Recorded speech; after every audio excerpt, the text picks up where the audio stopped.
ABC Sport. We begin this broadcast by acknowledging the traditional custodians of the land on which this match will be played today and pay our respects to their elders past, present and emerging.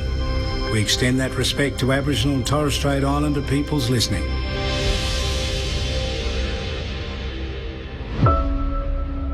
Anzac Day 2026. A day to reflect and remember all those who have served. I'm very proud of the 40th Battalion. I swear I've never seen a better one. Never a defeat, never pushed back.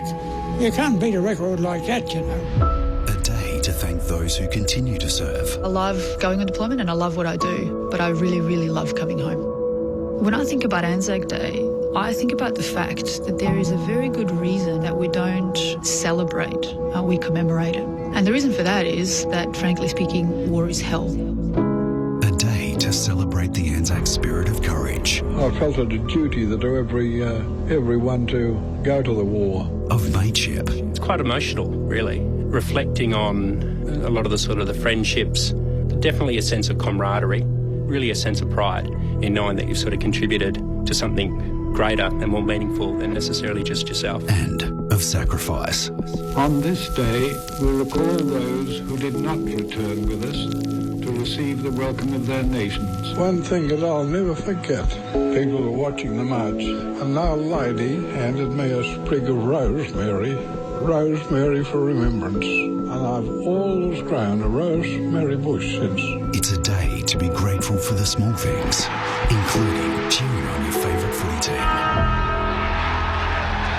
Welcome to Anzac Day Footy with ABC Sport. On a day that is much bigger than football, it is a game that never disappoints. Live from the MCG, Anzac Day Footy, Essendon versus Collingwood. Two teams that have made the stage their own. Zach Merritt comes up with it on the run.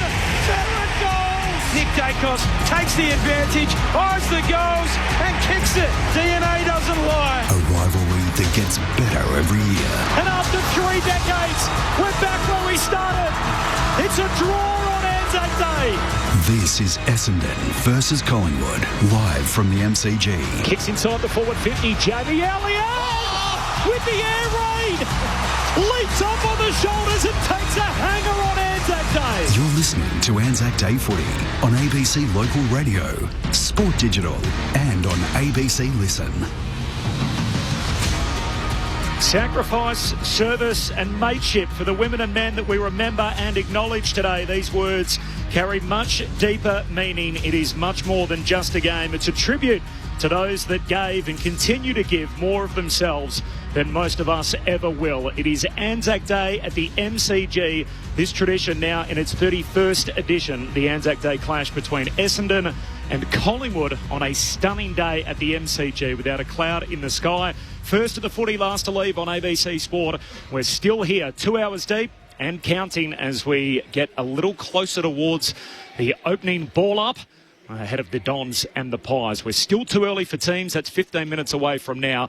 The whole gang is assembled and we're ready to go. You'll hear it all here on ABC Sport. My name's Corbin Middlemass. Ben Cameron's about to call his first Anzac Day clash. He's here with me. Hello, Ben. Hello, Corbin. Great to be here. I said it earlier, but I'll say it again. The overwhelming feeling for me today is gratitude. I'm grateful to be here and call Anzac Day, but I'm grateful to live in Australia. I'm eternally grateful to the men and women who have served and what they did for this country. So I know it's very much a buzz phrase at the moment that everyone wants to use, but that is the overwhelming emotion I feel today. It's the most respected day on the Australian calendar. One man who's been out here 3 times for the Magpies. He's undefeated on Anzac Day and he remains that way in the ABC commentary box. He's part of the voting panel today for the Anzac Medal. His name's Luke Ball. Hello, Ballie. Hi, Corby. Hi, Ben. Well said. And hi, listeners. It's a special day and you're right. It can be a bit of a buzzword at times.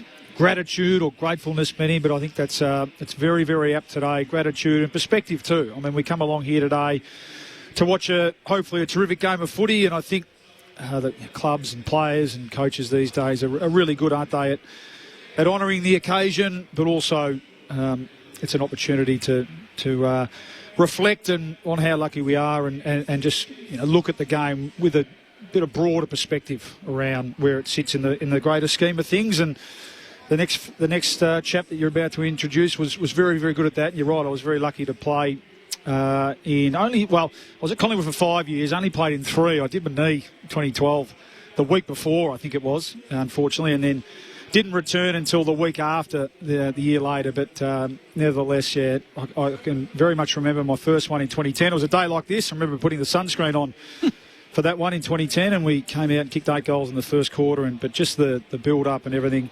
starting during the week, visiting the shrine, all those sort of things, it is a special week and a special day. I don't think there's any coincidence that the last 31 years as Collingwood and Essendon played this game, the crowds and the numbers at the dawn service have swelled, and football's role in helping people understand the story of the Anzacs has been an important part of the day in Australian culture. And one man who's helped tell some of those stories for so many years, the man who is the coaching icon, he's coached more games than anyone else in VFL, AFL footy, including 12 of these games in charge of the Magpies. His name is Mick Malthouse. Hello, Mick. Corby and Ben, well done, Ben. First one. If it's your first, you'll love it. And Bawley, yeah, I remember Bawley's first one here. It's special, and it's special for anyone that plays on the field. It's special for anyone that actually sits in the grandstand, because it is one of those days. I've just come back from Collingwood. There are groups of people over there all having lunch or whatever, and they've had some guest speakers go through. One of them was little Benny Johnson, who won a medal.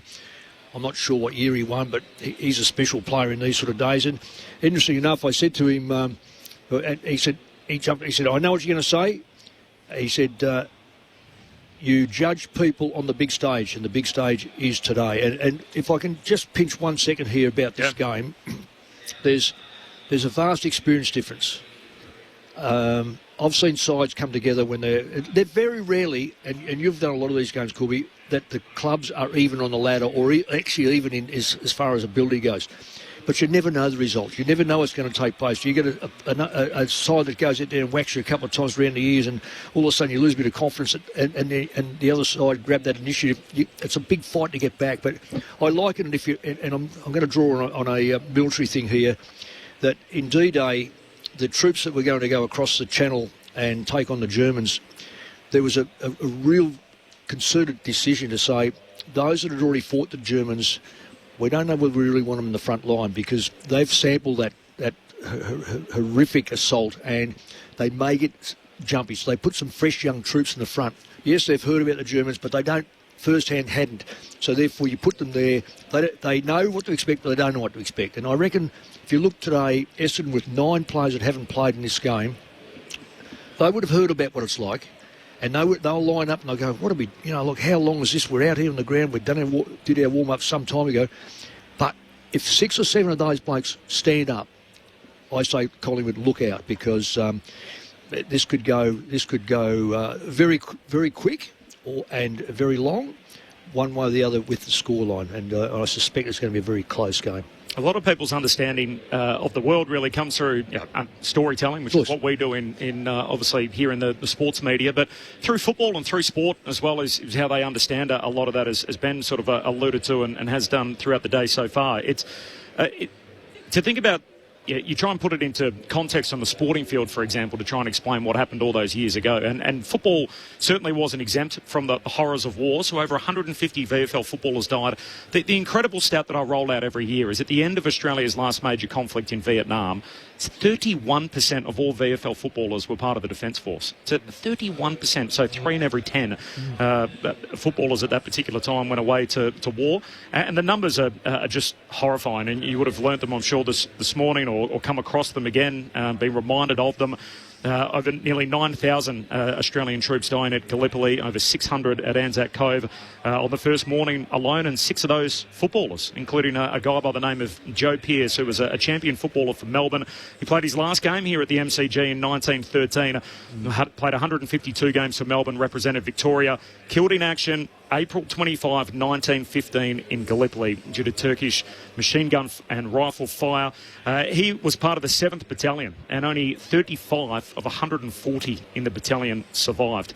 His family inserted in memoriam notices in the paper for 40 years after his death, after Joe Pearce's passing. It's just one of 6 footballers, one of thousands at Gallipoli to have passed away all those years ago, which of course is the origin for today. While we're here 111 years on, and I don't think football's lost its place on this day. I think they've had a really sober understanding of where their part is in the story, to be able to tell the stories of the Anzac and be able to get so many Australians together in one place and have this game today, which is much more than a game of football and a tribute to our soldiers. I've spoken about it today, but I've learned so much more about Anzac Day through football than I have through any other avenue in my life, which is really quite sad. Why the schools don't... Schools have got to take it on board.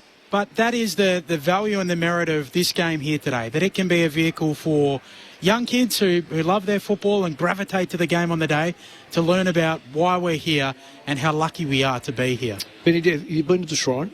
I have, yeah. Have you been downstairs? No, I didn't go. Last year you and Corbin went for a visit, but... And I recommend to anyone who's listening to this right now, and these are the moving times, go to the Shrine, particularly now that we've got free transport, so there's no excuse. Go to the Shrine, go downstairs. There's a station right there now. There is. Put your name in. If you've got a relative of this... My wife went there with me a couple of years ago. It was a moving time. She hadn't... she lost her father when she was 8 years of age, and he served in the Air Force. And there's a big drum that has all the names on it. And the gentleman from the Shrine said, "That's your father. Why don't you push the button?" And as she pushed the button, a poppy came up next to his name, because she's allowed to do that being a relative. Well, it should be crying now. It was such a moving time, and you're right, Ben. Football has done this, and I think it's a credit to the organisation, the MCG, the way they put it on, and I hope that there is a duplicate, or even triplicate, one in West Australia, which I know Fremantle are trying to get hold of. I hope one lobs in South Australia as well. We're not going to lose any. We're not going to lose anyone from here, but we multiply it by 3, and I don't see any reason why we can't do that. And it'll be just an extraordinary opportunity for the South Australian, Western Australians to do what we do. Darcy Moore, the captain of Collingwood, is not too far away from joining us. We'll hear from Archie Roberts. He's got a connection to war in his family, as well as so many Australians do today. Great to have you with us here on ABC Sport at the mighty MCG. We're just over an hour away from the start of the game, so teams dropping in the next few moments. Hawthorn lead Gold Coast, by the way, by 17 points, so that is midway through the third. 10-9 the Hawks. They lead the Suns 8-4. Jamara Ugle-Hagan has kicked a goal in his new colours. The story of the day in the football world still is the fallout from the appeals tribunal after Lance Collard beat his... he didn't really beat the charge. The charge was upheld. He had his sanction reduced. It came down to 4 matches with 2 of them suspended.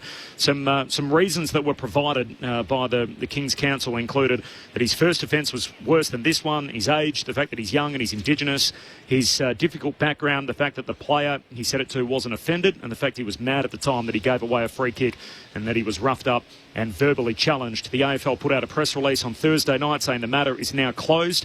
At 7:44, they had another go. The press conference, the next press release came out at 3 o'clock on the Friday, in which Andrew Dillon said, upon further reflection, that it was the AFL's view that stronger action was not only required, but it was necessary. They followed that up again today with another statement which came through during AFL Saturday, and you would have heard here in the 12 o'clock hour. The AFL advises that it has terminated the appointment of Will Horton KC as the chair of the AFL Appeals Board, effective immediately. Mr Horton served as chair since his appointment in March 2024 and has contributed at club level over many years, and the AFL thanks him for his services, but he's been terminated in his role as the chairman of the Appeals Board. The part which specifically upset the AFL was the line that it was commonplace for players to use racist, sexist and homophobic language on field. We asked Max Gawn about that earlier today on AFL Saturday. Yeah, I appreciate the AFL and the AFLPA going quickly on this yesterday afternoon. I think it was an embarrassing day for the players for, roughly 6-7 hours while we had to stand behind that message that the Appeals Board gave out. So I'm glad of our bodies of the AFL and AFLPA that have come out and said we don't stand behind that. I don't know what the answer is. I don't know. I heard you guys talking before. How many weeks is too many weeks is weeks. I've never been suspended, so I don't know if weeks is actually something that really would affect me. So I don't know if that's the way to go. I don't know what that is and what that looks like. But but I certainly know that the game is not that hard that I can keep my mouth shut when it comes to homophobic and racist and other vilifications. I'm well aware that that is not the place for it, and I was sort of embarrassed when I was reading that stuff from the appeals board yesterday morning. You can hear the full interview and the full show on the award-winning AFL Saturday through ABC AFL Daily, wherever you get your podcasts. So the right outcome, Bally? Which one? The appeals? The fact that they've distanced themselves now. It feels like that. Case. Yeah, it does. Yeah, it just felt that comment in particular. And again, I'm a bit, the sensitivities around and where the actual penalty lands. I don't necessarily envy anyone involved in that, but that particular line of explanation just felt so out of sync. I said yesterday to Poppy Penny, it felt like something that we dusted off from 30 or 40 years ago out of a transcript or a book. It just so I felt like the AFL only had one sort of course of action.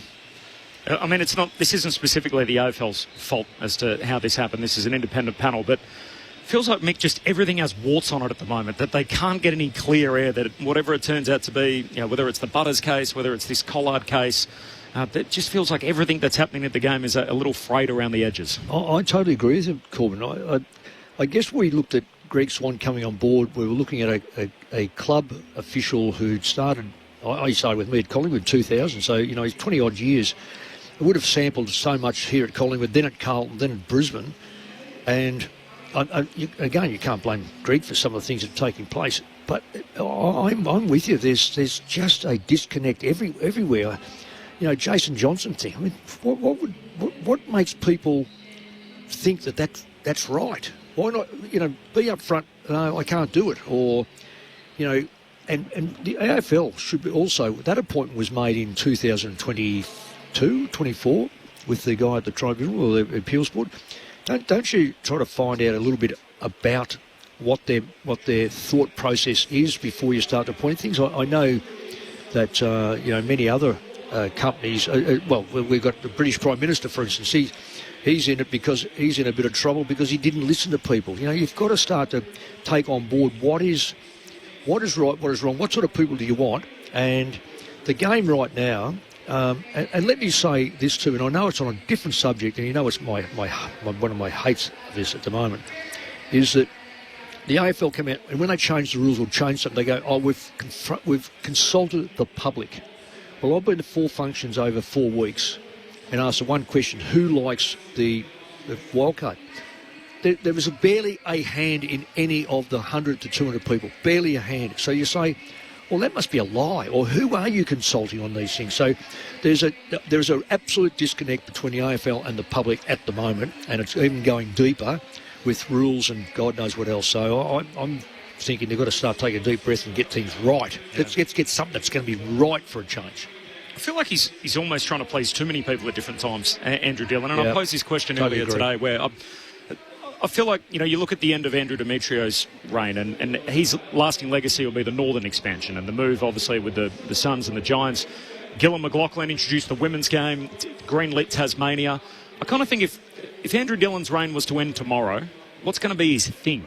Like, what is it going to be going forward? I mean, he's got the people in the right seats on the bus now. They've moved around the executive. It kind of feels like I would almost rather see him lead with an iron fist and say, you know what?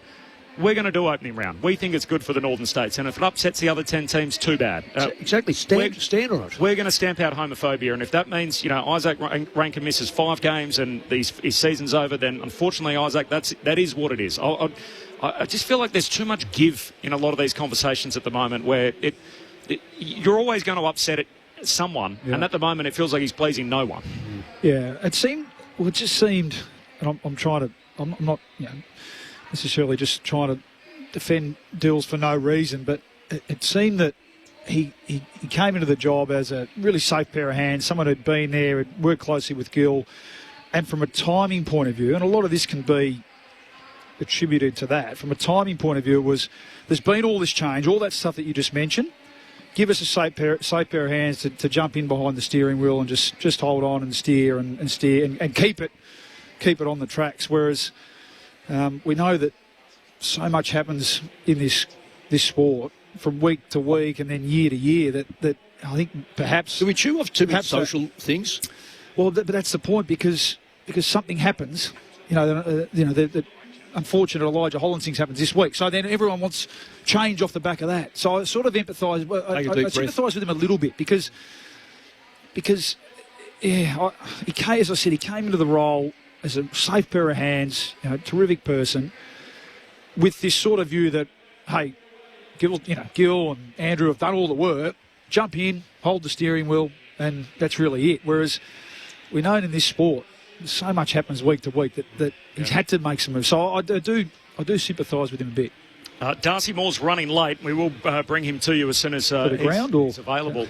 I don't know. It's 15 minutes past. What's he on his scooter? Past the jump. Ray Chamberlain standing by. We'll get to him as soon as he comes through.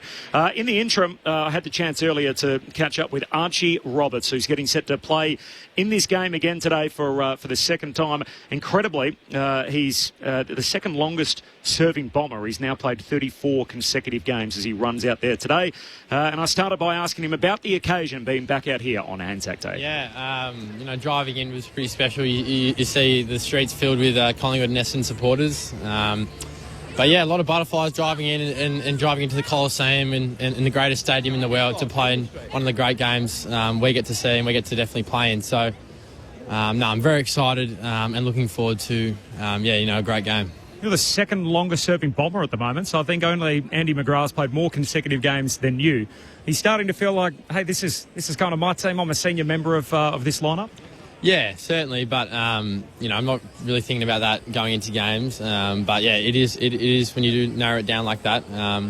It does make it sound like that, and I am a senior player. But yeah, I'm just trying to evolve the younger generation and help them become players that I want to be too, and play a lot of games with these guys who are going to have long careers with me. So very excited, and definitely.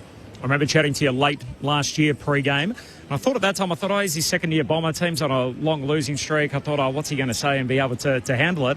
And you're incredibly impressive. You speak so well. Everyone we run into says, you're a future captain of the footy club. Is that something that appeals to you? Do you want to be a leader and specifically the captain of Essendon one day? Yeah, I definitely do want to be a leader of this footy club one day. But again, I think when you're ready for that, your peers and your coaches will vote you in, and you can't control that. You can only control your actions and the way you go about it. But for me, I'm just going to wait and bide my time and just learn off Andy and Zach and these guys who have been doing it for so long. But we're also in my position one day, long time ago. But yeah, certainly is something I'll aspire to do. But yeah, certainly not right now. What's your connection personally to the day? Yeah, my great-grandfather, Harry Roberts, served. And yeah, in the paper this morning, Glenn McFarlane wrote a really nice piece about him and my connection with him. And, you definitely do know growing up that your connections, but when you do get to play on this special day and you do dive a bit deeper, it does have a big meaning to me. And I'm looking forward to doing it in honour of him and my family. Looking forward to doing it for the years to come. Who'd you support growing up? I was a Carlton supporter, so... But I watch these games every single year because it was, growing up wanting to play AFL, these are the games you do want to play in. Although, I wasn't barracking for a side, I just wanted a good game, and it always is honestly a good game, no matter, what team, how the team's going at each year. But, I'm just looking forward to the day and, can't wait for a few more. Now, we've had Dyson Heppel up there working for us today. So I said to Dyson on my way down, I said, look, have you got any dirt for me on Archie Roberts? And he said, look, the only thing I'll tell you about him is obviously you're now wearing his old number 21. He said, look, he holds himself very well, presents a very respectful young man. As soon as he ends up on the other side of the white line, he's a different guy. All of a sudden, he's good on the lip and is as competitive as anyone. Is all of that true? Yeah, well, I think, I'm glad I'm not saying that and other people are saying about me, but... I think it's just something that I've always I was born with. I sort of never really developed it. I sort of just came into me quite naturally, and I like that side of me. But a lot of the time you do have to control yourself. But yeah, I mean, Hep, he's such an awesome guy. I'm so incredibly grateful I got to spend a year with him and then have an impact that he felt comfortable giving me his number. Definitely when I walk over that white line, I do think I'm a different person. Although I'm not doing it on purpose, it just sort of comes naturally to me, and I think that's one of my strengths is my competitiveness. So I'm not going to shy away from that and take that away from myself. Who's the best that you've come across on the chirp out there? I've got a few good battles. Who's good? Luke Parker was good in my first year. He was quite good. And then, a few boys like Ryan Mansell, we usually have a good battle, me and him. And then, Riley West too. So usually a few good battles between me and a few of the other small forwards in the comp. And on field, feels like a different Essendon, certainly from the second half of the Western Bulldogs' last 10 quarters of footy. What's changed? Oh, well, I think just a lot of belief and, we knew our system worked. It just, as players, we weren't really executing it. And I think, we narrowed down 3 key focuses that we train every week and go into every game with 3 key focuses. And that's our way. And then we've shown, our pressure's been through the roof where it was non-existent the first few weeks. Just narrowing down on our focuses and then playing together and getting games into each other.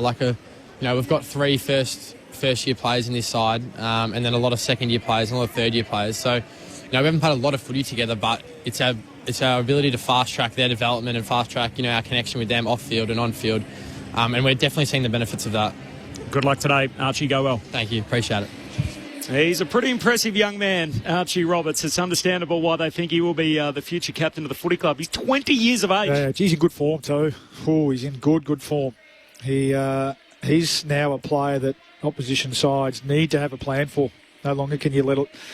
Archie Roberts stroll around and get 40 possessions, which he has the last few weeks. And in a lot of ways, that's correlated with a few others, with the senior players. In a lot of ways, he's been pretty consistent this year, where even some of his more senior teammates haven't. So look forward to seeing how he will go out there today on the big stage. Ray's I think he's just signing autographs. What's he doing? He's selfies and everything. He's not on the job, is he? What's he doing? He's just hanging around by the Collingwood race. He might be able to give us a few bars. Ray Chamberlain, who has umpired in 3 of these games on Anzac Day in his near 400-game AFL umpiring career. Ray, you're all alone. Not for long. The man is here now. I'm just going to get him set up. So just give us a minute and we'll be live and ready to roll. All right, we're going to have a join in the middle of this. So in the radio game, if anyone sees me just randomly jump in over the top of this interview, it's because Sydney News Radio is about to jump in at 2:30, which is a little bit awkward. Hawthorn by 9 points over the Gold Coast. So that's just before three-quarter time. The Hawks 10-9. They lead the Suns, who are 9-6. And the teams are in, Corbin, just quickly, so no late changes for either of the two sides for today's match. Thanks, Ben. So no late changes. 9 Bombers playing their first Anzac Day clash today and 4 for the Magpies. All right, this is Anzac Day footy on ABC Sport. Corbin Middlemass, Ben Cameron, Luke Ball, Mick Moldhouse upstairs. Ray Chamberlain's down there on the boundary's edge with not only the Collingwood captain but the head of the Players Association. Ray. Corb, thanks very much. Darcy, work never stops. How was the run session? It was good. It was a lovely 26, 27 degrees, so it was getting pretty hot out there. So, no, it was great, mate. I had a really good training session, so hopefully cherry ripe for next week. You hold a really important role within the broader ecosystem of the AFL, but you represent a club that's arguably the most recognisable brand in Australian sport.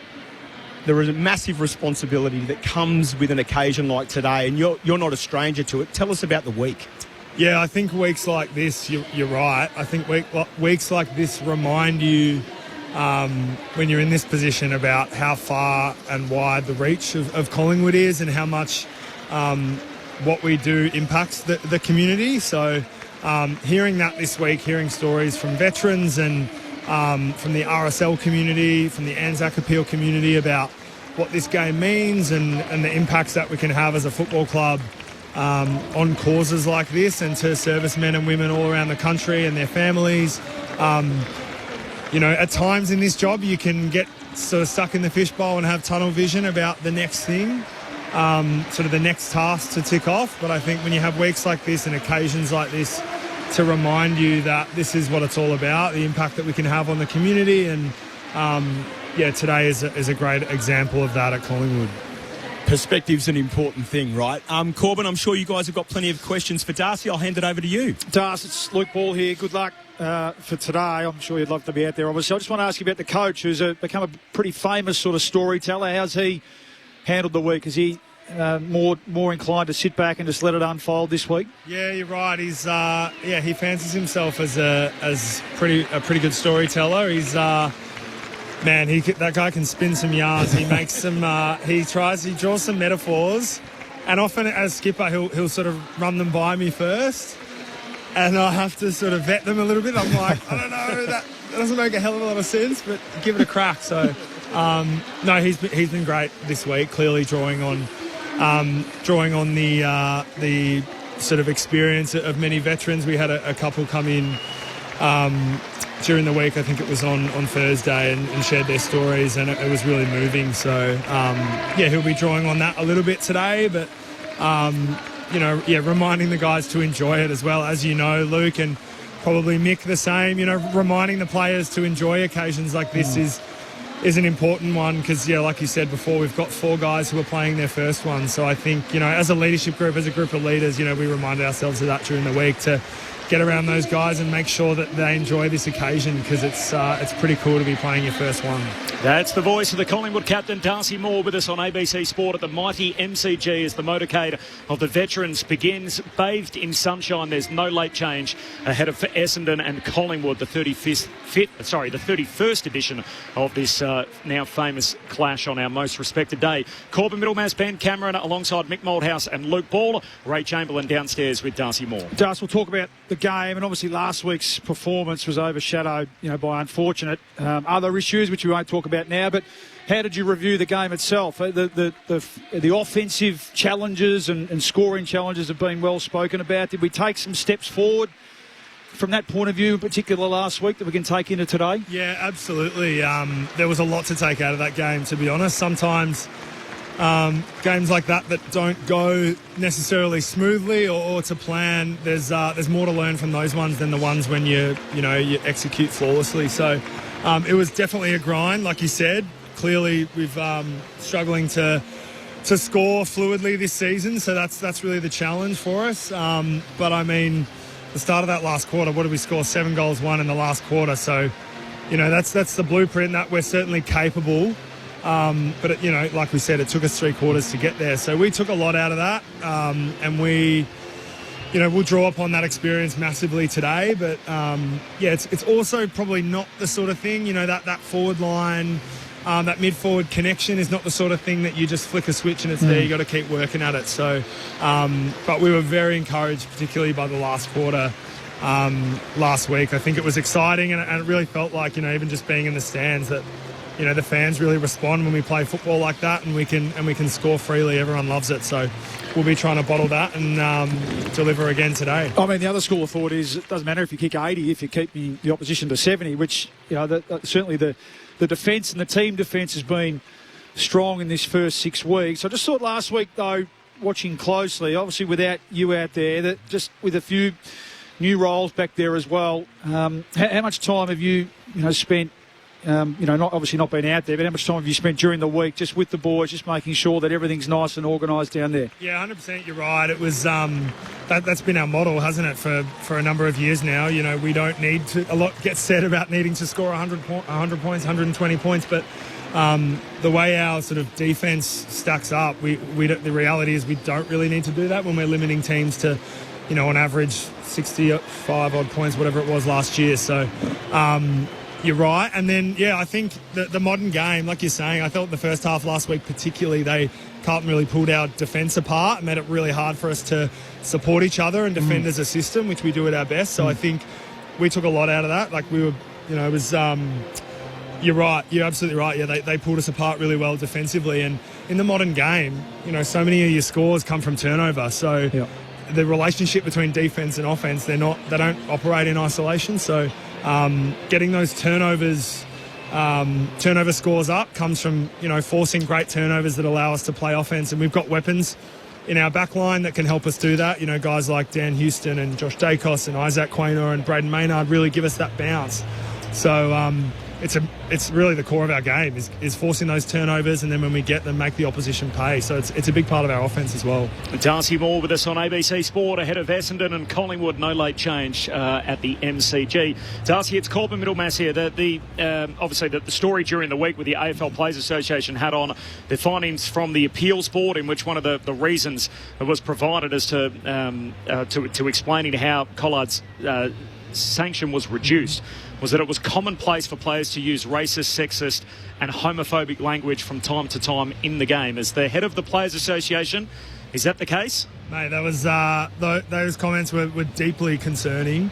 And, you know, as a Players Association, clearly we've been very vocal about this case in particular and these issues. Clearly there's been a number of on-field homophobic language incidents used over the last few years, and it's a concern for us. And what we want to see from the AFL is really consistent action and consistency when it comes to sort of sanctioning players. And I think this case, we've been talking about this for a couple of seasons now, but I think this case, when you take it in isolation, is an example of what you know we want to fix. We want to see sort of some sort of procedural fairness, some sort of system that makes a bit of sense. And I think clearly this case and the language used in that ruling was really proved our point in many ways. You know, we want to be, and you know, we're hearing from the LGBTIQ plus community that, you know, these massive sanctions and these punitive measures, you know, aren't helping them either, and they're you know, they're helping to advise us on the best way forward. So in sort of good news, I suppose, on this front, you know, this week we've had the first meeting of the Equity, Inclusion and Safety Committee, which is sort of sat on by representatives from the Players Association and the AFL and clubs, where we can that's sort of a forum to proactively discuss these issues and discuss the best way to go forward. Too often it's responsive, it's responding to these incidents that occur. So hopefully that's a positive step forward to making some change in this space. The conversation around homophobia is an important one to me, as it is to a lot of people, and the AFL are doing their very best, obviously, in this space. Do the players need to do more in holding each other to account? I know, Darcy, and your leadership, I thank you for that, obviously, as the head of the Players Association, but you can't be at every club, at every training session, and every locker room. The other 17 captains, the rest of the competition, are the players doing enough themselves to police one another? Yeah, I think if you actually look at the incidents that you know, we've seen over the last couple of years, often it is being reported on field and being called out on field. So I suppose to answer that question, that probably shows that it's pretty clear. You know, they're pretty clear red lines. So when players are putting their hand up and reporting incidents, that's you know, calling out the stuff that crosses the line, and I think that's how we're going to make change ultimately. Are we going to see you on Thursday night? I mean, I don't know what to say, because I just keep getting shot down week after week. So, just bring your boots, mate. Just turn up with your kit ready to go. At this point, I think that's what I'm going to do. Just like Tuckers, rock up in my playing kit, and then they got no choice but to pick me. So we'll see, hopefully.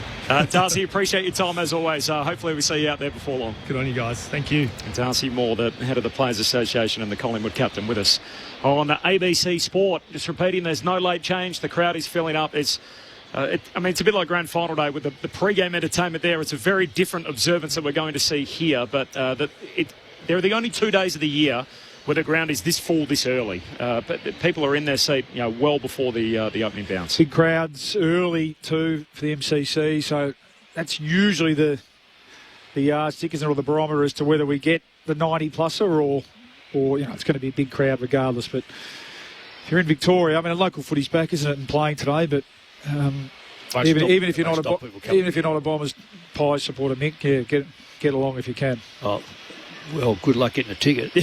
I probably left it a bit late. I asked for, you know, I was late. Yeah. With the AFL Life members ticket, and I asked about a week and a half ago. All gone? Oh, totally all gone. And I totally understood it, because I didn't get in early enough, so there's no trouble talking to the AFL about that. In fact, they do a fantastic job on those ticketing. I thought there was permanent seats set aside for you here, Mick. Here, at the ABC. And even then, say permanent, it's probably up next to Stu. And I'm happy with Stu. You guys share a birthday. You guys share a birthday. Well, there you go. It's probably where we get on well. We are both Leos. Just a little personal one for you while we're talking about your involvement. He's everywhere, Mick Malthouse. So last night he did a little swap with Adam Ramanaska, so he's on the big game here on Saturday, and so we gave him a Friday night free. You couldn't believe my surprise when I'm sitting here watching the game. Where's he bobbed up? All of a sudden my monitors are showing this Mick Malthouse in the change rooms. He's down there in the Richmond camp. He's a premiership player, and you got... Well, he was, of course. The two newest Tigers alongside you who presented their jumpers last night. Fantastic. How was it? No, it was fantastic. Look, I was surprised, because you've got to get a late call for this, because you know they don't know when the players are going to get it. And I got it early in the week, and my plan was just to. I said, "Oh no, I've got to go. I want to go and see my granddaughters or granddaughter, whatever suited time wise." And then it said, no, you'll be right because it's 9:40 game, so just get down there and do what you have to do. So it was fabulous to go back. I really would have loved it to be in the old Richmond Roos, but I mean, I know. But to do that, and there's the families there, and these young blokes, I mean, they were just starry-eyed, bushy-tailed. It was quite amazing to then watch them, once I presented the jumpers, then warm up and then go out in the ground, and nothing's normal because that introduction last night is they're on the ground for so many minutes when we know a normal game is you do your warm up, out they go, and we're talking about it, and then the game ball starts. But they've got to readjust next week if they both get a game, which they should, because last night was unique, today's unique.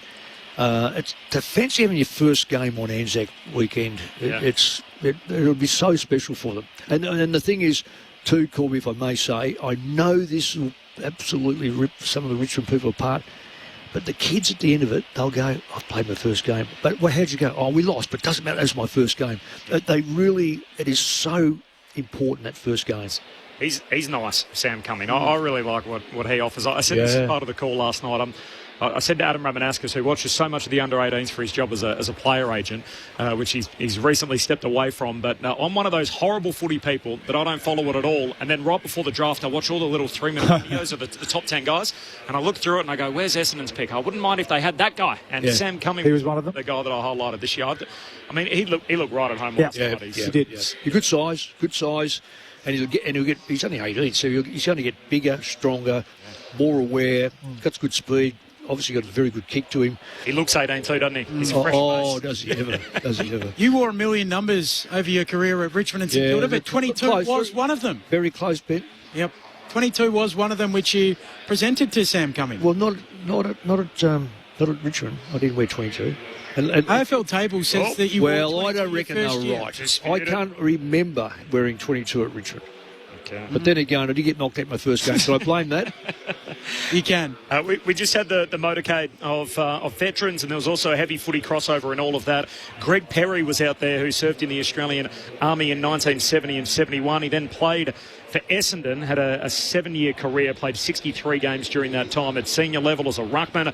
His career was interrupted by serving in Vietnam in 1971. So Greg Perry out here today in his Bombers colours, and also Ellery Morris, who was is still part of the Navy and served in the Navy during her playing career for Collingwood. So played 17 AFLW games in 2023 and 2024, so among a host of veterans that were out there. But Morris is a marine engineer, and she played 2 seasons for Collingwood while serving in the Navy, so strong football connection as part of the veterans who were honoured in the motorcade pre-game. Can I have a sing out here to a bloke I met a few years ago, and his name is on the Carlton jumper, and all those names, he's the only survivor on that jumper. He served in Vietnam. He was trained at Carlton. He remembers Robert Walls very, very well. I think they sort of teamed up next to each other, and sort of Robert was a bit younger, I think. And of course, we know where his career went. Darryl then served in Vietnam, and I know during the week he spoke to the Carlton faithful, and they presented him with a Carlton jumper, and it's with his name on it. So he's just one of the Vietnam people that were. We probably won't see him there as a player with a lot of games, but he was at the football club and was interrupted by the Vietnam War. So he's one that probably got away. We tell a lot of these stories every Anzac Day. Collingwood and Essendon, 2 clubs impacted as so many were, with over 150 VFL footballers making the ultimate sacrifice during the World Wars. Collingwood lost 10 players, 8 in the First World War and 2 in the Second, including Norm LeBrun, who was the first known Indigenous player to represent Collingwood. He was the 10th and last Magpies footballer killed as a result of war. He was the second rover to Harry Collier, had 23 goals in 17 games in the 1934 season. Enlisted in 1942, a week after the bombing of Darwin, he went to New Guinea. LeBron was killed by a rifleman who was concealed among the root of a large tree. The country was too steep and the jungle too thick for the patrol to bring LeBron's body back, and as a result he was buried a few hundred metres from where he fell. And from the Essendon Football Club, they lost 20 players, including Charles Moore, the very first VFL footballer killed in active service back in the Boer War. So you have to go way back to the early 1900s for that. They had plenty more players who served, including Jack Jones, of course, the three-time premiership player who enlisted as an 18-year-old. He served in New Guinea for 10 months. He was part of the 24th Infantry Battalion, who lost 71 men.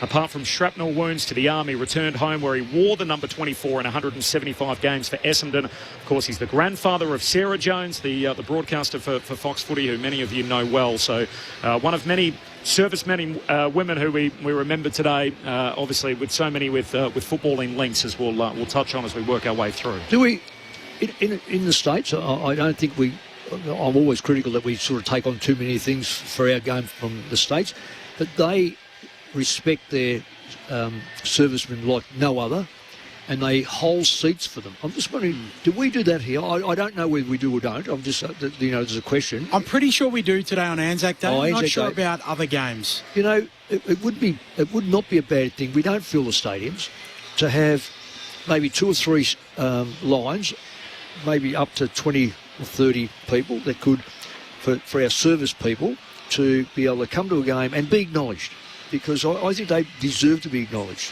We've been at American sports, Colton, where they often stop the game at three-quarter time, bring out a service man or woman, and the crowd stops and applauds and so they should, celebrates their service to the country. It's good, isn't it, when they do that, Ben? It is. It's a really nice moment. They're often in prime seats, courtside or very close to the action in the NFL or ice hockey, whatever it may be. The jumpers over the course of the day as well, Corbin. I did have Dave and Sandra Quarrell in earlier. So that is the grandson and daughter of Keith Rawle, who is the man that is honoured with Essendon's jumper today. So he's a 1946 and 1949 premiership player. In 1943, he won the Best Utility Player. He was known for his team-first mentality, most unselfish in 46 and 48. But he went away as a 21-year-old in 1942 to join the RAAF and served there. He worked with the Bristol Bowfighter Manufacturing in World War II, and that is what is depicted across the Essendon jumper today, making up the sash. It's the Bristol Bowfighter, which, believe it or not, was manufactured in the Essendon fields. Yeah, right. So that is the link to Essendon. Was that part of the Bomber Command, was it? Yeah.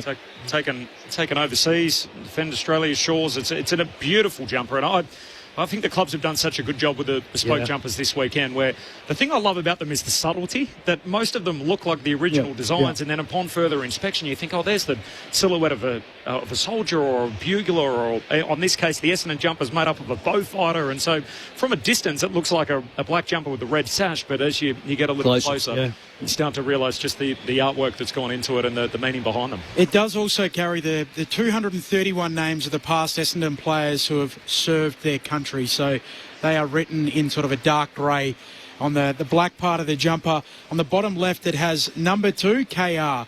So that was his number when he played for Essendon, and Jacob Farrow will wear that jumper today. Was that the same last night with Richard? Yeah. It was. So the jumper was dedicated to Anzac, so it was. The Richmond one had the golden wattle making up the sash, right, and the Melbourne one still had the chevron or the V, and it was all the poppies basically where the red would be. It's not that my eyesight's so bad, because I did present the jumpers, but it was in a box, and because you're a bit wound up, I was just wondering what the significance was. So it was the wattle.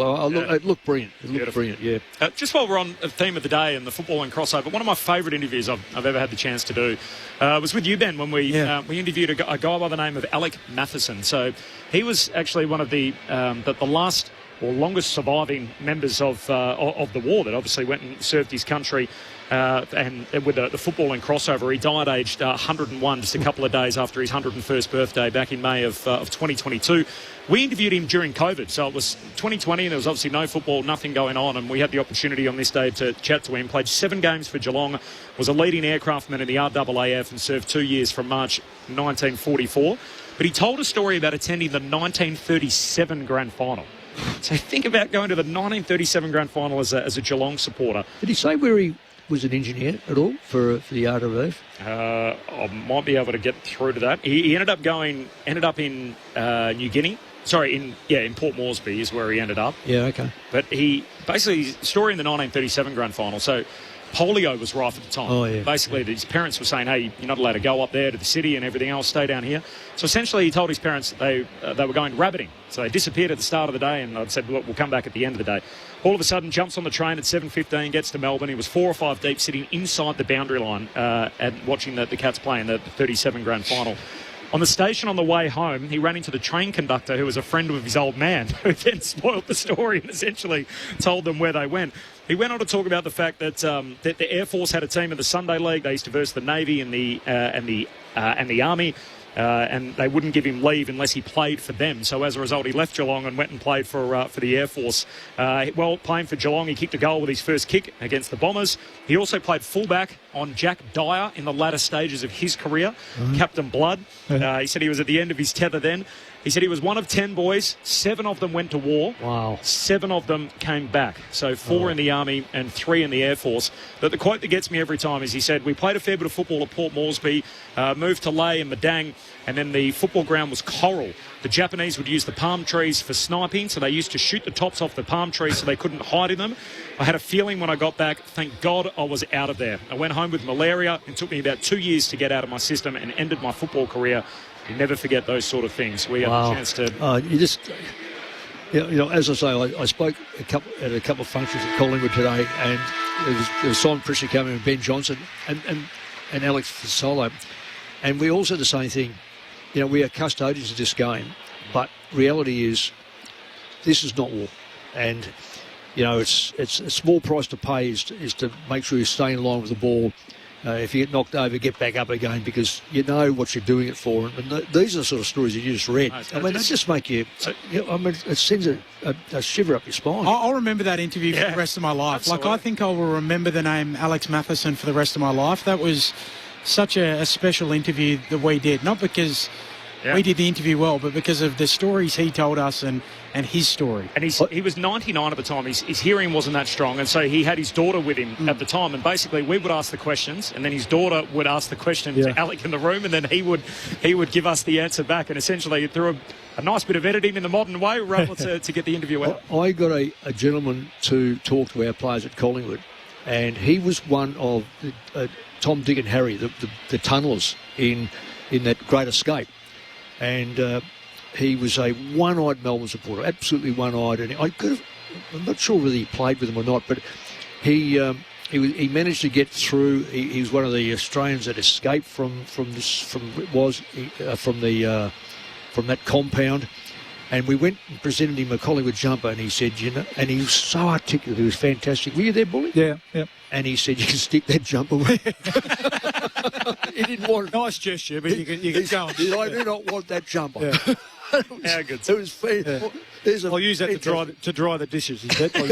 He'll be pleased now. Melbourne obviously pay homage in their own way to Anzac Day with their Anzac Eve match now, don't they? Yeah. Between Richmond, so... that's what I mean. It's grown so big. It's got to be bigger than just the one day here in Victoria. Well, I think we've got to go out. By virtue of a Saturday game, we get it today. We get a game in Adelaide tonight. There's a game in WA as well, and Tassie. But Freo have done that game so well for such a long time. The 29th annual Len Hall match, I think that makes sense as the nighttime slot to Anzac Day. Play this, play that in the evening in Perth. Well, I'm going to be a bit greedy and say, and I know it's an early... And I remember being asked as a coach, you've only got a 4-day break. I said... If it's a one-day break, our boys will play in it because it's such an honour to play in it. I reckon you get a South Australian game up at 12:30 and you get the 3 games. The Magpies make their way out onto the ground. There's no banner as they run out in a jumper that is predominantly white with the black stripes, and it's got a bit of meaning attached to that as well, the Collingwood strip. The white base, the black stripes, but the stripes end with silhouettes of soldiers standing in formation, one soldier sounding the bugle, and the Gallipoli landscape stretches across the Guernsey.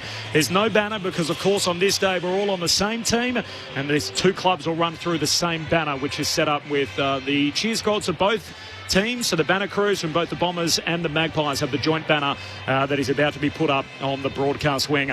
We're at the MCG. This is Anzac Day footy on ABC Sport. Corbin Middlemass and Ben Cameron to call the game. Ray Chamberlain, who's umpired in 3 of these, will be on the boundary. Plus, he'll give us all our analysis on the rules as we work our way through. Mick Moldhouse, who's coached on this day 12 times. Luke Ball, who's undefeated in 3 appearances on Anzac Day, to talk you through it as we progress. There's no late change. Just repeating, there's 9 Bombers who are playing on Anzac Day for the first time. They have 11 guys who have played 33 games or less. They are a young team, Essendon, and in the competition they are the second youngest on average in the season so far.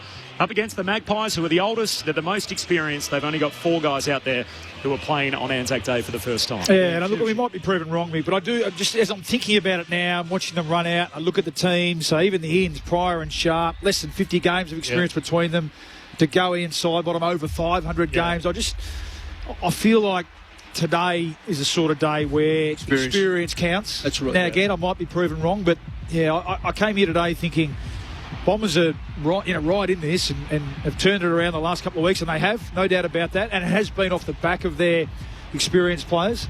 We mentioned Archie Roberts is having a really good, consistent year, but the last 2 weeks it's been Merritt, it's been Parrish.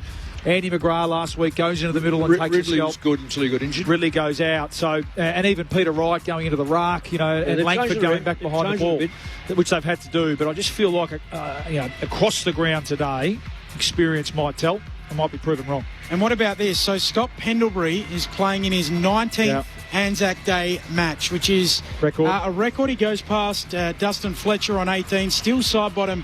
Has played 14 times on this day, and then it's Matthew Lloyd on 13. But Scott Pendlebury, it's nearly a season of Anzac Day games. Yeah. How many times has he won the middle? Is it twice? 3. Oh, 3. So, that's pretty good strike rate. He's really 3. Good strike rate. Yeah, side bottom 2. So, again, he comes back into the team. He's really experienced. We know that he relishes these sort of games, so that's a big positive for the Pies today. Here come the Bombers. They're predominantly in black. They've got the red sash, as we touched on, which is made up by the detailed blueprint of the Bristol Beaufighter aircraft, which was taken overseas to keep Australia's shores safe. It's also got the names of the 231 defence personnel who represented the Essendon Football Club and, of course, defended their country. So the Bombers out on the ground.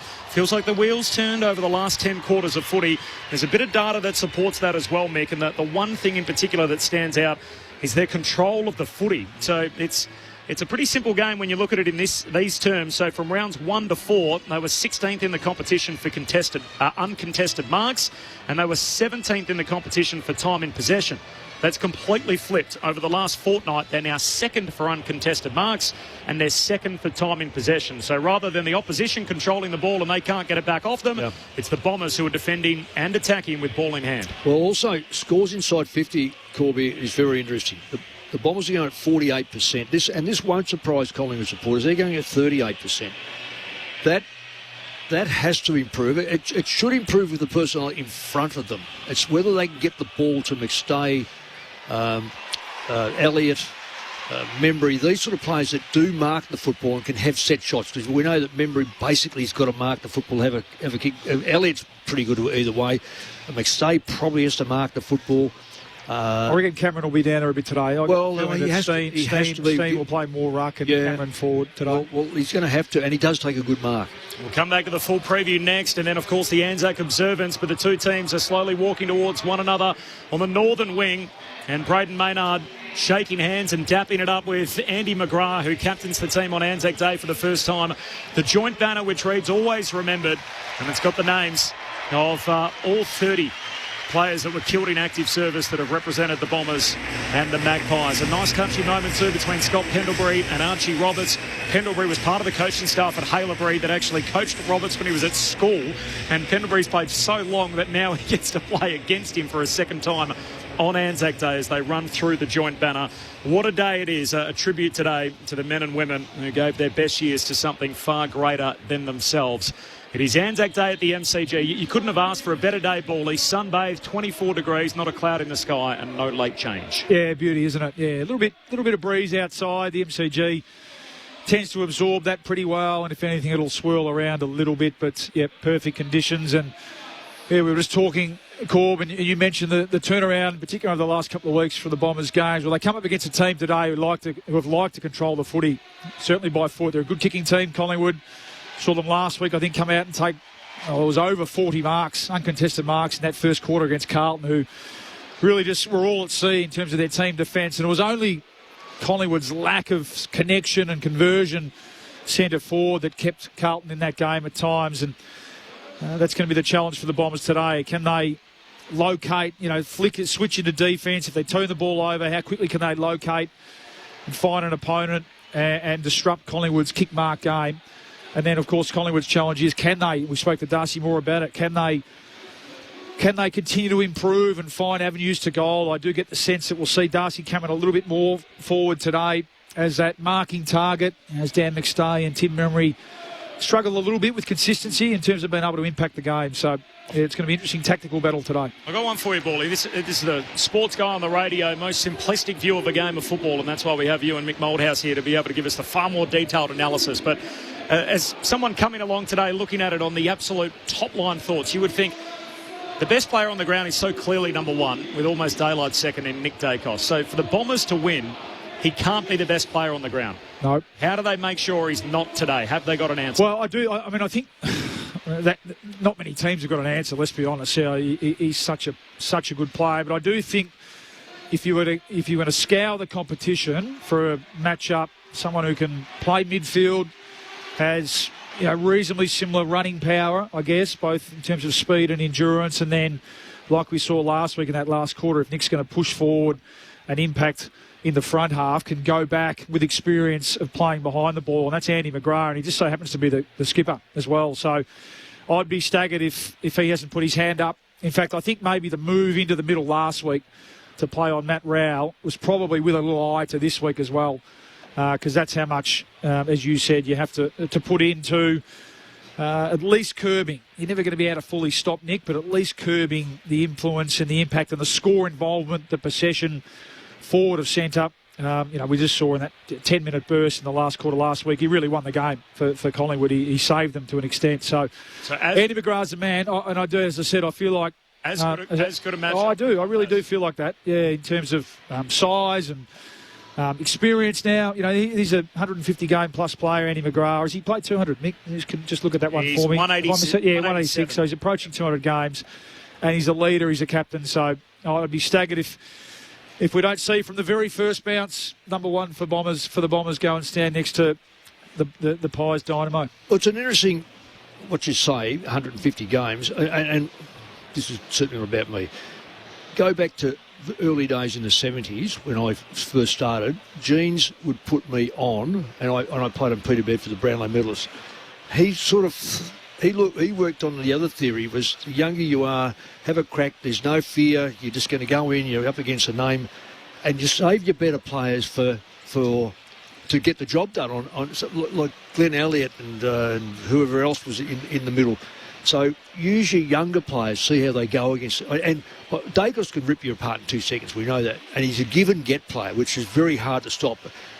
Standing next to him is a waste of time. You've got to net him. You've got to be on the other side of him. And as he comes through, just go crunch. Yeah. He's going to need some help. Yeah. No, it's really, and don't start ringing up and saying what's crunch mean. Crunch means hit hard. If you want to know, but hit fairly. The whole game is built around making sure you don't give away the ball to the opposition through a free kick or something like that. But there's methods of tagging players, and if you've got a player that's not that quick, you can stand next to him and you can work him over close, which you've done a couple of times, Paulie. But if you're not as quick as this bloke and he's a 1-2 player, get on the other side as he comes through your net, and you've got to limit. You've got to limit what they do with the football. They might have the same number, but don't let him do the same damage. Yeah, I think what Andy McGrath was able to do last week was free up their better users, let's call it. So Zach Merritt and Darcy Parish are starting to find some form. 33 and 30 the last 2 weeks. Elijah Sardis has come back into the team and started to show why they invested a top 10 pick in him in the last couple of weeks as well. And then we spoke about Archie Roberts pinching hit in there, and then they've got the tough play. They've got those sort of players as well. Well, I'm going to jump in here. You go for it. This is smart. This is where it's a quarter, maybe even 1/10% I've been here for a while, as we've seen, and we've watched the sides come out. Collingwood have had their kick around in the shade. Yep. Essendon have come out and had the first one out in the sun. I'm thinking... Typical Collingwood, all the advantages. But no, it's smart. It's smart. Why would Essendon go to both ends? Why would they go to both ends of the ground where the sun is... I think you get allocated an end. No, well, you use your brains. It's your home game. You come down here and you say... I like it, though, as a theory. Oh, I don't think it's a theory. Well, I'll be winning the toss and kicking that way as well, because so you're not looking into the sun, the sun will be gone at quarter time. So you're a big 1%er man. I know you are. You're all over it, Mick. You're a big 1%er man. I was just going to finish by saying that, that midfield mix which they stumbled upon last week, or they planned for, and they slaughtered the goal. A really good Gold Coast centre square bounce lineup. They absolutely sorted them out of the middle. So that's a big challenge for Collingwood today as well. And I like the fact that Wright's gone into the middle. It's forced him to be more competitive, more aggressive. Well, look, he's given the rules, but he is tailor-made. Yeah. He jumps. He doesn't. He's not a big contact player, so let him jump around. I thought Bolter last night was outstanding in the first 5 or 6 tap downs against Gawn, and you go, this is not going to last. And sure enough, they wear out, but Wright is a ruckman, so he should ruck as often as he can. The trouble is with Essendon, well, I don't say trouble, I guess you've got a young fella. They're going to be rucking against 2 recognised ruck, one young and one is very, very good in Darcy Cameron. Yeah. The other thing to keep in mind is the coaches are obviously out there for this period as well. So Brad Scott and Craig McRae line up alongside their teams. In the sun. The Bombers a little slow to get into position. This is Anzac Day footy on ABC Sport. It is Essendon and Collingwood. There is no late change. And, of course, Brad Scott, such a heavy family connection, having lost his father as a result of the events in Vietnam, who is lining up alongside his team, Hamish McLaughlin, the Master of Ceremonies, as we're set to go for the Anzac observance here at the MCG. A guard is with us in honour of the Anzacs on Anzac Day and all those who followed them in the service of Australia. Cannibal Party! By the right! Oh! Arts!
The Australian Football League, Essendon and Collingwood football clubs and the MCC invite you to join the coaches, players and umpires in honouring the memory of Australia's servicemen and women who gave their lives for the nation. Please now welcome Uncle Colin Hunter Jr. to welcome us to country.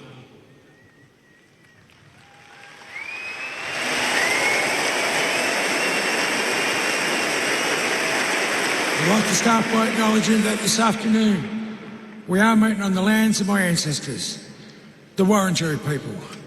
And I'd like to take this opportunity to pay my respects to my elders, both past, present and emerging, elders from all nations, but I particularly want to pay my respects to everyone gathered here this afternoon. But I always like to acknowledge the Aboriginal and Torres Strait Islander people joining us. I'd like to acknowledge and pay my respects to them. But today I want to make a special acknowledgement. And I want to acknowledge the men and women, both past and present, that have served this country and pay my deepest respects to them. Wominjeka welcome. Wurundjeri Public, Human Conduct Dick. The Wurundjeri people welcome everyone to land today. Warringary, no, Bunambor War, Condi, Nagnuck, Dubban, Big Bullet Bore, Tillican. The Wurundjeri people want to look after and protect the land as they did long before. Warringary country extends from the inner city of Melbourne. It goes across the mountains of the Great Dividing Range, west to the Werribee River, south to the Mordialloc Creek and east to Mount Baw. And the Wurundjeri people are part of the Kulin Nation and of the Wonwurrung language group. And while you're on Wurundjeri country, you're welcome to the traditional lands and the waterways of the Wurundjeri people. So, Woman Jack, welcome. Enjoy the game. Thank you.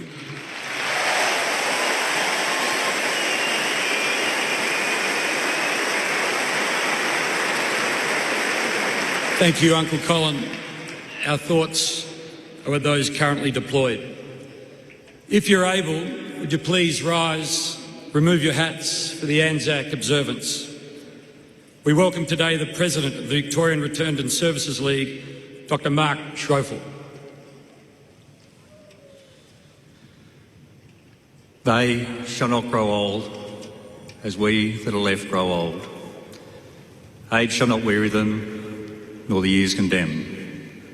At the going down of the sun and in the morning, we will remember them. Caravan party! I can! Caravan party! Praise and arms!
Please remain standing for the New Zealand National Anthem to be performed today by Lance Corporal Bryony Williams from the New Zealand Army Band. Caravan party! General salute! Praise and arms!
Please remain standing for the Australian National Anthem, to be performed today by Lauren Stewart from the Australian Army Band, Melbourne.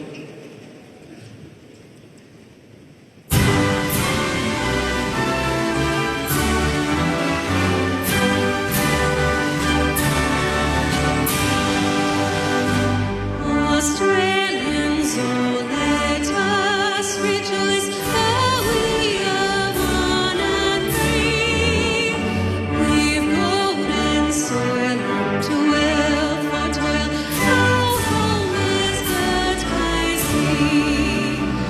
Our land abounds in nature's gifts, of beauty rich and rare. In history's page let every stage advance Australia fair. In joyful strains then let us sing, advance Australia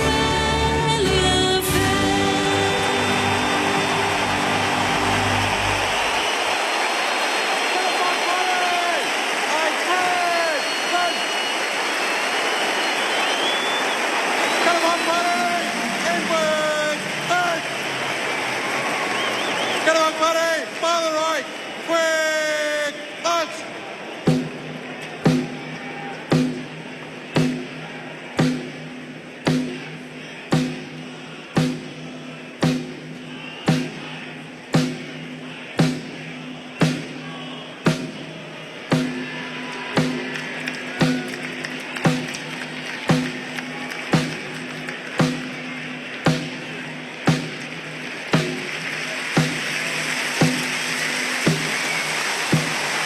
I say it every year, but if you were to assign a seat to every Australian killed in the First and Second World War, this ground would not be big enough for it. Over 100,000 Australians lost in the First and Second World War alone. It is a haunting visual to try and get your head around, and this ground is full today on what is the most special day on the Australian calendar, Anzac Day, and for the 31st time we will get Essendon and Collingwood at the mighty MCG. It's all here on ABC Sport. Corbin Middlemass and Ben Cameron to call the action. Luke Ball, who's undefeated on this day in 3 matches for the Magpies, and Mick Moldhouse, who's been here 12 times as the coach of Collingwood. And Ray Chamberlain, who's in the front row of the grandstand. He's been here 3 times as the official. It's a big day for them as well. Brett Roseberry, Hayden Meyer, Jamie Broadbent and Martin Roger. Ray, it's great to have you with us every Saturday afternoon, but what a special day this is. Welcome back to ABC Sport. Thank you, Corb. And I tell you what, it never grows old. And to the AFL, the Essendon Football Club, the Collingwood Football Club, and everybody who's involved today, what an incredible thing they do. It's the best day on the calendar outside of grand final day for mine. I spoke with Frank upstairs. Corby reckons it'll punch 93,000 today. Perfect conditions. Can't wait for it to get underway. Full time, by the way, down in Launceston, a 49-point win for the Hawks over the Suns. Jack Gunston kicked 5 goals from his 9 scoring shots, and Jamari Ugle-Hagan kicked 1 for the Suns. They're about to take the flagpoles off the ground. The two teams have got one last mini warm-up before the coin toss in a few moments.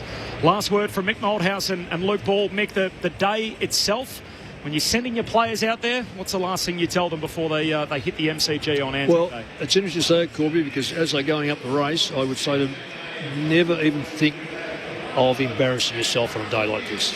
And if you're going to... It's an old cliche and it's an old word from many of the poets and people who have written about the First World War.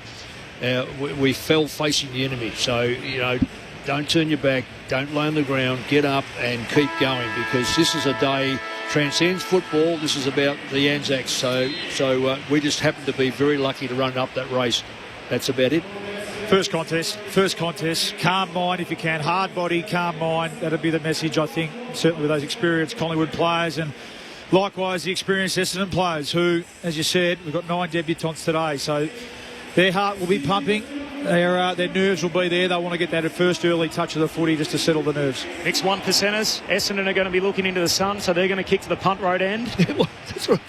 As I say, you've got to pinch every little bit you can legally. I can't tell you who won the toss because they both pointed to the other end of the ground. So Neymar pointed to the city end and McGrath pointed to the punt road end.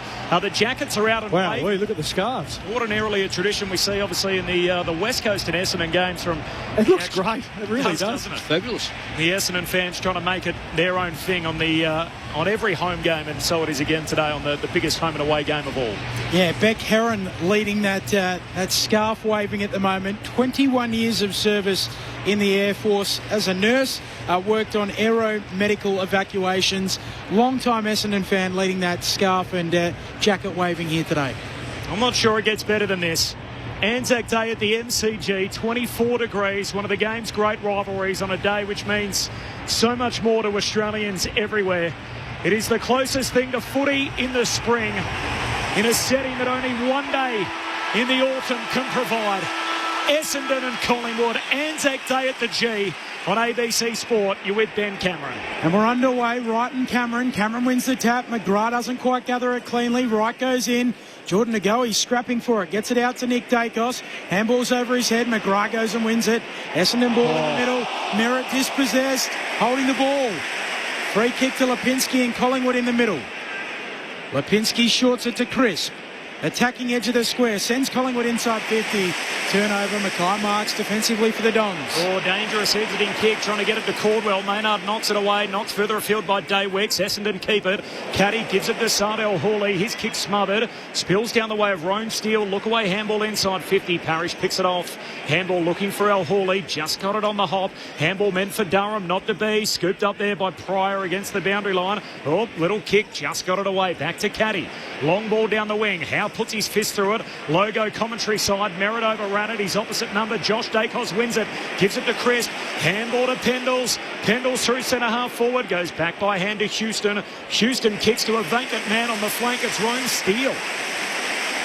He wasn't on a list this time last year, the mid-season recruit. He marks here in front of over 90,000 right half forward on Anzac Day. Yeah, very. The ball movement was haphazard at best, but Essendon got locked looking at the ball. So Collingwood player was able to sneak out the side, and when you get the ball with Pendlebury, something. Well, they got caught skinny too, the Bombers. And the Pies were able to shape corridor. Oh, Rome Steele brings it back beautifully.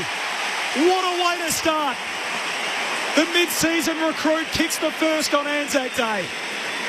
And every Magpie rushes to him. One straight six. Essendon yet to score. We're 2 minutes in. This is Anzac Day footy on ABC Sport. Oh, what a finish. He's become a goal kicker, hasn't he, Ryan Steele? Really cemented his spot in this Collingwood team. But you're right, Nick. I mean, scrappy start, as you'd expect. High pressure. Everyone trying to get their hands on the footy. It was the kick to the contest and the Jeremy Howe spoil. And as I said, the Bombers just got caught too skinny. Had no representation through the corridor, and three Collingwood players who held their space. Pendlebury, one of them, was able to set up Dan Houston, who pinpointed Rone Steele. Looks like he's starting on the wing, just pushing forward into space, and that's a beautiful finish from 50. Peter Wright starting in the ruck, as we said, and certainly Andy McGrath rather with Nick Dacos.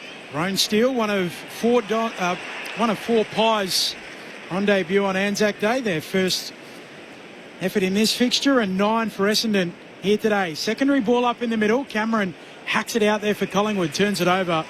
Archie Roberts marks on the back flank here for the Dons, kicks out to the logo and finds Caddy. Yeah, the Bombers have got an extra player at the stoppages too. Collingwood dropping off.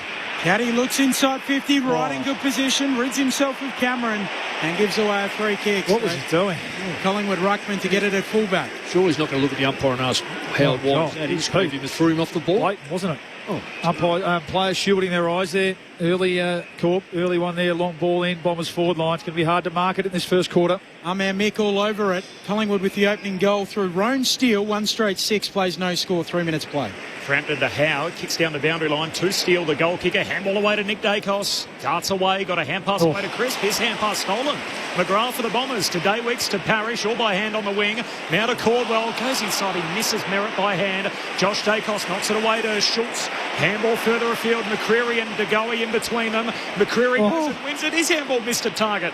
Gee, some hot footy early and some sloppy skill errors by hand. Pack forms half forward for the Pies and a ball up. Some nerves there, isn't there? Oh, just overuse. Yeah, but nerves, isn't it? Well, you can say they're 2 metre handballs. All AFL players. Nerves are out. Put that on your teammate's chest. Oh, Bally.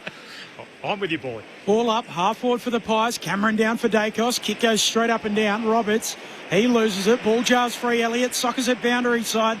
McCreary tracking it. Right there with him is Roberts. Knocked out, throw in 40 around from the attacking goal for Collingwood. Reminds me of what we used Brendan Goddard working for us, and we used to talk about the yips, how you get a goal kicking yips. He said, I don't understand how anyone can possibly get the yips. I've never had the yips ever. How have you never had the yips? He said, no, not over a putt, nothing. Don't understand it. Oh, well. DJ, kindred spirits. Yeah, he must have been was he, how many Brownlows did he win? Tapped down by Cameron, coming through Elliott. He coughs it up, and now Essendon off the back flank. Kako away to Durham, who steps his man Maynard, kicks forward of halfway. Sully Roby takes it. What a day for him. Game number 3. Hand pass away to the number 3. Parrish lifts it further forward to Durham. Ball kicks into Howe right in front of him. Intercepted by Josh Dacos. Back flank. Hits down the line to Steele. He's busy early, Rome Steele. Centering kick to Pendlebury. Hand pass away to Maynard, the acting skipper. Puts it to centre half forward. El Hooley breaks it up. Ball hits the deck. Tagawi inadvertently soccers it away. They all overrun it. Loose footy scooped up by Elliott. Hand pass inboard. Maynard trying to tap it away. Coughs it up. Caldwell by hand away to Langford off the back flank for Essendon to Roberts. And now to El Hooley again. Here go the Bombers. Hand pass down the wing to Merritt. Merritt just chips it for Kako. 55 out from goal. Nothing he likes, so he stops, props, kicks inside 50. Ball kick, Howe hands to it. One up by yeah. One said play on, Howe gets it. Last line for Collingwood. They've got the only score in the game. It was a goal to Roan Steele. He's looking to have his Mark McGough moment today, perhaps. Collingwood by 6 points. Had a good start. Beautiful draw on that kick too from right to left to bring it through from left half forward. Collingwood work it up to the wing. He's Pendlebury. Played in more of these games than anyone else. Pokes the kick out on the full. It is an Essendon home game, and it feels like an Essendon crowd. They've got plenty of voice. They've had plenty of time to store it up. Must be said, the Essendon faithful as Caldwell kicks out to the boundary line. Southern side. Right's kick is a stinker.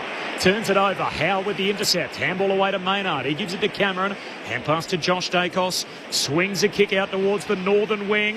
Nice work, McCreary. Got rid of his direct opponent. He's out the back. Daywick's right there with him. McCreary scoops it up. Collects 60 out. Centering kick back inboard. DeGoey can't quite trap it.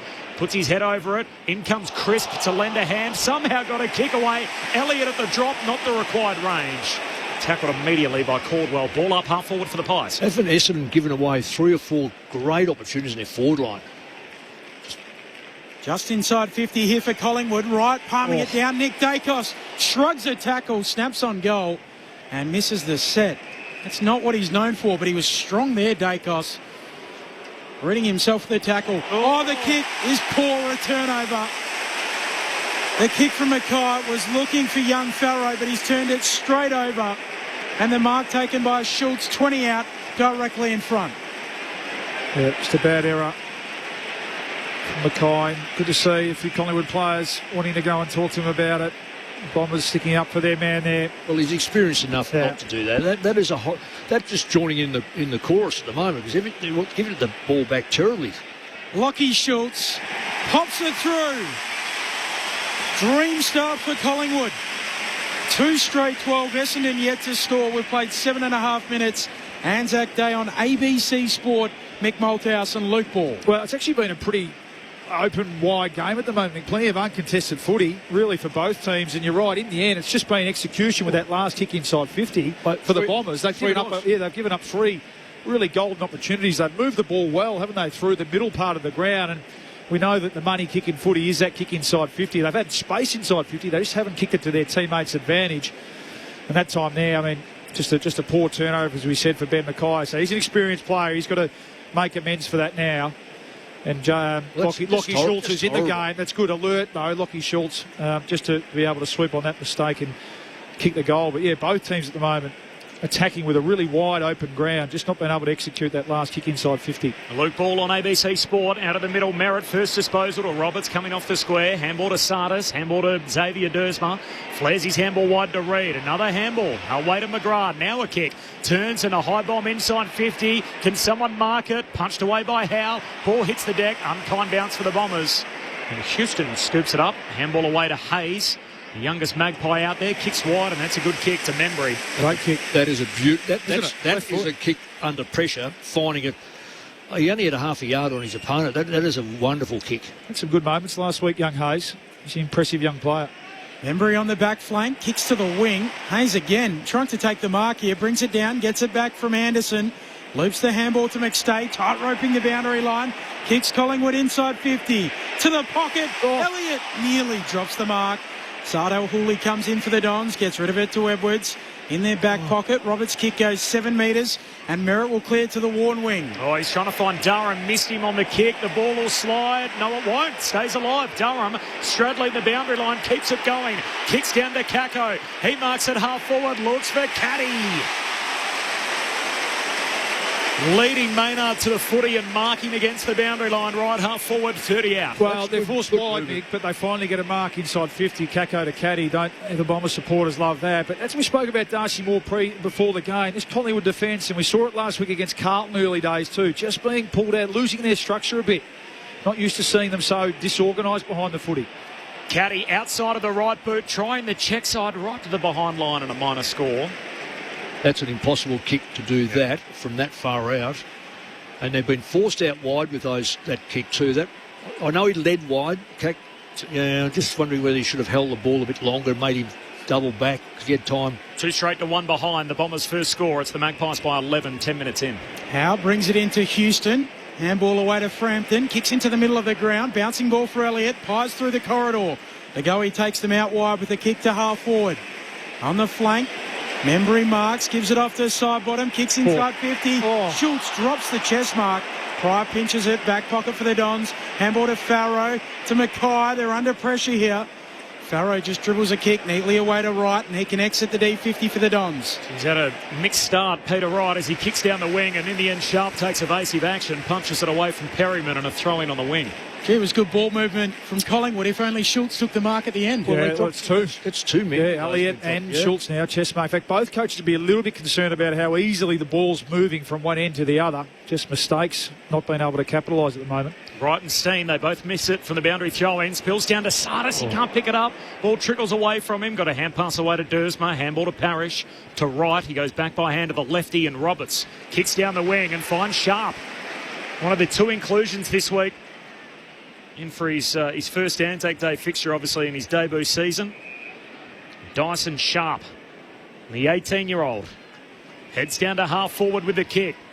May flies for the footy. Ball spills down to Kako. Knocked it out towards Durham. Took on the tackler. She was given a bit of time. Gives it back to Merritt. Great centering kick. That's a great kick. And that will work. Caddy marks, true centre half forward. Well, that's an outstanding kick under pressure. He held the ball back there, Corby. I'm sorry to rob you there.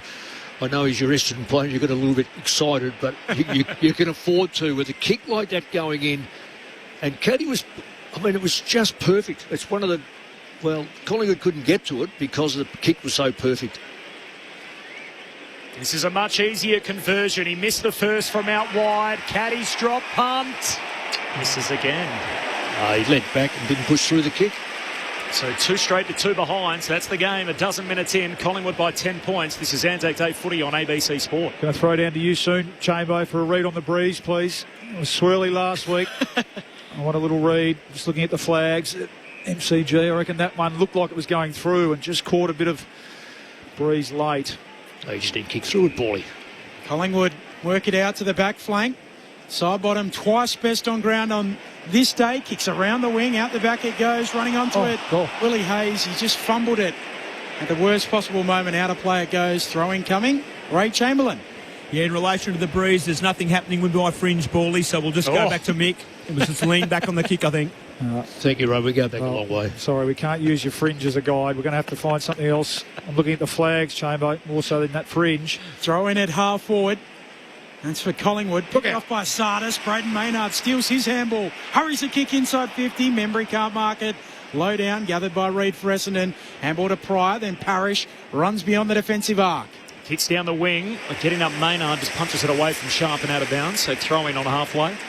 Just repeating full-time, Hawks by 49 over Gold Coast. First game of the day, 5 goals for Jack Gunston. And Jamara kicked one in his return for the Suns. 10-point lead for the Magpies here. Corba, Middlemass, Ben Cameron calling the footy. Ray Chamberlain, Mick Malthouse, Luke Ball. Your call team, Anzac Day footy on ABC Sports. Steen grabs it out of the ruck. Hand pass, though, picked off. Edwards misses a target by hand to Roberts, so nervy start here. Goes back by hand towards Reid. He gives it away to Langford, to Roberts, all by hand. Essendon retreating now at full back. El Hooley, dangerous kick, just got it to Mackay. And Mackay comes out wide to Dersma on the back flank. He goes for a run in front of the members. Kicks around the wing, looking for Durham. Arriving late House, wheels it away. Quaynor pinches it for Collingwood. There's a free kick, it'll come back. Why? Essendon fans want 50. Top of the arms.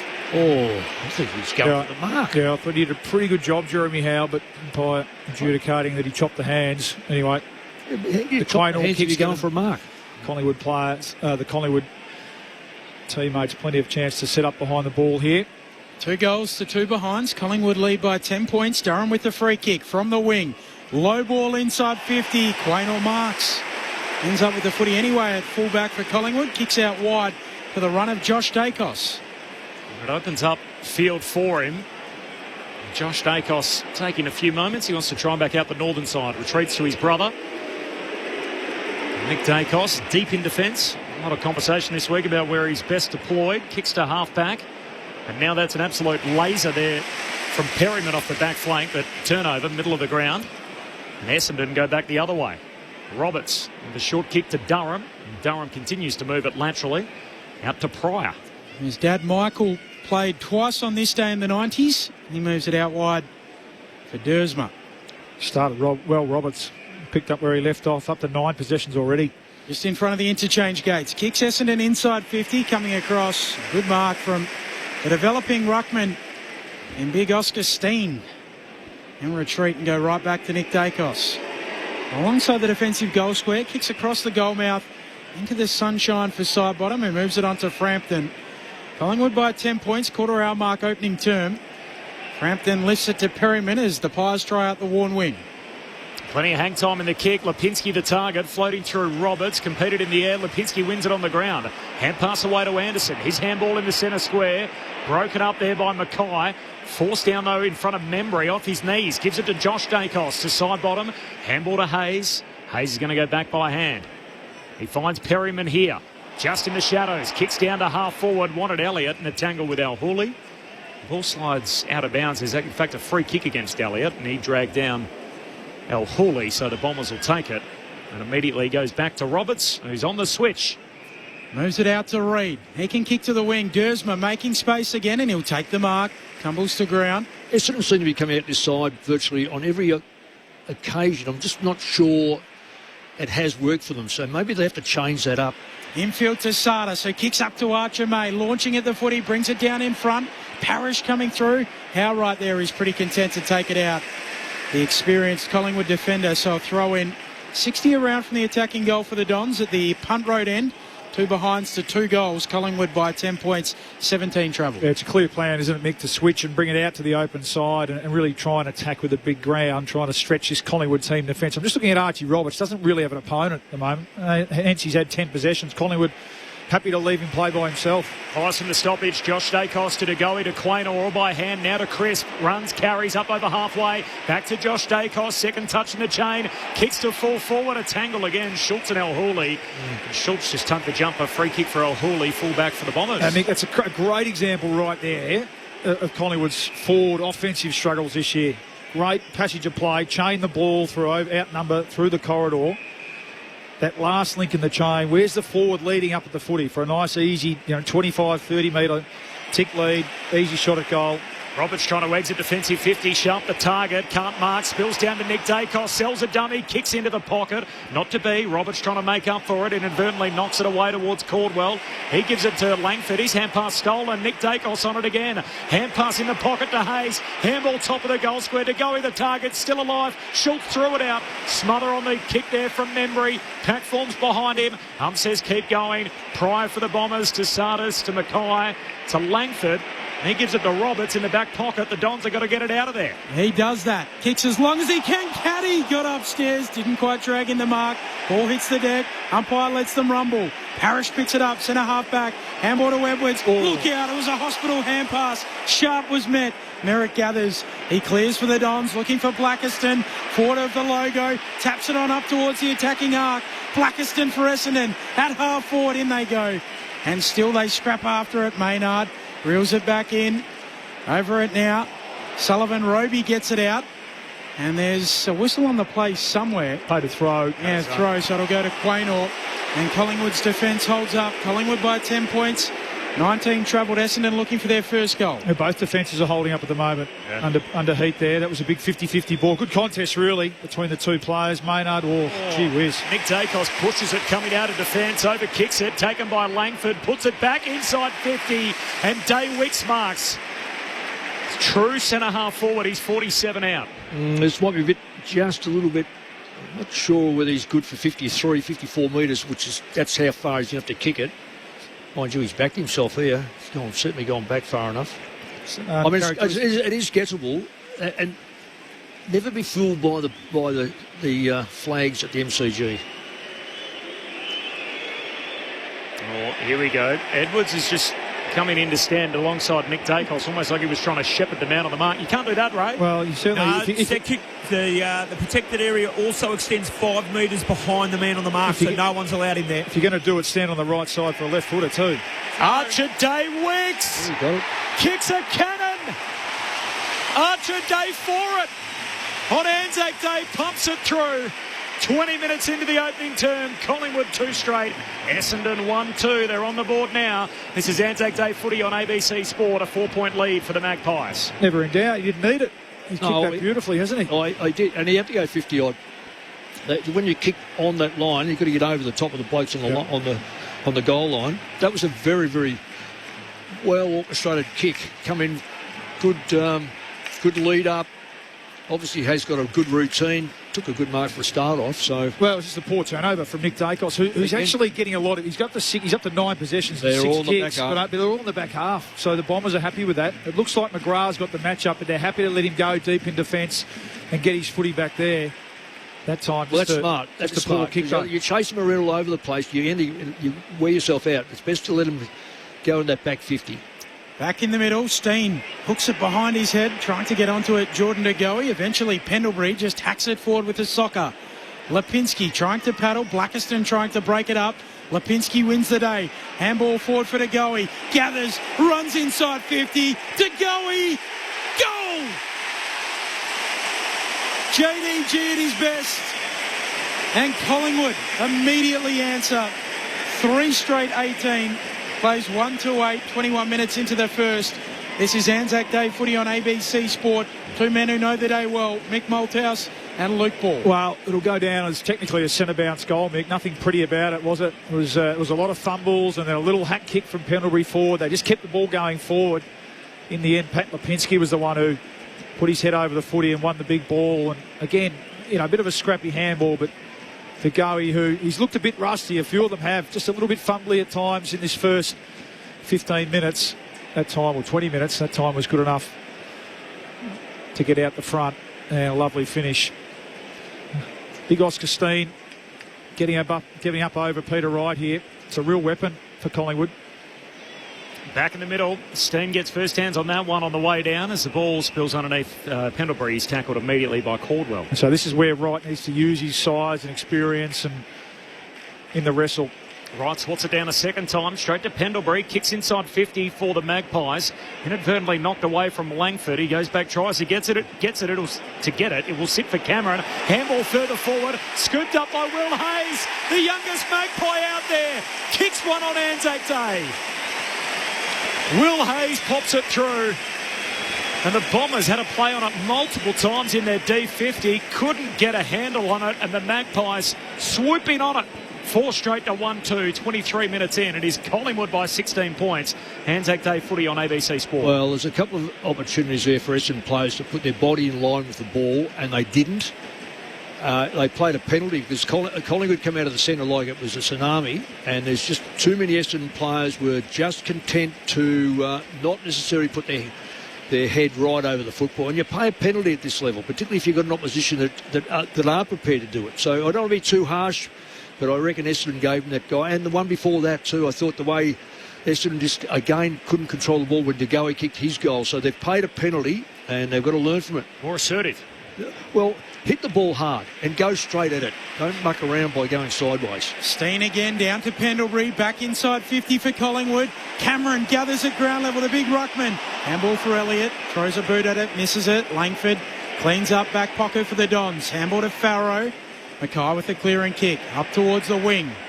Right underneath it, he can't take the mark. Edwards is there to gather. He'll hurry a kick around the wing and it might work out for Merritt. Merritt knows all about this stage, an Anzac Day medalist in the past. Handball down to Kako, just runs around Frampton in the sunshine. Long kick down to half forward. Oh! Day-Wicks! Archer Day-Wicks, third up, rips it down. Absolute ripper. Your man is bouncy. Wow, that is a big, big mark under the circumstances. Like, he's come from nowhere. Didn't know he had that. He really had to take it, didn't he? Corby, haven't seen a heap of him, if I'm being honest, but didn't know he had that. Some serious hops. Yeah, landed on both feet too, which is really, that means he's going to go around the corner too. He's a left footer, so he's going to walk around. The mark deserves a goal. He adds it to it. 2 for Day-Wicks. He's having himself an afternoon on Anzac Day. Wow. 2-2 to 4 straight. 10-point lead for Collingwood. 25 gone opening term. This is Anzac Day footy on ABC Sport. Well, just for those, Paulie, that are sort of sitting at their farm or sitting home, just that mark, the ball actually come into probably in a position where it was a bit of an iffy kick. It was just one that was hacked into the forward line. He's come from about 15 metres deep and jumped over the top. He's actually used his teammate as a bit of a ladder, but he's gone straight up. Kako is the one that created it, though, because his sidestep was just beautiful to get that ball in there, and then he was under pressure to kick it in. Yeah, that's memorable, that. I hope someone's got that on a shot from one of the newspapers, because that is an absolute cracker. Yeah, the snappers are down in that Dom Sheed pocket mix, so I dare say they would have. Ray Chamberlain? Just as that goal was being kicked, Archer made his way off the ground alongside the doctor. I'll give you an update as it unfolds. Free kick to Steen in the middle. He turns it over, and now Essendon quickly out to the worn wing. Ball sits up for Kako. Forward handball to Roby. He looks into the pocket. Caddy's all alone, and it gets to him. Oh, he was clobbered. Surely a free kick. Perryman arriving late. Well, yeah, certain free kick. This Collingwood defence is all at sea. So just making some horror decisions to trade up, come forward to try and impact, and the flow-on effect of that is when they don't impact, is they're leaving 3 players out. The last 2 shots on goal, direct result of that. 15 out, in the pocket, he misses. 3 behind from Caddy. They get off the hook there, but it's a real watch, Mick, this Collingwood defence. They are all at sea at the moment. Well, I wouldn't be jumping up and down, because I reckon Essendon's just as bad. Collingwood by 9 points, 26 minutes travelled opening term. Oh, exiting kick, not a good one from Houston. Touched on the way through by Dersmer and out of play, half forward for the Dons. Essendon, by the way, the number 1 team in the competition for accuracy. Made Caddy 0-3 from 3 set shots, but they were kicking them at 55% leading into the afternoon, best in the comp. Corby, that last one, he rushed it. He thought he was getting protection by the umpire. Should have just waited. Boundary throw in. Cameron palms it down. Durham knocks it back into traffic. Caldwell tries to extract it. Free kick. Out of zone umpire says Caldwell taken high.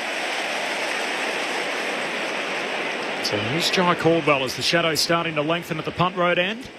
Kicks from 60 metres out to full forward. Leap at the back from Roby. Forced the ball out, but a mark was paid. The man in front had enough of it. It's going to come back to Frampton at full back for the Magpies. What's the margin? 9. Collingwood by 9 points. 28 gone opening term. I don't reckon either backline are playing particularly well, but I think Collingwood are holding up 12 to 14 times it's gone in. I think they've done okay. I think the worry for me would be Essendon's ground ball putting their nose over it. That's where Collingwood have got their goals from. Collingwood with the double switch. Frampton goes out to Dacos. That's Josh, who goes back to Frampton. Now Quaynor kicks to the members' wing. Blackiston comes in and breaks it up. Ball hits the deck. Dersman's there for the Dons. Retreats a long way with his kick. Just finds Reid. So Reid backward of halfway. Members' side of the ground. Shorts it for McGrath. Collingwood by 9 points. McGrath for the former skipper in Merritt.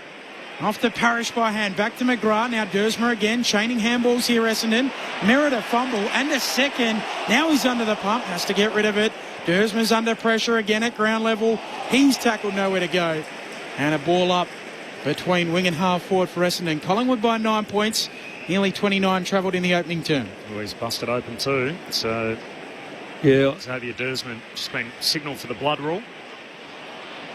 Collingwood are dropping a player back from these stoppages, and I think it's a really good ploy. But Essendon got players in front of the ball, but they're not manning this bloke up, and that's why Collingwood are able to take the ball out so quickly. Pies by 9, approaching quarter time from the stoppage. Nick Dacos to Pendlebury to Josh Dacos. Dangerous handball. Cameron Clever knocks it down to Lipinski's advantage. Hand pass away for the Pies to McCreary. In front of the benches, he's off and running. Long, high kick inside 50, getting across Mackay. Pulls it down. Mackay on the back flank for the Bombers. That is a good mark. Can be very critical. Retreats to Reid. His kick not great. Put Farrow under pressure. Got it on the bounce. Handball away to Langford, and that'll do us. We're away on Anzac Day, and it is Collingwood by 9 points at quarter time. So 4 straight, they lead Essendon 2-3. It's a 9-point advantage for the Magpies at quarter time. The goal kickers, Roan Steele, kicked the first of the game, and then 1 each for DeGoey, Schultz and Hayes. Meanwhile, for Essendon, Archer Day-Wicks has both of their goals. He's also got a pretty sweet hanger too, leaping up on the shoulders of his own teammate. In all of that, sat on the shoulders of his namesake Archer May. Ripped it down. Nice mark and goal from Day-Wicks in that opening term. Ray Chamberlain's on the boundary. Razor, Xavier Dersma came off late in the quarter with a blood rule. What happened there? He appeared to go into the knee of an opponent. He had split on his eyebrow. I can say Archer May has come back from the rooms and he's out on the ground with his teammates, so I suspect he's fine. Thanks, Ray. More from you coming up. 9-point lead for the Magpies. We'll hear from Luke Ball and Mick Malthouse next. This is Anzac Day Footy on ABC Sport. Look at me. Anne Edmonds, Kitty Flanagan, Magda Zabansky, and so many more. Good morning, everyone. No one cares. In comedy gems like Fisk, Kath and Kim, and Bad Company. This fun? No, thank you. Comedy that leaves an impression. ABC iView. This is Anzac Day Footy with ABC Sport. Oh, the kick is poor, a turnover. The kick from Mackay was looking for young Farrow, but he's turned it straight over. And the mark taken by Schultz, 20 out, directly in front. Lockie Schultz pops it through. Dream start for Collingwood. Lipinski trying to paddle. Blackiston trying to break it up. Lipinski wins the day. Handball forward for DeGoey. Gathers, runs inside 50. DeGoey, goal! JDG at his best. And Collingwood immediately answer. Inadvertently knocked away from Langford. He goes back, tries to get it. It will sit for Cameron. Handball further forward. Scooped up by Will Hayes. The youngest Magpie out there. Kicks one on Anzac Day. Handball down to Kako. Just runs around Frampton. In the sunshine. Long kick down to half forward. Oh! Day-Wicks! Archer Day-Wicks, third up, rips it down. He's a left footer, so he's going to arc around. The mark deserves a goal. He adds it to it. 2 for Day-Wicks. Anzac Day Footy on ABC Local Radio, Sport Digital, and on ABC Listen. In his first Anzac Day game, it's just his 10th match of footy overall. He's had a quarter to remember. Archer Day-Wicks kicked Essendon's only 2 goals and taken a hanger. 4 straight, the Magpies. They lead the game. Essendon 2-3. It's a 9-point advantage for the Pies. Luke Ball, Mick Malthouse through 1. It's an interesting game, Mick. It's quite open. A lot of uncontested footy, isn't there? In fact, a lot of both teams well on track for over 400 disposals and over 120 uncontested marks. So we probably tended to think that early on in particular it would be a little bit more contested and a little bit more in close sort of work, but once it leaves that initial stoppage, both teams struggling with their mid-forward connection. And then how many times have Collingwood gone forward, turned it over, and then Essendon have been able to march the ball back down the end of the ground, and they've turned it over, and likewise Collingwood's in. At the moment it's a turnover game, but both teams aren't able or aren't good enough to execute that last kick inside 50, and we've spoken about Collingwood's mid-forward connection troubles. How many times have they been shoulders out, even coming through the middle of the ground, and they haven't had that forward leading up for an easy 20, 25 metre kick. And the Bombers as well have left a few out there in terms of their forward half. I mentioned, that 5 minutes there, Collingwood's defence were all at sea. I mentioned that because they were trading up, they were coming forward to defend, not having an impact and leaving their direct opponent. And Caddy in here and let them off the hook. He kicked one, but certainly could have kicked another. And in the end, they go 2 goals, 3 from 12 entries. Collingwood have kicked 4 straight from 15, but both teams have had chances, more chances than that, it's felt like, hasn't it? And so, you've spoken about both teams committing forwards to the stoppage. Well, Archie Roberts' opponent, clearly the message for him is let your opponent get up into the mess. Back. You stay back and impact, and he's good enough to do that. He's had 12 possessions himself, having a real impact on the game. And they like Houston or Josh Dacos to do the same. Other end to do the same. And Quaynar sometimes, they've got 3 players in Collingwood who can switch and get a good result from. But you're right, Bully. One of the things that you expected early on with I guess it's the old trench stuff, is you wanted a real fight early just to establish yourself, but it was very open. There's no way knowing they're going to go 400 possessions each, because they can't keep running at this level. I was looking for the stats here to find out what the meterage was, which I can't get because I'm not that good on this computer. But the thing is about it is you've nailed it. The fact is that Collingwood have gone in there 4 times out of 50. Scored 4 times from 15. Well, that's 26-27%. I mean, that's horrible. Yep. But Essendon aren't much better when you see the 3 points that were kicked. I'll let Caddy off one of them, but the other 2 he rushed it, and he is causing all sorts. And the fact is, his direct opponent is Howe. And I'm not sure that is the great matchup. Well, it's Howe and Maynard, but what's wrong with Frampton? Frampton's done great jobs on tools before. He's playing on the big fella, isn't he? But but again, that to my point around, they just look a bit disorganised without more back there, in particular. They did last week, I thought, at times against Carlton. And Carlton weren't good enough to punish them. Well, at the moment, the Bombers haven't been good enough to punish them either. And in the end, I mean, it's been the unlikely source of Day Wicks, hasn't it? Who's bobbed up and kicked the 2 goals for the Bombers, with Caddy letting them off the hook. So you just hope that from the Bombers' point of view, that they with that momentum, or with the dominance, the amount of footy that they had that quarter, that they didn't make them pay, and that Collingwood will tighten up defensively. You'd think from here. Orly, you're a midfielder. Tell me. If for people that aren't watching on TV and listen to us, tell me about Nick Dacos. Like, he's had 10 possessions.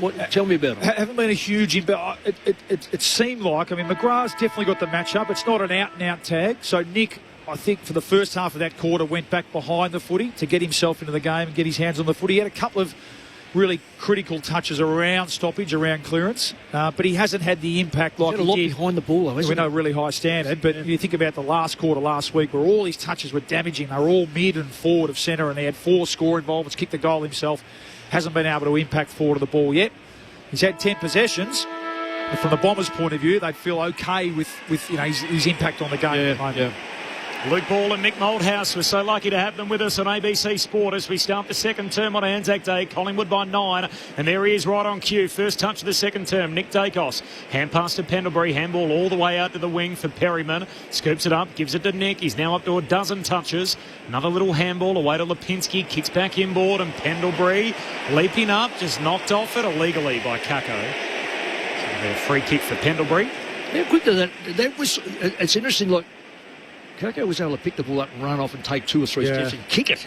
Is it the noise? Are they going to let him a little bit of noise? A little bit of slack. It was a latish call, I think, too. They only let him off the hook there. Yeah, the ray on that in a minute as Pendlebury straight up the pipe, punched away by Mackay at fullback for the Bombers. Picked up between the legs of McGrath, gives it to Merritt. Somehow got it out, spills to DeGoey. Hand pass away to Nick Dacos, who shoots goalward, hurriedly misses to the left or behind. Collingwood by 10, 60 seconds into the second term. Ray Chamberlain. Yeah, with those ones, Mick, you'll see the umpire will have a second whistle to blow time on to say to the player, don't kick it. And the umpire was quite late in getting there, so no 50 applied. No, I think it's common sense. It's a good decision. Really good decision. Happy with that. Roberts bringing Essendon out to the back flank, gives it off to Langford, who gets rid of a handball away towards a teammate in Caldwell. He looks back for Roberts on the wing. He's buffeted off it. Strong bump from Frampton. Now they go at it. Bit of a difference in the weight classes there. You get a throw in on the wing, worn wing side of the ground in the last remaining sunshine. Collingwood by 10. Umpire brings us back in. Both rucks with hands on it. Ball spills towards the logo. Lipinski trying to soccer it on. Parrish tracking it. Gathers the footy. Manages to get a handball out. Roby goes in. So too Josh Dacos. He knocks it out and wins a free kick for high contact. So Collingwood ball on the wing. one wing side of the ground. They lead by 10 points. Oh, this is the intended target. Scooped up out there, half back by Farrow. Retreats by hand to Roberts. He goes all the way back to Langford. If he can't play on what he can play on, I was going to say it's a wasted ball. Switches to El Hooley, who's off and running from the back pocket to half-back. Kicks down the wing. Gee, unrealistic attempt from Durham. He not only went early, Just didn't need to do it. He jumped about 5 metres before where the ball landed. Because Houston had taken his eyes off the ball. He just didn't need to do it. Then Sam Durham. He's actually been pretty ordinary, I reckon, Durham, today. Was he trying to draw a block? Is that kind of what he was trying to emphasise? Anyway, free kick for the Pies. Short kick to Maynard, short to De Goey. De Goey handball away to Maynard. Maynard dabs it into the pocket. Hand on it from both Langford and McCreary, and out of play. Forward pocket for the Pies. Ray Chamberlain on the boundary. Yeah, Durham just needed to apply the Tommy Lynch there, and rather than jump, just run into the back of his opponent and put his arms out, because obviously Houston had no intention to go for the football. Thanks, Ray. Forward 50 stoppage here for the Pies. Punt road end of the ground. Cameron palming it down, coming through. Anderson gets the handball away towards Elliott. Picked up by Pendlebury. Handball for side bottom. Coughs it up. Allows McGrath to clear for the Dons. And here is Durham. Takes the mark and bursts away with it. Gives it to Merritt through the middle of the MCG. Oh, that's a great Merritt. Kick out in front of Caddy. He's got 3 behinds today. All from the set shot. He runs onto it here. 55 metres out. Centering kick. Tough one to mark. Not for this man. And Durham, who's run the length of the ground to mark it full forward. Well, that is an extraordinary kick. Yeah. Extraordinary bit of play. A very ordinary ball that went in, but the Collingwood player next to him, what's he thinking? That could have been spoilt 10 times. You could have had a cup of tea in between. That's Houston. Well, Lipinski as well. Well, both of them. Oh. Great work rate from Durham, though. Fantastic. Charlie was smarting. Fantastic. He knew he made the error. He wins the next 50-50 and then charges forward and should finish here. Kind of blue-collar guy that every team craves. Sam Durham knocks it through. 1-score game at the G. 4 minutes into the second term, Collingwood 4-1. Essendon moved to 3-3. Magpies by 4 points. They've led from the jump. This is Anzac Day footy on ABC Sport. Paulie, I'll tell you who's causing all sorts of trouble is Caddy. Like he's coming up the ground. His ability to win the first touch. He could have had 3 or 4 goals. Certainly 3 goals. It's great vision by Merritt, wasn't it? Magnificent. He got the handball release. He looked up. Jeremy Howe was in line. He was the only one back for Collingwood. And he just only had to hook the ball across his body to Caddy, who, as you said, put his head down and worked hard. He's a bit too athletic for Billy Frampton. Well, Frampton's on him now. So, I call for that change. But I think closer into the goals, he's got to stay on him. Right, well Steen taps it down. Nick Dacos just zipping through, gets the handball away, looking for Anderson. Stolen there by Merritt. His handball a turnover. Josh Dacos shorts it to side bottom. Gives it back to Anderson. Here's Nick. 40 out, directly in front and off target. He's just a little bit off, I reckon. Oh, you'd expect him to finish that, I'd say 95 times out of 100. Yeah. Not on this occasion. Collingwood by 5 points. 5 travelled second term. Even the handball before that was the wrong decision and poorly executed. So, I mean, you know he'll keep working here, Nick, but he's just a little bit off his best at the moment. Don's out of defence from the kick out, but wide. So Langford off the back flank, kicks down the wing. Howe competes in the air ball, spills down Essendon's way. Caldwell, handball away to Edwards, kicks to half forward. Caddy overruns it. Easy intercept there for Frampton. Handball away to Perryman. Hot handball to Josh Dacos. Great pursuit from Durham. Hurries up Houston, who receives the handball and then gives one back to Josh Dacos. Handball out to Frampton. Gets around Caddy, kicks down the wing, and that's a nice spot. Finds Lipinski. Southern boundary line, just on the defensive side of halfway. 6 gone in the second. Collingwood by 5. Kicks around the boundary for Membry, leading up neutral territory, worn wing side of the ground. Didn't see much of him. That's a good lead, though. Good hard lead. Oh, kicks infield. It has to be a good kick. It does find Houston in the corridor. Looks inside 50 now. Lateral lead from Elliott, and it hits him on the chest. 45 out, 45-degree angle. Well, it's risk-reward, isn't it, Nick? Well, he's passed that in to a better spot. Mind you, Elliott can knock him over from anywhere. If I can just say one thing for the game's point of view, I know Essendon are going okay. But when there's a line ball decision, I reckon Collingwood are winning every one of them. I know they might be a bit leaner, a bit younger, the Essendon players. But is that an experience thing? Well, Oldest team I've seen versus 7. I've seen a world champion at 18. Yeah. So you don't have to be an age. It's not age. Elliott came infield with the kick to Bo McCreary. Boot the ball from 50 out. It looks good off the boot, and it's there. Collingwood just steady, and they lead by 11 points.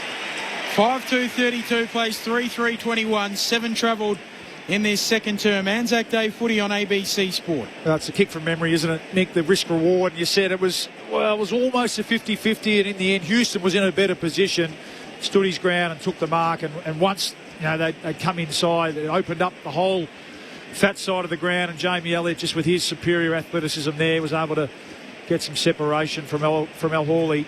What do you think of Parrish there in the marking contest? No, I think it's one of those ones. Is it? Yeah, no, he didn't. No, I don't think so. I think he probably either got to stay. Wally, you've got to. No, he couldn't have got Anzac there. Day, mate. He couldn't have got there. This is Anzac Day. You get there. If he doesn't score the ball, he's got to at least try and stay. Yeah, make a decision to stay down and hold his player up, because once he was out, I'd be absolutely livid if I was the coach. 11-point lead for Collingwood. Out of the middle go the Bombers. Sardis on the end of the handball chain. Kicks into the forward pocket. Ball slides through to Roby. Look away handball straight to his opposite number, Houston. Back pocket. That's that kick. Straight down the pipe. Finds Crisp. Marks the centre-half back. Handball to Nick Dacos. Trying to get him involved. Kicks to centre-half forward. On the hop. Reaches Elliott. Can't trap it. El Hawley got it out the back door to Mackay. Now to Pryor. And kicks wide to Dersma, who marks it right half back for the Bombers. Pies by 11. 8.5 gone in the second term. Essendon just holding it up for the time being. Dersma just swirling the Sharon in his hands, then kicks across defensive 50. Kick not a good one, but it works out for Farrow, who gets rid of it away to Roberts. Roberts touches it on the ground, gets a forward handball. Away to Reid, kick charge down. Well smothered by Lipinski. Ball hits the deck again. Lipinski still fighting after it. And now it eventually spits out for Membry.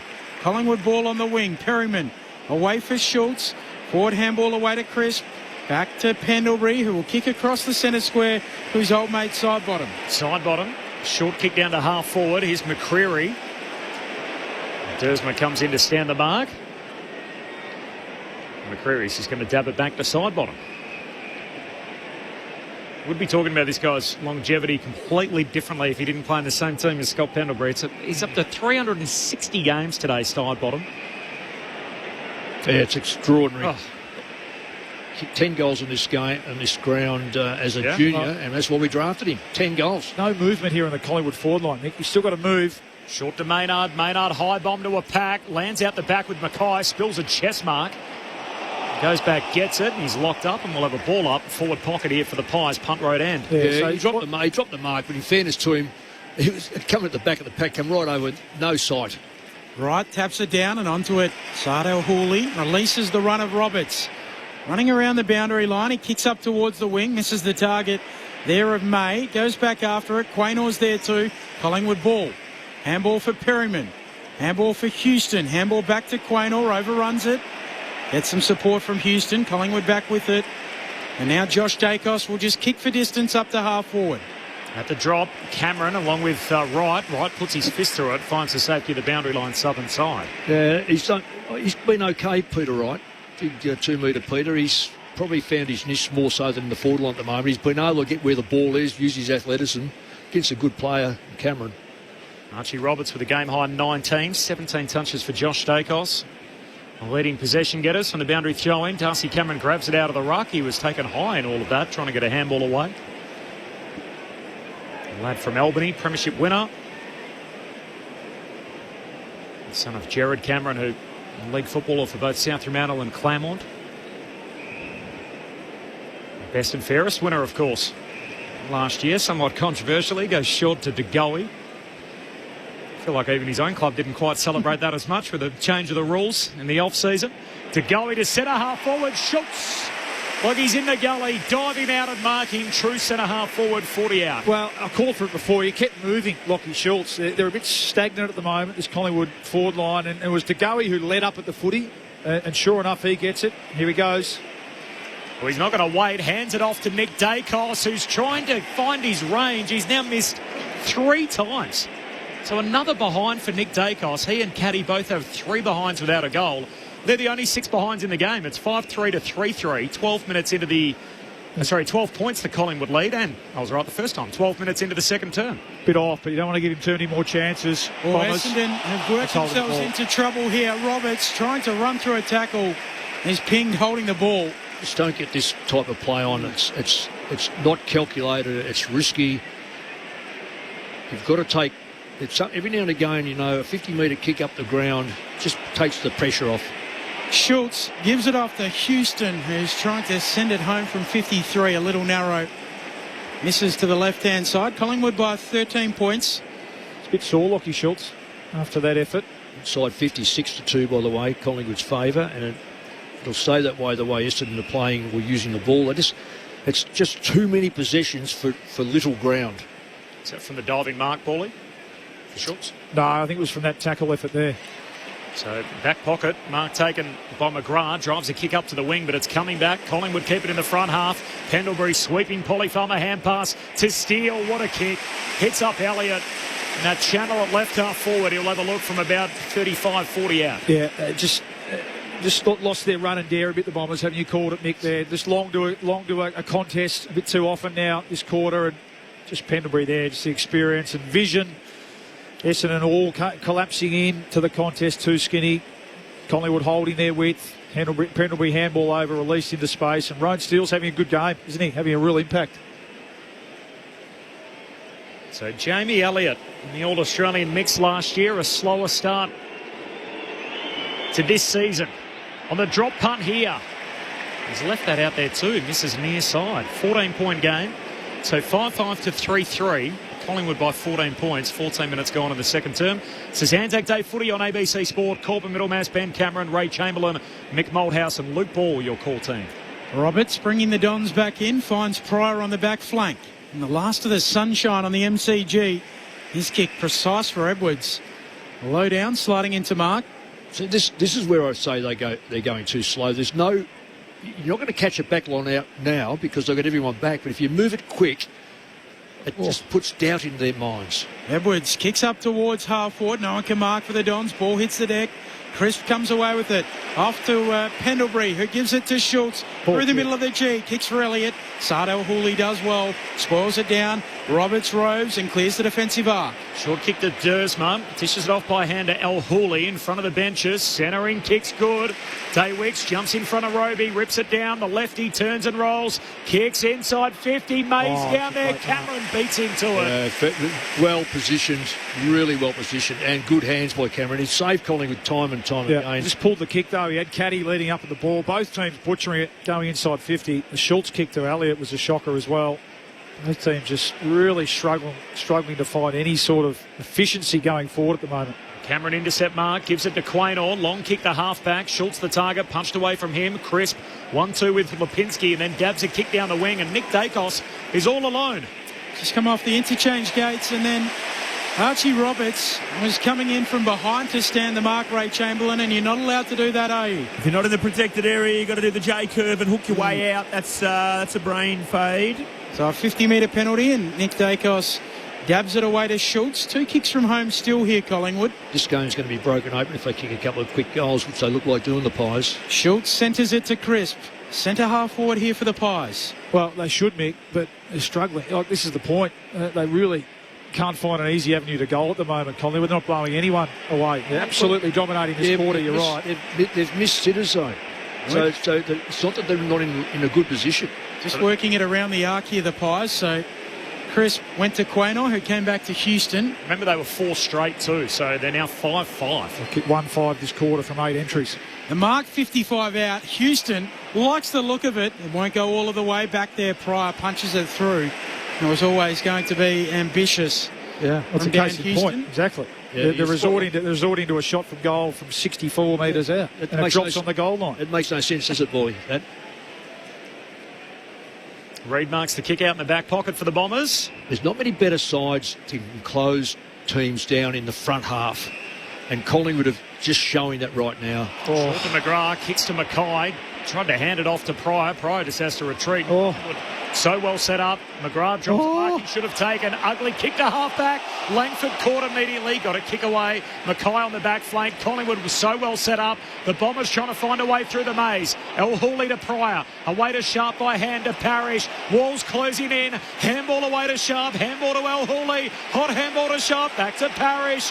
Oh, and then a loose handball trying to get it to Day Wicks. Houston's got it. He's tackling the ball up on the wing. This is handball, European handball. Well, it's like the handball game you play in pre-season, isn't it? The hot potato there. And Collingwood felt like they had a nail a couple of times. In the end, the Bombers probably do a good job to get the stoppage on the wing. Blackiston taps it down. Caldwell away to Merritt. He rushes a kick, bounces up to no one for Essendon. Quaynor there for the Pies, and they're back with it, and they want the open side.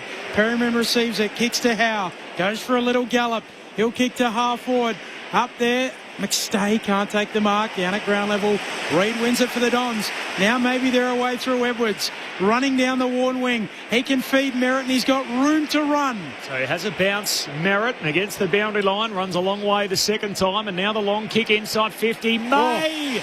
Archer May! Velcro for hands, takes it against the boundary line. Very good mark under pressure too. Really good mark.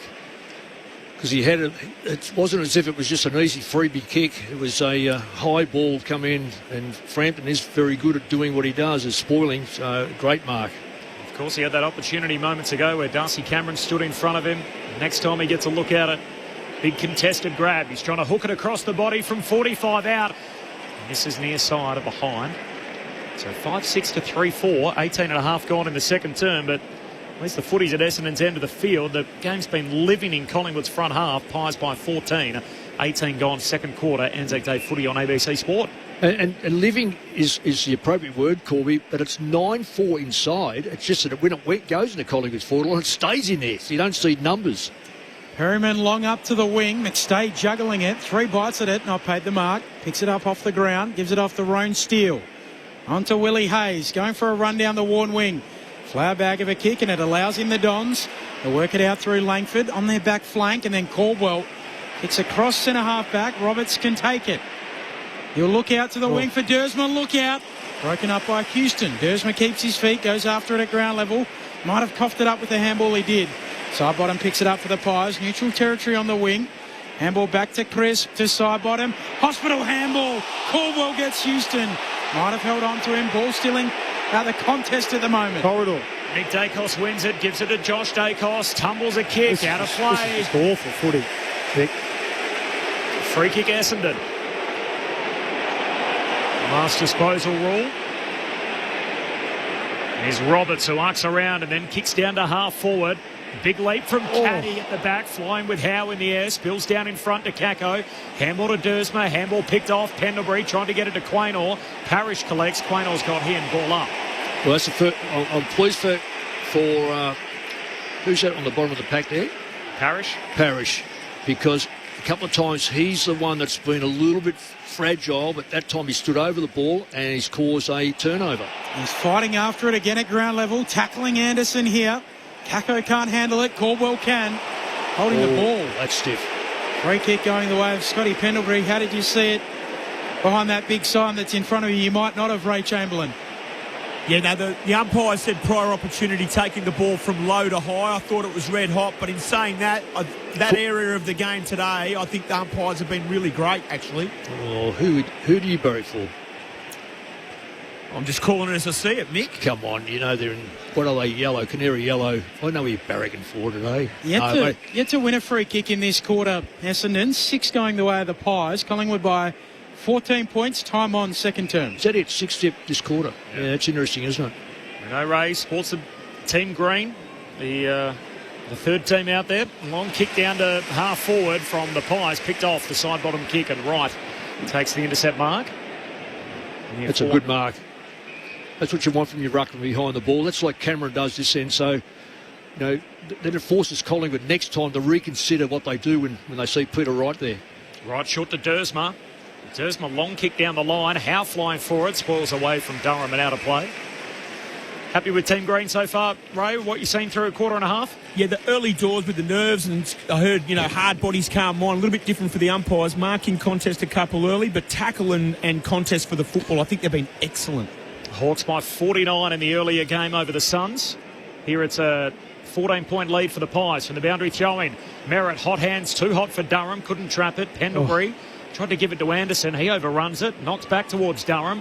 Handball to Dersma. There's another fumble picked up by Merritt. Hands it back to Wright for the Dons. Kick up to half forward, low down. May can't gather it cleanly. Sharp comes in. He's wrapped up very quickly and a ball up. Anzac Day footy on ABC Sport. Round 7 from the MCG. Up it goes. Steen hands to it. Ends up with Wright. Shovels out a handball. And Dacos, that's Nick, shepherds it out, wins a free kick. Bites off the 45. Kako comes to try and break it up. It ends up with Roberts. Essendon ball on the wing. Dersma to Caldwell to Parrish. Left foot kick inside 50. Sharp's in good position. Hands to it. Doesn't quite complete it. Free kick. No, it's a mark. He's paid the mark. So Sharp paid the mark. 45 out. Slightly right of centre. Probably a good decision, Ray. Well, I like it, Nick. He's controlled it, hasn't he? And he's lost the ball on the way down through front on. He's also clobbered by Maynard. Well, he's front on, so it could have been a free kick as well. Free kick or mark, absolutely. No, I agree with Ray. I think the umpires have been good. The players aren't holding up their end of the bargain at the moment. This has been a really ordinary, scrappy second quarter, hasn't it? Similar to last week, you recall Collingwood Carlton. An Essendon fan growing up, Dyson Sharp, he kicks into the man on the mark. And it ricochets away. Still a live ball inside 50. Merritt comes in, tries to apply the tackle. McGrath too. Collingwood have it. Side bottom Pendlebury. Cool heads from the vets to Howder, Quain or to Perryman. All by hand, and now Maynard chips towards the wing. And couldn't hit a target. Knocked out of bounds by Reid. Boundary umpire slips over, but he's okay. We'll have a boundary throw in between wing and half forward for the Dons. How do I know he's going to kick it into the man? I was going to say, right as Luke Ball saying, hey, it hasn't been a high quality game. There's been errors everywhere. Kicks it in the man. He ran into the bloke on the man in the mark. He must have thought he was invisible. He got his specs over and he needs his eyes checked. Fair dinkum. He's taken 3 steps straight into the bloke on the mark. Pies by 14. Time on second term. Anzac Day footy, ABC Sport. Free kick. Hold. Essendon. First free for the quarter? That's right. 6-1. And it was Nick Dacos who was hanging on to Andy McGrath.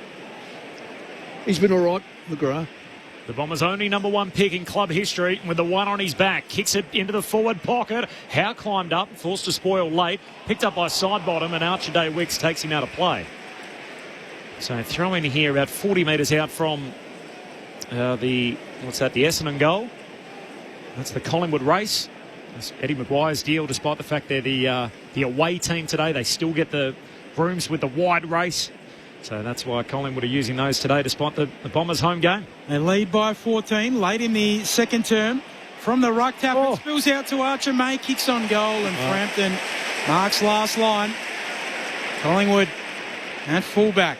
Frampton feeds Pendlebury, who stops props, kicks across the goal mouth for Howe. Just gets it to him. Howe kicks for side bottom in the back pocket. Side bottom stabs it to Chris. They're getting out of it too easy. This is the 4th kick, and it hasn't been any Essendon players near these. If Collingwood, what they do well is they keep the ball inside their front 50. And this is now the 6th kick, and Essendon still can't stop it. So, 7th kick, another mark. So it's 7 kicks, 7 marks. Well, it's 64 uncontested marks for the half, and I feel like it hasn't been, in terms of what they can do, 7. I feel like they've been well below their best in terms of their kicking and skill level.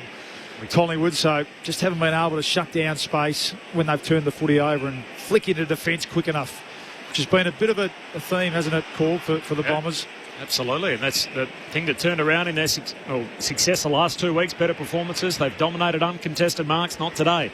So now the long forward kick from Maynard, up to half forward, punched away by Reid. Mackay went without it, McCreary collects. Collingwood with it, handball away to Schultz. Handball down to half forward, McCreary, like the Roadrunner, zips through, Meep wins it, gives it to Anderson. Handball away to Gully to Hayes, and that'll do us.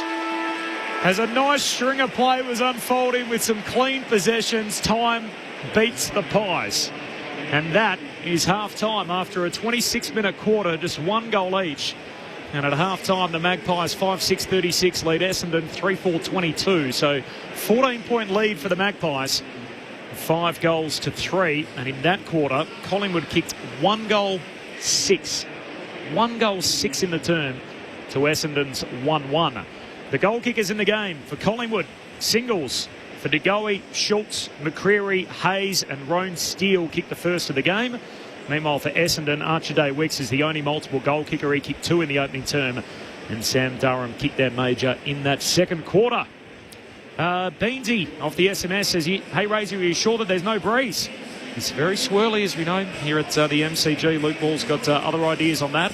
Tim from Cheltenham to fill in some gaps on the story you were telling earlier, Mick, about the Australian prisoner of war. Bill Fordyce is his name. Right. So I've met him a few times. Great man, says Tim. The man depicted in the Great Escape. And this from Guy. Hi, ABC team. Here in the Riverina in New South Wales, we've been honouring a former Essendon and Collingwood player, Norm LeBrun.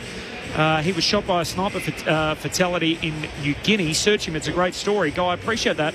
We did actually talk about him pre-game. It might have been before you joined us, but he's an incredible figure. Played for 4 clubs, including both of these teams, Essendon and Collingwood, as well as South Melbourne and Carlton. He was the first known Indigenous player to represent Collingwood, the 10th and last Magpie footballer to be killed as a result of war.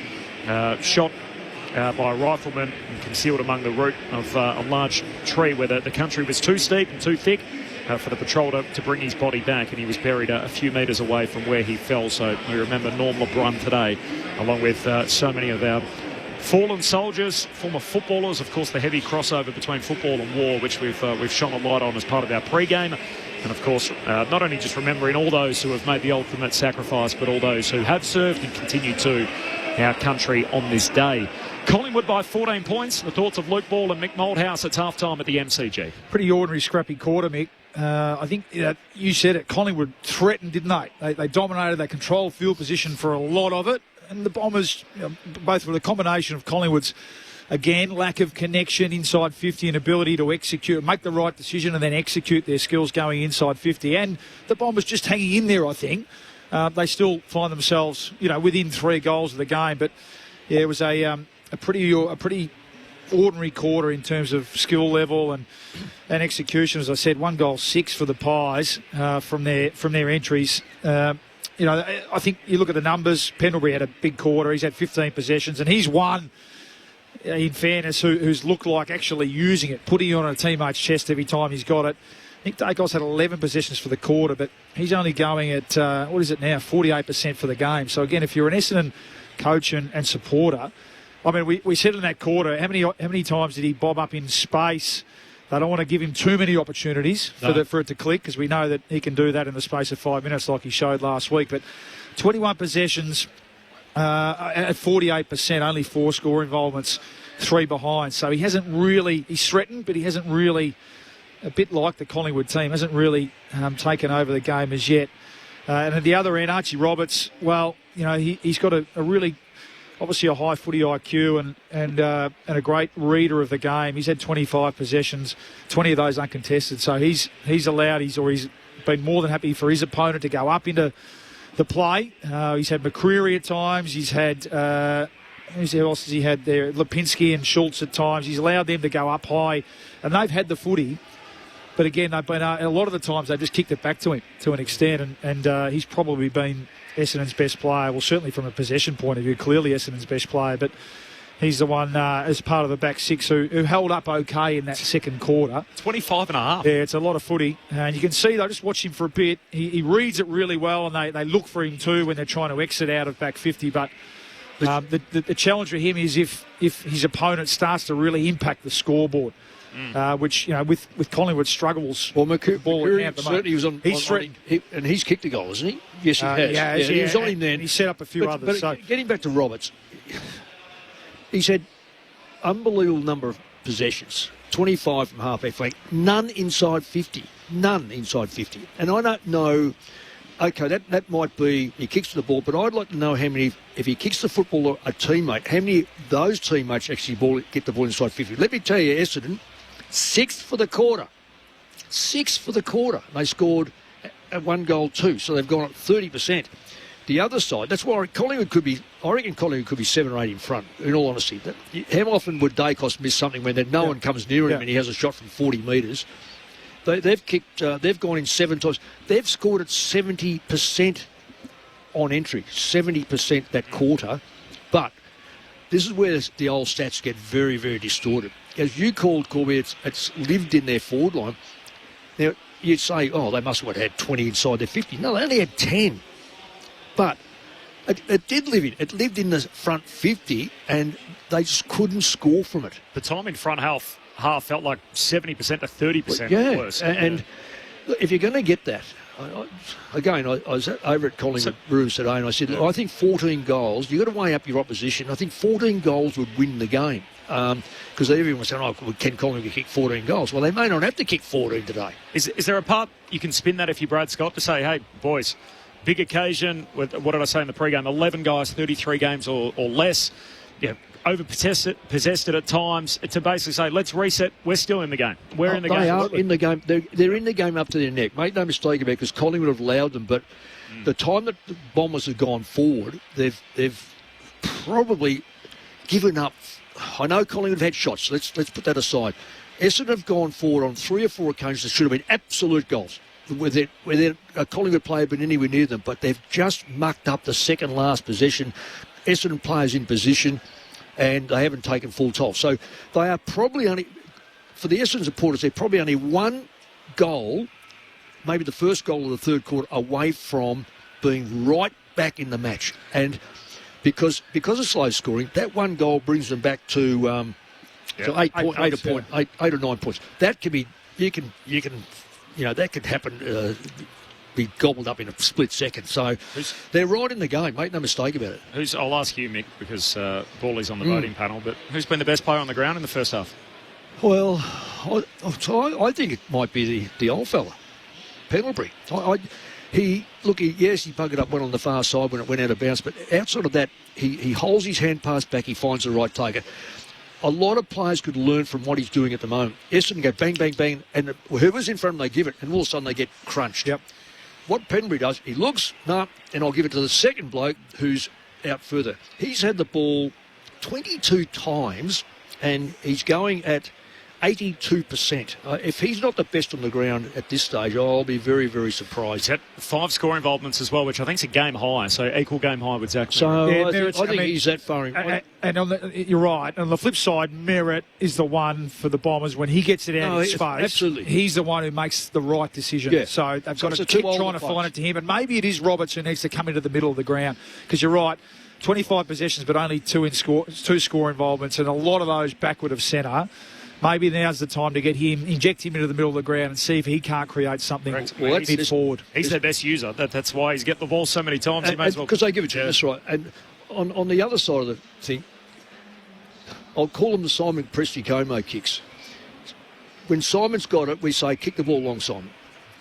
What we say with Roberts, with Mackay, when you've got the football, kick the ball 60 metres. Forget about being thorough. Merritt, by the way.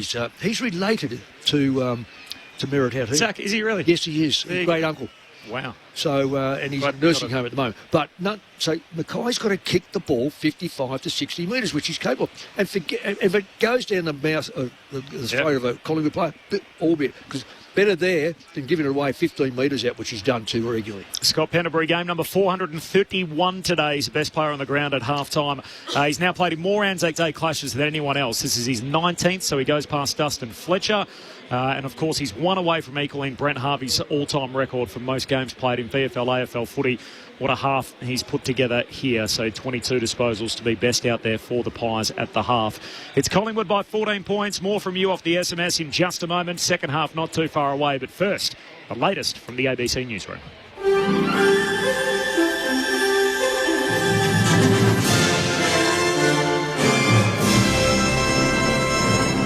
Hello, this is ABC News with David Rowlands. Victorian Premier Jacinta Allen says hecklers who disrupted this morning's dawn service at Melbourne's Shrine of Remembrance go against everything that Anzac Day represents. A small group of people booed during First Nations elder Mark Brown's Welcome to Country, although the shouting was quickly drowned out by much louder applause from the rest of the crowd. Victorian police are still working to identify the hecklers who left before the end of the service. Ms Allen says they deeply disrespected Australia's veteran community. That is disgraceful behaviour, and frankly, stay home. If you cannot show respect for just a few moments, don't come, stay home, because it's not protest, it's not patriotism, it's disgraceful division that stands against everything that Anzac Day represents. Crowds have lined the streets of Brisbane CBD in wet conditions for the annual Anzac Day parade. Joshua McIntosh was there. Thousands of people have packed the CBD, many waving Australian flags as Anzac Day commemorations continue, despite persistent showers and rain. The Royal Australian Navy is leading the march, marking 125 years since the naval branch was formally set up. More than 2,000 Army, Navy and Air Force personnel are taking part in today's parade, as well as World War II veterans and community groups. They're marching through George and Adelaide streets before finishing at the corner of Elizabeth and Creek streets. Townsville woman Andrea Farron says she was proud to watch her granddaughter march with the medals her grandfather was awarded for his service in the Pacific Theatre during World War II. She's 9 years old, Hammond Park School, so I really enjoy seeing her march. He was actually in the road building, so go in, build a road so the troops could go through. And then when he came home, he was in the RSL band as the tuba player. The United States says it's intercepted an Iranian-flagged ship attempting to sail to a port in Iran. Larry Buttrose has more. The US Central Command has posted a photo on X of two ships saying the guided missile destroyer USS Rafael Peralta enforced the US blockade on Iranian ports against the Iranian-flagged ship. The US military has redirected at least 34 ships since the White House imposed the blockade on April the 13th. The latest comes as Pakistani officials try to get the United States and Iran to a second round of ceasefire negotiations. US envoy Steve Witkoff and US President Donald Trump's son-in-law are due to travel to Islamabad tomorrow, while Iranian Foreign Minister Abbas Araghchi has already touched down, but a spokesperson insists he won't meet the Americans, preferring to speak through mediators. Shadow Home Affairs Minister John O'Donoghue says the federal government needs to be clear about what checks have been done on Australian women and children attempting to return from Syria. 4 women with ties to the Islamic State group and 9 children have left the Al-Roj camp in Syria and are believed to be trying to return to Australia.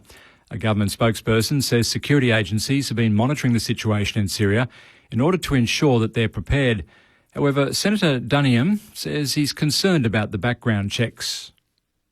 We don't know how old the children in this cohort are, how many of them were children when they went there, how many are adults now.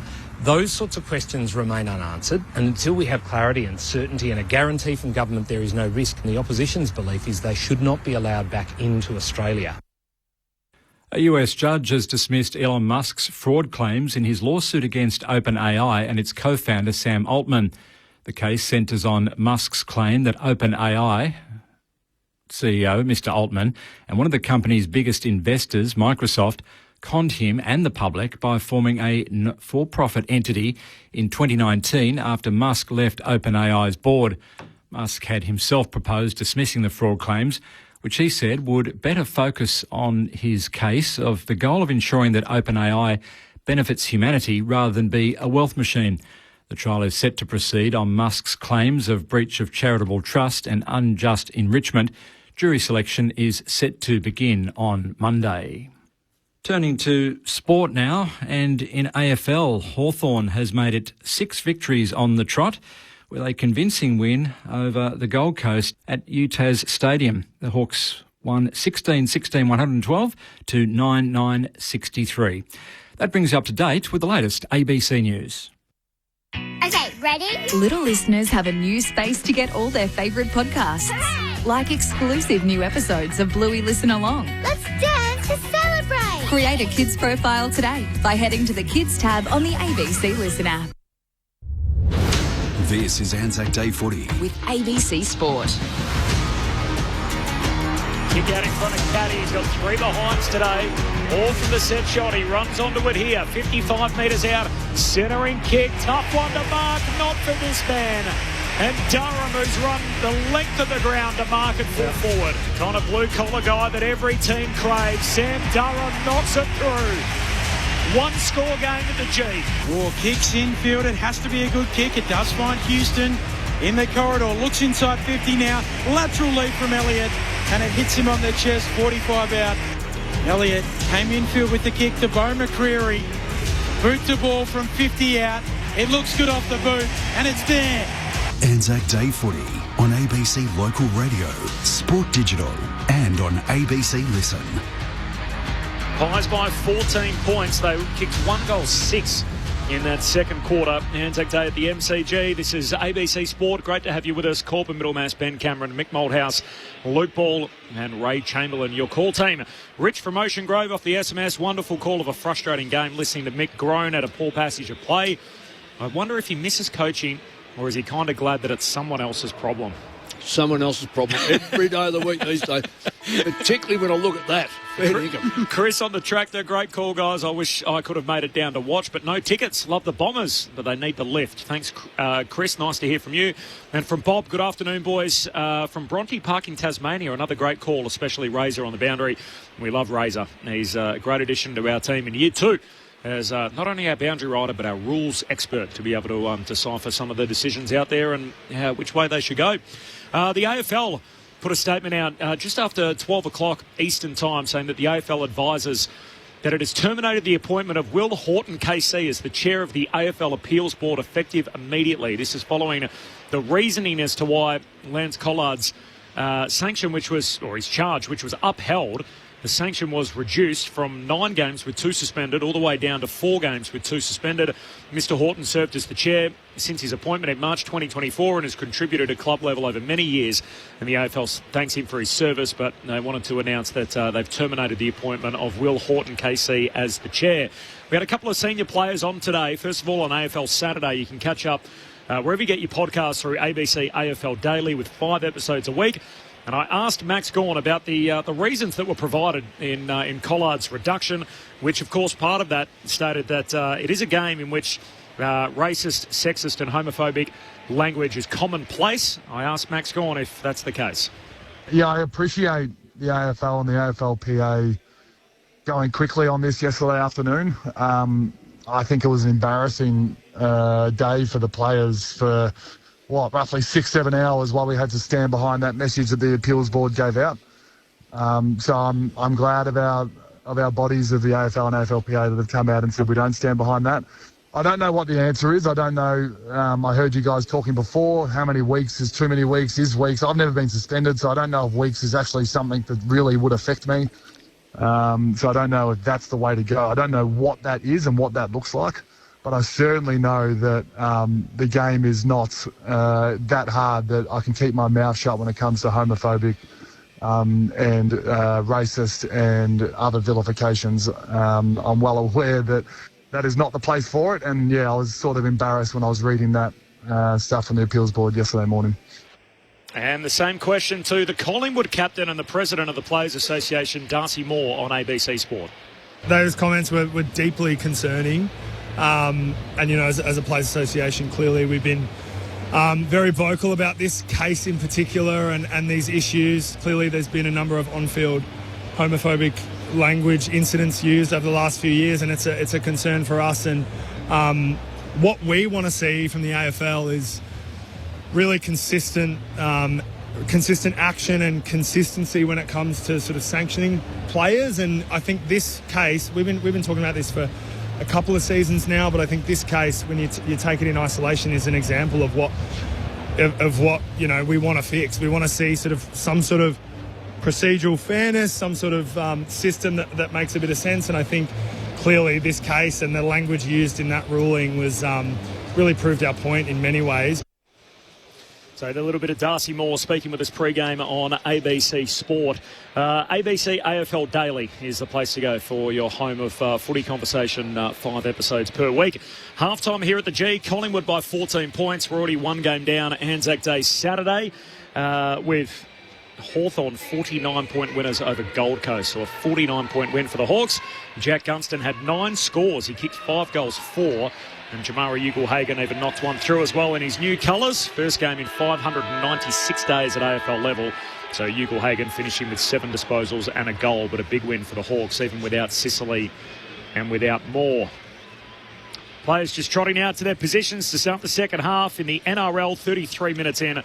It's all Sydney City. The Roosters 28 leading the Dragons 4 in the traditional clash there. If you want to listen to that, you can find it streamed through ABC Listen. Look out for the green ABC Sport logo. Pies by 14 points. Corbin Middlemass, Ben Cameron, Ray Chamberlain, Mick Malthouse, Luke Ball. Second half upon us. You're with Ben Cameron. There is Steen jumping all over the top of Wright. Palms it forward, leaving it behind McCreary. Allows in Wright. His handball back into the muck. And Dacos, that's Nick coming through. Ball eventually spits out the umpire, letting them play. Jordan De Goey gives it off to Nick Dacos. He's dispossessed in the tackle. Ball in the middle of the ground. Houston gathers out to Josh Dacos. Forward handball for Collingwood. Along the wing to Pendlebury to Nick Dacos. Kicks inside 50.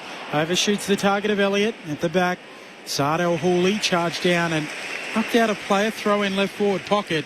Collingwood by 14 points. 36 seconds into the second half. Just not firing on all cylinders. Even there, Nick Dacos, you back him to hit that kick inside 50. As we said, only going at under 50% disposal efficiency. Getting a lot of it, but not quite clicking. Cameron down to Jamie Elliott. Snaps, unguarded, goal line. Took a cruel bounce. Looked certain it was going to through and then just ripped a hard right, wrong side of the post, and a minor score. Second behind for Elliott, 5-7 to 3-4. 1 minute into the third, it's Collingwood by 15. Right, with the short kick in, away to Roberts, back pocket. His kick tight with the boundary line, looking for Blackiston and spoiled out of play. Throw in high half forward here for Collingwood, attacking the city end in this third term.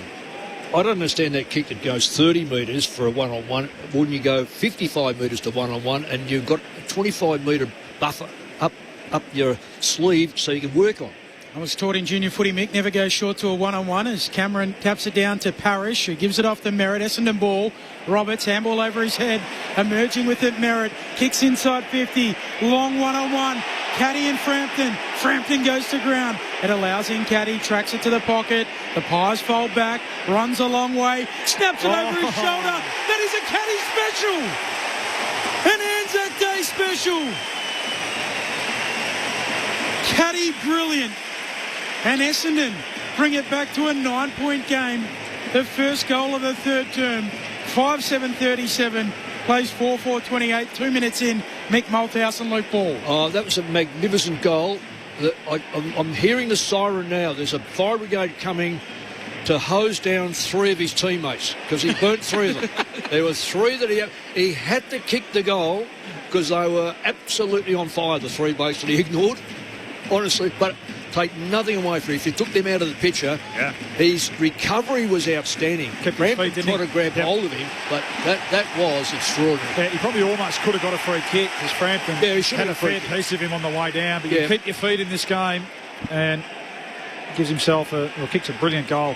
Back in the middle, Nick Dacos moves McGrath off the footy, kicks to full forward, wanted Membry, no mark, knocked away at the back by Blackiston. Membry follows up, gives it to McCreary, and mowed down by Daywicks. Chase down tackle, he's got 2 goals, he's taken a hanger. Daywicks now with the defensive effort. Again, Nick Dacos just not quite hitting the kick. It was a brilliant bit of ruck and midfield craft. Long kick down the wing, advantage applied as May goes running away with it, takes a bounce, centering kick, Houston leaps up, spoils, down in front of Steen, dishes it off to Josh Dacos, Collingwood off the back flank. He kicks for Maynard, the captain today for Collingwood. Collingwood by 9 points. Only 1 goal apiece in the second term. Collingwood kicking 1 goal 6. Maynard chisels it to Crisp. That's a great kick. Forward of halfway, Crisp cuts infield. Long kick to full forward for the Pies. Pack forms, hands to it, no mark to Goey. Roves, snaps, goals! No! Into the post. Should have, shouldn't he? Essendon live. 10 points, Collingwood's lead, 4 minutes travel, third term. Just continue to let them off the hook, don't they? Well, and the Bombers have only gone in once. I know we've only gone 3 minutes, but they've only gone in once. That's unsustainable, Bally. It's very unusual for Collingwood too, isn't it? Usually they're pretty stingy in defence. As Parrish marks in the back pocket, goes long down the line. Mark can be paid. Langford's got it. Ball stays alive, and here go the Dons. Kicks down to Sharp. The 18-year-old who marks on the wing continues to move it. Caddy the target. Howe leaps up, spoils, wins it. Collingwood with it. Handball away to Frampton. Goes back by hand to Howe. Defensive side of the wing. Kicks a high up and under down that southern wing. Punched away by Sharp. Hitting up Schultz. Collects clean. Handball to Lipinski. Kick to half forward. Turnover. And Mackay takes the intercept mark at half back for the Dons. Short kick, not the 15 to McGrary. One umpire said it was. The other said it wasn't. And now the Dons with it, but under pressure. Handball from Parrish, a turnover. McCreary leaves it behind. De Goey gathers it. Pendlebury, room to step, steady, and finish. Class shows. And Pendlebury goals. Best on the ground. Collingwood lead by 16. 6-8-44, plays 4-4-28. 5 minutes into the third. Mick Malthouse, Luke Ball. Well, they can't get the ball clear. The Bombers are overusing it. What I don't get, Paulie, is when the ball goes in their forward line, Essendon one-on-one are generally okay. They're not bad. So the extra possession they use short as opposed to what Pendlebury does and weighs it up has now come to haunt them. And a bloke like Pendlebury, have a look at this. See his style here. He draws the opposition, doesn't overhand pass, weighs it up himself. There was a hand pass on. No, I'll kick the goal myself. So maybe that's experience, maybe because he's such a great player. It was like that. It was like, I'll just take the responsibility here and kick the goal. I'm not going to give it to someone else. Steen down towards Nick Dacos. That's that new combination. Goes darting away. Has a bounce. Gives it to Pendlebury. Gets it back, Nick. Dabs it inside 50. Anderson marks under pressure from Roberts. And Oscar Steen and Nick Dacos, a partnership the Pies can build around. Yeah, give and get. He's going to give and get all the time. That's why you've got to come up to that contest. You can't run away from the contest. It's a better kick, though, inside 50. Beautiful. Yes, it was. A lovely touch. Yep. Yeah, as I say, he just overcooked a few today. I think this might be his first kick, you know. I don't know if he's had a kick today. Angus Anderson, his first Anzac Day appearance, game number 3, won the Jack Odie medal. He's the player best of field in Sturt's premiership last year in the Sandful. Gets a look at it at AFL level at 22 years of age on the big stage. He's right at home. Anderson knocks it through. And all of a sudden it's the Magpies playing new game high. 22 points Collingwood's way. 7-8-50. Essendon 4-4-28, 7 minutes gone in the third. Anzac Day footy on ABC Sport. Yeah, just the 5 handballs up until that point. Anderson just hasn't quite got himself into the game yet, but good call. Certainly doesn't look overawed. Last 2 weeks he's looked right at home. He was part of the surge against the Blues last week, and what he does do, he goes back and kicks it. He's a nice kick of the footy. See now he's starting forward. He's actually got the Archie Roberts matchup, so... Big guy too, isn't he? Yeah, he's big, strong body.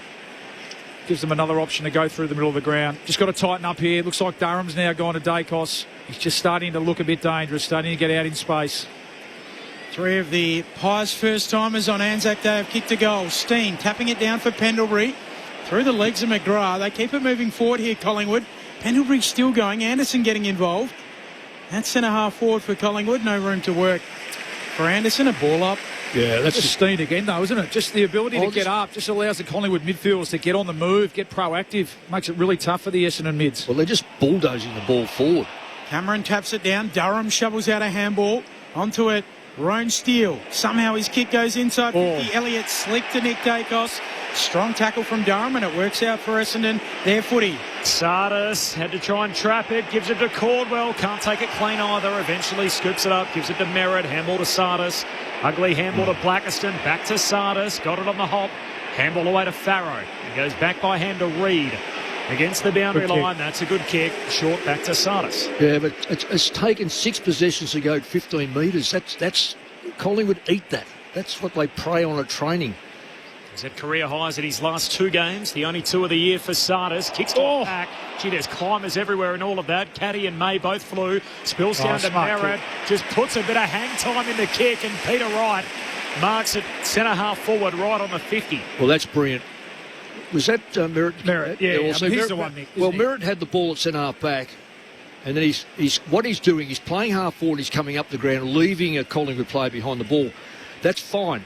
But if it's going to be Merritt, so he goes in the middle with no one on him, so he's going to be causing all sorts of damage. He'll probably keep Essendon in the game by this type of play if they finish off their goal kicking. So Peter Wright, he can kick it all of 55, and he needs to here from straight in front. 2 metre Peter is wide right.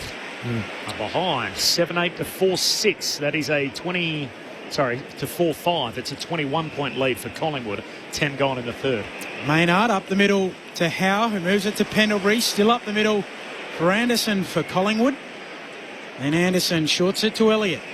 Over halfway now, the Pies. Yeah, and they're finding space all over the place too. Essendon just dropped off. And, they just don't seem to be as keen to man up at the moment. Elliott kicks inside 50 off the hands of the pack. Onto it quickly. Roan steals second. Collingwood running away with it. A damn wall might have burst for Essendon. Yep. Collingwood by 27 points. 8-8-56 plays 4-5-29. 10 travelled in the third. Mick Malthouse and Luke Ball. Yeah, it was too easy, wasn't it, Mick? Just from the kick out there. And even going back to the Peter Wright kick, there was 3 Collingwood players on the goal line, not one Essendon player. Exactly. So he misses the kick and then they just waltz it out. Short kick through the middle of the ground too. I mean, that's inexcusable. That's, Brad Scott, you're tearing your hair out. If nothing else, guard the corridor. They march the ball up. Long kick inside 50. Good contest from McStay, and then Roan Steele. As I said, he's a low possession player, but he's a high impact player still. He's had a lot of. What's he up to score involvements wise? I'll get that for you in a sec. But started the game well. Kicked the first goal of the game. He's only had 8 possessions, but 3 or 4 score involvements and 2 goals. Nick Dacos out of the middle, getting busy. He just runs away and leaves a trail. Durham in his wake, kicks to centre half forward. Oh, burst through the hands of Membry, hit him in the head. Ricochets off a soccer from Lipinski. Back to Lipinski, he's mowed down. Had long enough, and Reid rewarded with the tackle. Well, it's a real issue, this centre bounce now for the Bombers. They look all out of answers. Dons come wide out of defence. Mackay gives it to Pryor. Short kick made it tough for Dersma. Handball to Blackiston. Went one-handed, lost it. Anderson wins it. Collingwood back the other way. Perryman to Steele. Handball away to Elliott. Centering kick to Nick Dacos. And jams it up high on his chest and below his chin as he just locks it in there. Marks it right half forward for the Magpies. Well, it's another ball handling mistake by the Bombers. And without going again and again and again, you've got to know your limitations. You overhand pass the football, you're going to give the ball back at some stage, and that's exactly what's happened again and again and again. The Gra coming off. I don't know what they're doing with Nick here. This will be his 8th possession in 10 minutes. 0-3 for the day. Nick Dacos on the drop punt. Make it 0-4. He's edging closer as he hits the post. A dozen minutes into the third, Collingwood threatening to bust this game open. They lead by 28, 8-9 to 4-5. This is Anzac Day footy on ABC Sport. I need to crunch the numbers, but it might be the worst kicking day I've seen from Nick Dacos in his 101 games. Short kick into the pocket. Now Pryor looks longer up to the wing for the Dons. Up they go, and Cameron, tall for the Pies. He takes the mark. He's got the new boots on, Benny. Just keep an eye on that. Yeah. Haven't seen these boots before. I might need to go in the bin 3/4 time. Cameron comes infield to Howe, who moves it to Josh Dacos. Yeah, just cutting. This game really could. Very careful, Essendon. They're just cutting him up with marking. There's another one. Crisp goes inside 50, and McStay cuts a swathe through the pack and takes the mark. 20 out, slight angle right of centre. How many marks they had this quarter, Paulie? What's the marking situation? Yeah, 2 that's a second contested mark in the space of 30 seconds there. Darcy Cameron here with the intercept mark, strong on the wing, and then Dan McStay, who's again struggled to get into the game, but he can sniff a bit of an opportunity here. McStay's drop punt is steered through the middle, and the route is on. Yeah. 9-9-63 plays 4-5-29, 34 points. They've kicked the last 4 goals of the game, Collingwood. 14 minutes into the third. Anzac Day footy on ABC Sport. Yeah, Paulie, we're talking off air, thinking if Essendon can kick the first goal, it may just change what's happening out there. Well, they did, but then they went to sleep, and overuse give Collingwood... When you overuse the football into the game, you're either on song or you're starting to get a bit tired. And if you are not on song, you are giving the ball back to an opposition who have got Pendlebury and Dacos and Houston and De Goey side bottom.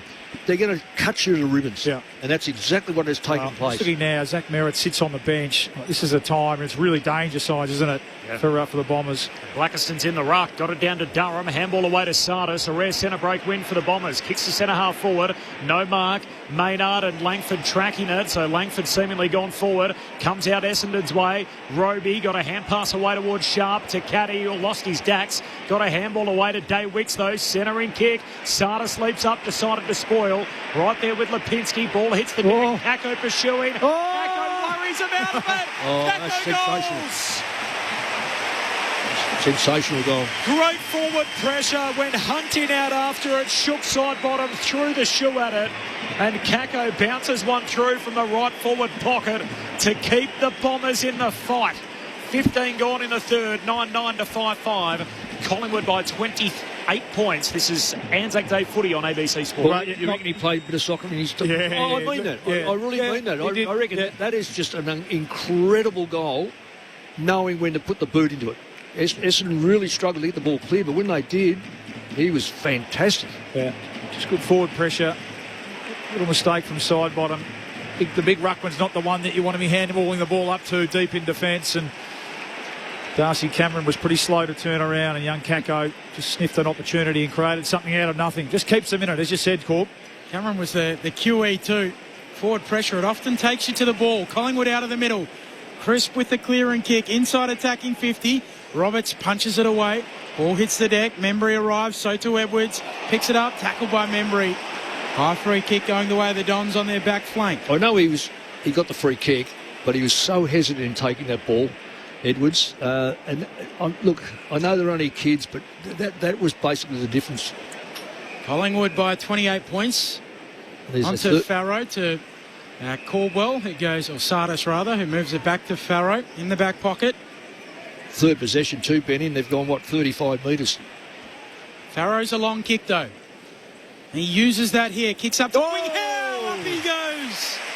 An Anzac Day climb from Jeremy Howe. He called it. He did say, I've got one left in me. Is that the one? I don't think that's it. He can go higher, Jeremy. Similar spot from where Cozzy took one last night.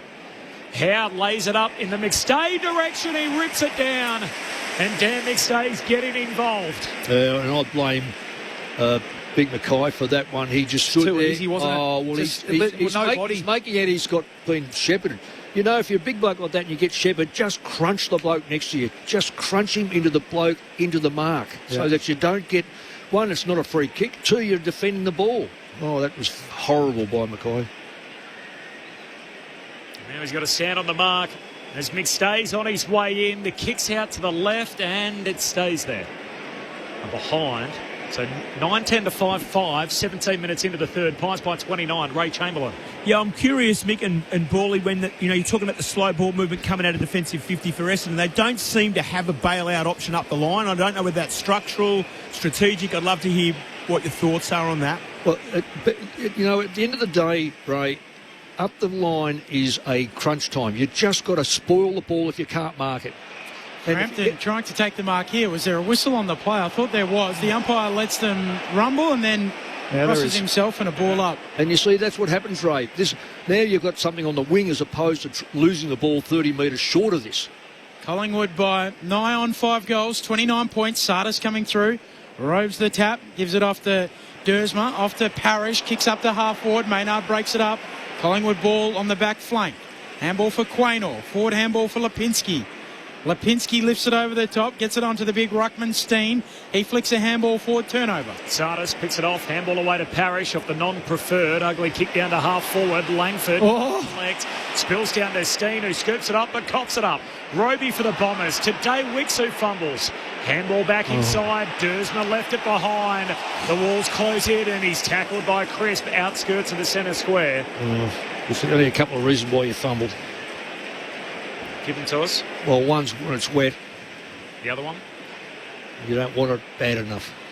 Blackiston winning the tap down. Ball bobbling around in the middle of the MCG. Crisp getting a handball out. Roberts, he does want it. Wins it for Essendon. Hurries the kick inside 50. And Howe, first to respond, marks defensively for Collingwood. Kicks to Crisp at centre-half back. He flares it out wide for the runner Perryman. Through the wing. Short kick for Pendlebury. Pendlebury moves it on to DeGoey. So the Pies just chipping it around. They lead by 29. DeGoey looks long inside 50.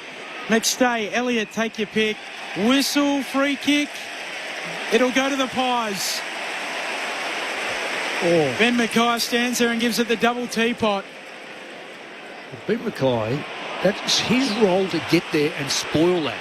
What on earth was that? What was that? I think eye on side. Very, very, very touched him on the face. Fleeting arm to the face. Umpire happens all over the ground. The umpire was right there. He saw it. So it is a free kick, letter of the law. Oh, well.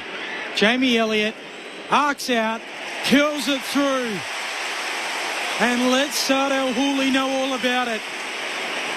A new game-high lead, 35 points.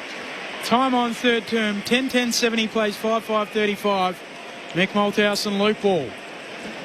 Well, you say, Bally, that free kick was there. All around the ground.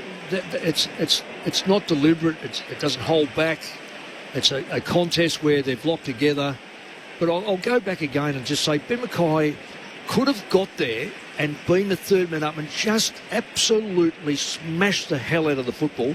He is just too tame. He's playing tame football. He's not supporting his teammates around him. You know, I'll do everything to pump him up when the time comes, but you've got to take responsibility. They've gone out to get you as a key back. You're a senior player. You have an obligation. 10th year in the system. Back in the middle. Comes down Blackiston towards Sardis. He gives it by hand away to Caldwell, who took too long with it. Was crunched in the tackle by DeGoey. Wins the footy for Collingwood. Handball to Pendlebury. Handball out wide to Josh Dacos. Kicks it deep to full forward. McStay down there. El Hooley covers across. Spoils. Pryor can't kill it. Anderson goals. Pryor tried to knock it through and couldn't get it over the line. Anderson shucks it, kicks one of the easiest goals he'll ever kick. Hot pies on Anzac Day. 11-10 to 5-5. Anderson's got a couple. And Collingwood lead by 41. Time on in the third. They all get to Jordan DeGoey as they should. He was the one who closed down and put the pressure on. Big tackle on Jai Caldwell. Handball. Pendlebury involved again. And great kick from Josh Dacos. Stayed to a dangerous spot. Dan McStay that time almost could have got a free kick. And in the end, a little bit of luck. You feel a bit for Jackson Pryor there, who's trying to knock the ball forward. Although, if you're a metre out from goal, Mick, get a fist into it. Don't just try and tap it through. Didn't do enough. Now, oval ball bounced back in, and Angry Anderson on the spot. He's having a little impact this quarter as well. Well, I want people to go back over this, and they'll see, who am I picking on, do you think? Ben Mackay was clapping as the ball was punched in the air. Clapping and say, well, what a good job you've done. Trouble is, it's picked up in gold. Out of the middle, Collingwood had it, but they turn it over through Pendlebury. Sardis bursting away with it, kicks the Dons to full forward. Quaynor a hand to it, Perryman at the back. Gathers, handball a turnover. Taco in the pocket, steps his man, and a second. Handball away, and he misses Caldwell. Ball jars free. And it's picked up by Roan Steele. Collingwood back pocket to Frampton, to Quaynor. Kick to the wing. Contest kick. Zach Reid through his hands. Out the back it goes. Allows in Collingwood. Schultz plays tunnel ball. Knocks it out. Now Collingwood are away. McCreary trying to burn off Roberts. Gives a handball to Membry. Handball further forward to Anderson. Had a busy quarter. Gives it back to McCreary. Tight angle. Centering kick. Can't break it up.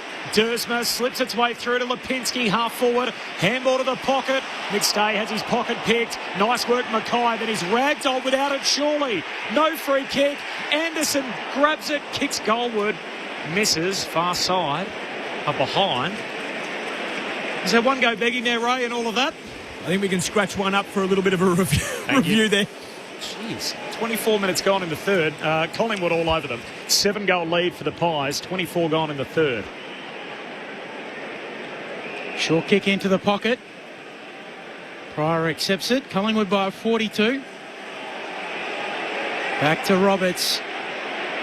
Collingwood have turned a 14-point lead at half-time to 42 points.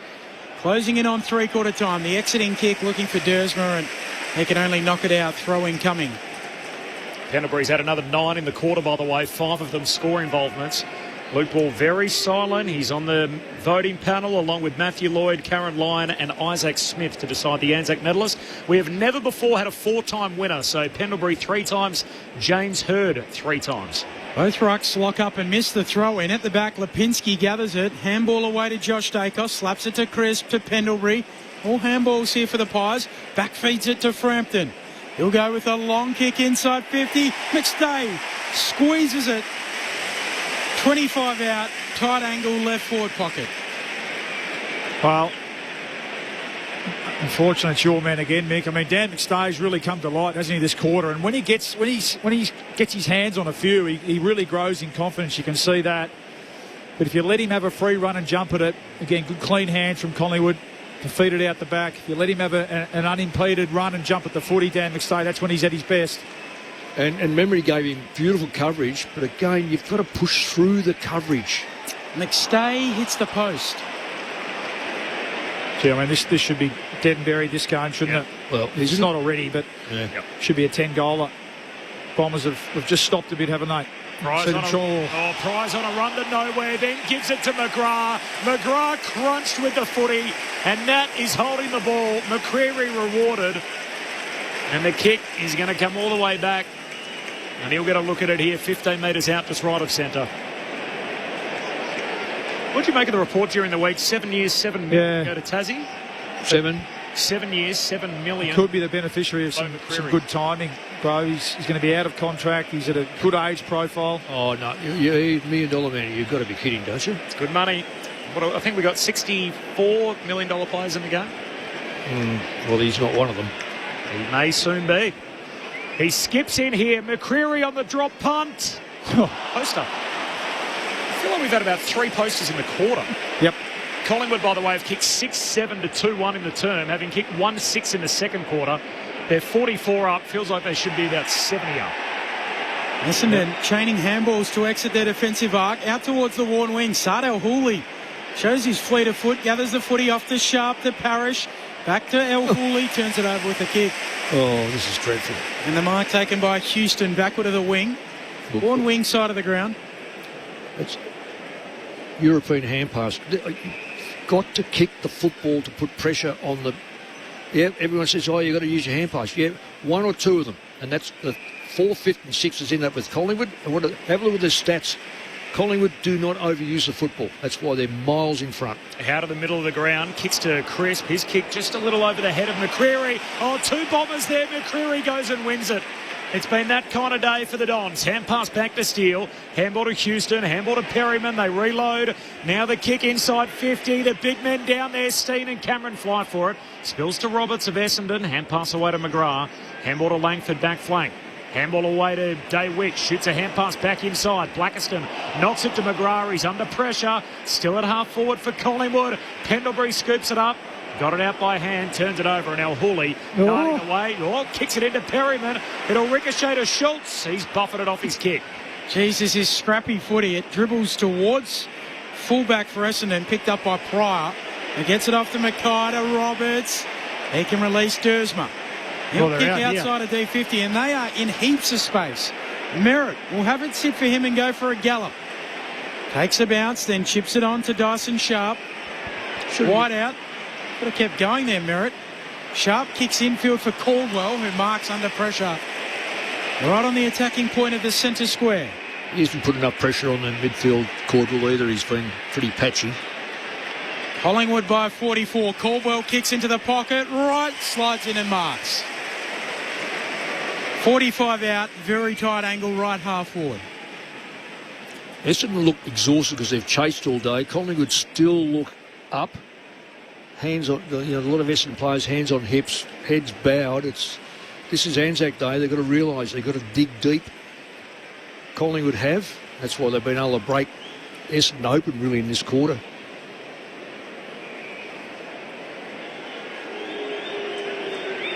Two-metre Peter looking for their 7-metre opening. Can't quite find it here. This is right. Collingwood by 43. They also haven't been able to take a breather with ball in hand, have they, the Bombers? No. They haven't got their uncontested marking game up and going, and that just gives you the chance not only to control the game but defend with ball in hand. As Maynard goes short to Quaynor, and back to Maynard kicking game deep in defence for the Pies. And that'll do us. 6-goal quarter for the Magpies. They pull further in front, and it's Collingwood by 43 points at the final change. Feels like it could have been a whole lot more. They kicked 6 goals, 7 in that quarter. So basically, if you stretch it back across quarters 2 and 3, the Magpies have kicked 7 goals, 13 to Essendon's 3-3. 11-13-79 Collingwood, Essendon 5-6-36. The margin is 43 after Collingwood led by 9 at quarter time and 14 at the half. The goal kickers for Collingwood marked down 2 for Anderson and 2 for Roan Steele, and then singles DeGoey, Elliott, Schultz, Pendlebury, McStay and McCreary. Meanwhile, for Essendon, 2 goals for Day Wicks. They came way back in the first quarter. Singles for Caddy, Kako and Durham. 11 goals to 5. It's 3-quarter time here at the MCG. Off the SMS, Shannon from Frankston. Scott Pendlebury has thrown the ball at least 6 of his 11 handballs. The umpires are so poor at calling the basic disposal skill these days. It's not a big one, is it, Ray Chamberlain? Ray on the boundary with us. Pretty tough to officiate in real time, the modern hand pass. Yeah, the way the law and the interpretation's far looser. You used to have to project the ball off the ball-carrying hand, and now the game just asks the umpires to make sure that that one hand catches up with the other. So you'd want to see it nice and clear. They're pretty fast, these players. One hand, that's the interpretation, is it? One hand catches up to the other. That's correct. I like it. Gordon from Bunbury. This would have to be the worst game of ball control I've ever seen from both sides. It really has been. It's uncharacteristic and all across the board too. Yeah, that quarter. I think when you've got a Pendlebury in the side, that makes it better. For well-paid so-called professional footballers, it is terrible. From Gordon. Gordon, appreciate your message. More from Bawley and Mick coming up next. Collingwood by 43, and this is Anzac Day footy on ABC Sport. She's gotten worse. Lots of anger. Ursula Carlson, No Filters, brand new comedy. Contracted early onset Karen. Ursula starts Wednesday, April 29 on ABC TV and ABC iView. This is Anzac Day footy with ABC Sport. Emerging with it, Merritt. Kicks inside 50. Long one-on-one. Caddy and Frampton. Frampton goes to ground. It allows in Caddy. Tracks it to the pocket. The Pies fold back. Runs a long way. Snaps it over his shoulder. That is a Caddy special. An Anzac Day special. And now the Dons with it, but under pressure. Handball from Parrish. A turnover. McCreary leaves it behind. DeGoey gathers it. Pendlebury. Room to step. Steady. And finish. Class shows. And Pendlebury goals. Roby got a hand pass away towards Sharp to Caddy, who lost his dax. Got a handball away to Day Wicks, though. Centering kick. Sada sleeps up, decided to spoil.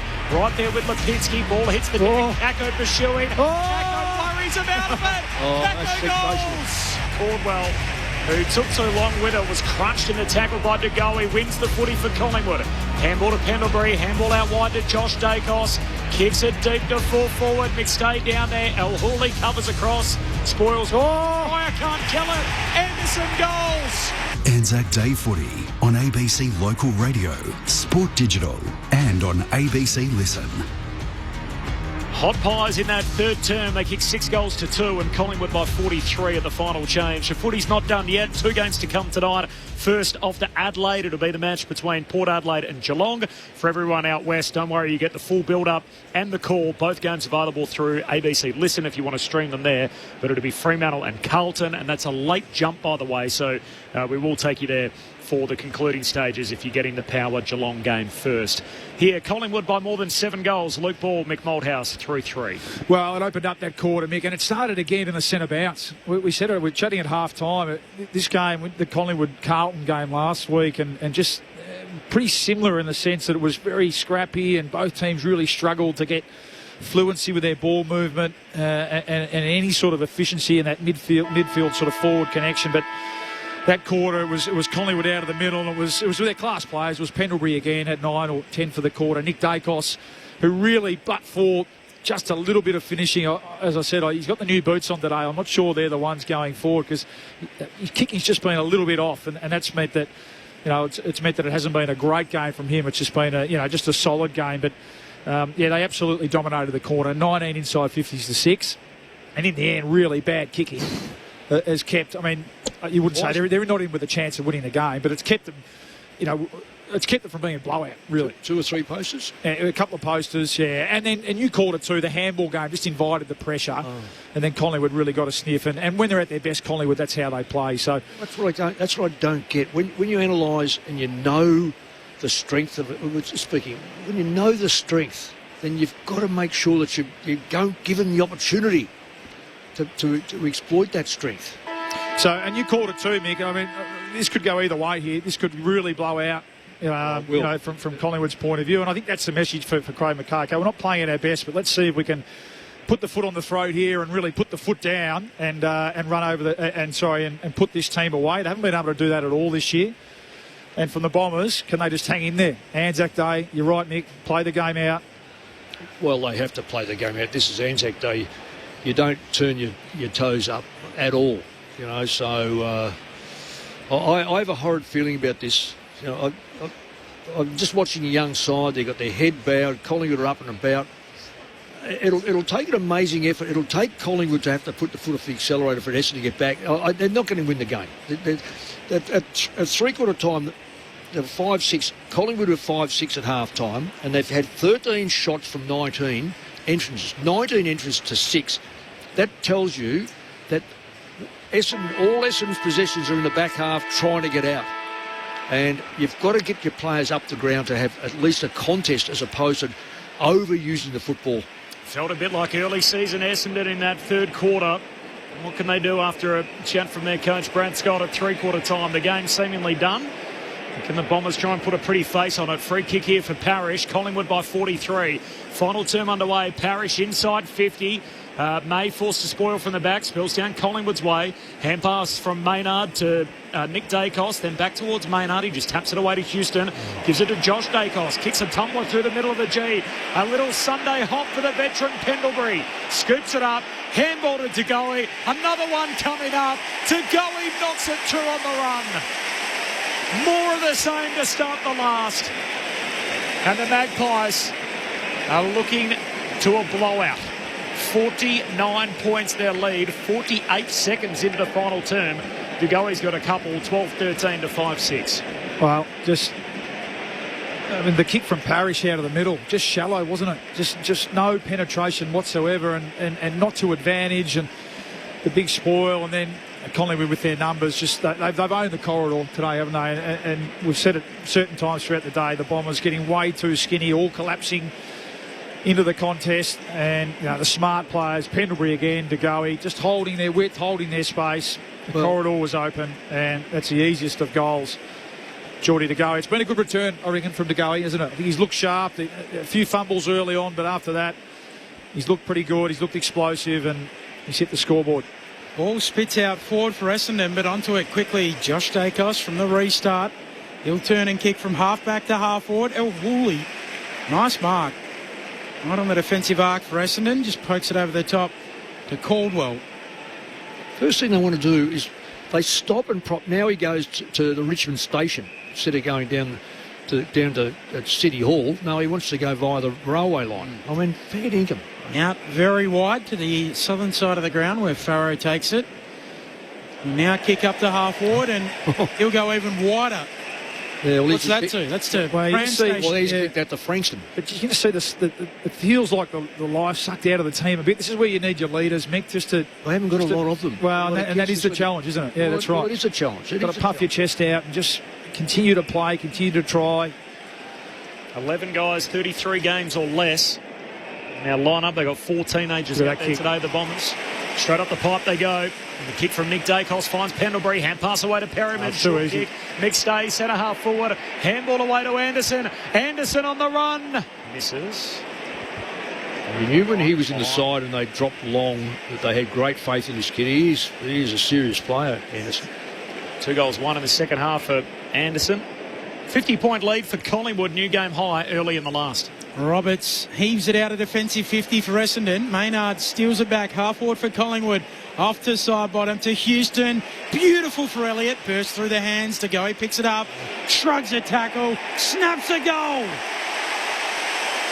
3 for JDG. The goey goals and the game is gone. Collingwood by 56. 13-14-92. Plays 5-6-36. 3 minutes into the fourth. Anzac Day footy on ABC Sport. Well, party time a bit now, but you called it, Corby. I'm just looking down now. I'm looking for the Bombers leaders, just looking at body language. Zach Merritt, Andy McGrath, Darcy Parish played a lot of footy. This is the time. Okay, the times when the going gets tough, you've just got to continue to find a way to dig in and fight. It was just far too easy the last 5 minutes.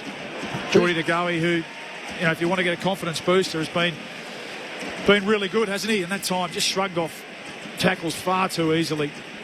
Corby, as you said, it's got a bit of that whiff of the Bombers, prior to the last 2 weeks where they really didn't give much of a fight after quarter time. Well, Hawthorn and the Port Adelaide game come into mind. Blackiston out of the middle, kicks out to half forward, so a centre clearance here for the Dons. Slides past right, inside the forward 50, picked up though by Perryman of the Magpies. Handball to Maynard, he's dispossessed. Roby goes and wins it. Handball ends up out of play, half or forward pocket for the Dons. I'll just get ready to see if there's any movement down there in just a moment. Archer May just came Ray's way and then disappeared. Looked a little uncertain on his feet walking down to the rooms with the trainers. So if he comes back up, Ray, I'll get you to update us further. Did have a blood nose earlier on in the season, and it looked like he was bleeding from the beak again here. So had a few issues with that. We'll get down to Ray in a moment. Dons on the back flank, or the forward flank, sorry. As Merritt back feeds it away to Sardell Hooley, kicks to full forward. Edwards can't mark it. Ground level, Kako goes in. Ball still bobbling around. Pendlebury manages to get out of handball. Merritt tracks it. He's stripped of it in the Anderson tackle. Umpire still lets them rumble. Sardis hands it out, coughs it up though. Anderson gives a handball away to Josh Dacos, kicks down the wing. And he's memory. Ray Chamberlain on the boundary. Razor. Yeah, he's headed straight down into the rooms with the doctor. Okay. Please. Okay. Corridor again. To Houston, straight through the middle. There's Pendlebury waiting. Handball away to the acting captain Maynard. Kicks wide to side bottom. Thought about it. Decides to dab it to the pocket. And McCreary marks. He was all alone right on the 50. And rather than stretch the 35-year-old legs, just dabs it to the pocket. Just quickly, the biggest margin in an Anzac Day game, 73 points in 2008, a Collingwood win. Feels like that's in danger here. Yeah, it is. It'll only be poor kicking that might save the Bombers from that, Benny. McCreary arcs around. He's going to try and hawk it back. And he does expertly. Party pies on Anzac Day. 6 minutes into the final term. It's Collingwood beyond 10 goals. 14-14 to 5-6. Magpies by 62. This is Anzac Day footy on ABC Sport. McCreary doubles up. Paul, it really does look like men playing against boys. You try not to use the youth as a factor, but and that was either going to be the winning formula because they're enthusiastic and they get the run and that sort of stuff, or they're going to crumble and crumble badly. And unfortunately, it's not only the kids that have crumbled, it's the senior players that have been horrible. I can't think of one Essendon player that you would hang your hat on and say, well, he's had a decent day. You could argue in their wins that the senior players have been really good. Well, yes, I mean, Roberts is the one. And just to highlight it, Roberts has had 38 possessions. The next best is 20. Next best is 20, Merritt and Parish. So it has been a significant, probably, well, even after quarter time, because really that second quarter, the Collingwood dominated, but they just, their skills were horrible and they didn't put them away. But yeah, it has. It's been the effort. You can cop the skill level, can't you, Mickering with the younger players, and the senior players, but yeah, they haven't given much of a yelp after that, after half time. Long kick inside 50 for Essendon. It spills off the pack to Kako, right forward pocket. Retreats with the handball beyond the arc to McGrath. High kick towards full forward. Underneath it, Cameron stands. Free kick. Daywick punched the ball and Cameron. Yeah, he's taken out of the play. No suppleness whatsoever. But even that, the Essendon players getting in each other's road, not knowing who's going to take it. Free kick to Caddy in amongst all of that. Yeah. Against Jeremy Howe. Yeah. Well, he wasn't allowed to go near the ball. If you have a look, he's just been taken out of the ball. He's going to get 50 as well, so he will be marched right to the line. Jeremy Howe just blocked him out and then told the umpire, I think, what he thought about it. So a caddy consolation. And Collingwood, their lead back to 56 points. 14-14-98 plays 6-6-42. 8 minutes into this final term. 2 for caddy. Ray Chamberlain. Yeah, a little bit going on here on the Essendon bench. Archermay's come back up onto the bench. He's got ice strapped on his left leg. And Peter Wright was just going through some tests with the physio, looking at just checking the stability of his knee. Oh, that's no good. Remarkably, they're getting a little bit out of the ruck at the moment. Blackiston, yeah. Yeah, he's able to jump. This is what I say about this new rule. It takes the bigger player or the heavier player out. These jumping players can now have some impact. Mind you, you've still got to palm it down and you've got to get it close to your teammate. Collingwood by 56. There it is again. In the middle, Blackiston hooks it down behind, but first possession goes the way of Anderson. Kicks Collingwood out to half forward. Hayes trying to keep it out in front of him. Eventually collects, got a handball away, but he's dumped doing so, and it's going to come back and a free kick to the young man for the Pies. Will Hayes, the 19-year-old, is the only teenager out there. I mean, he's probably got the Bobby Hill position at the moment, doesn't he, Hayes? But I like what he brings. He's, again, not a high possession player, but he's got speed, hasn't he? And he's lively. High up and under kick. Rainbow drop punt to the top of the goal square. Spills down to Steen. He's tackled dispossessed. Falls away with McGrath. Squeeze a kick out to half-back. Sada shoots a hurried handball, trying to get it to the advantage of Roberts. Too hot for him. Regathers. Somehow got a handball to McGrath, and out of defence the Bombers come. Hand pass away to Caldwell. Shocking kick. Just butchers it, trying to hit sharp. Put it over his head and out of bounds on the hop. So last disposal free for Collingwood. Perryman takes it, goes short to Crisp. Yeah, no pressure on him whatsoever. Unfortunately, his game's been like that for most of the day. Crisp kicks infield to Houston, who moves it on to Pendlebury. He will turn and kick to half forward. And Mackay could have marked, but elects to punch it away. Day Wicks arrives, but Lipinski splits the pair of Bombers, wins the footy, gives it to Maynard, kicks inside 50, and McStay takes it. 45 out, wide out, left half forward. Well, Ben Mackay. Well, he's just all out of confidence at the moment, isn't he? I mean, well, he's been out of confidence for 4 years. I mean, when was his best game, Bally?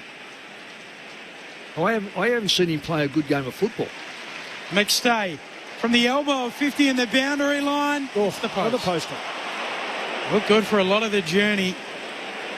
Just a little draw at the very end into the post. Collingwood by 57. Still haven't reached the three figures. They're looking for their first time this year, the Pies. Haven't kicked 100 points yet. 14-15 to 6-6. Anzac Day footy on ABC Sport. Collingwood intercept again at high half forward. Quaynor by hand to Houston to Crisp. Thought about handballing, just runs it out of there. Had 3 Bombers around him. Gives it to Lipinski. Short kick into the pocket and hitting up Elliott takes the mark. Left forward pocket for the Pies, and they are toying with Essendon. Yeah, it's disappointing for a game like this. A lot of seats being vacated at a rate of knots.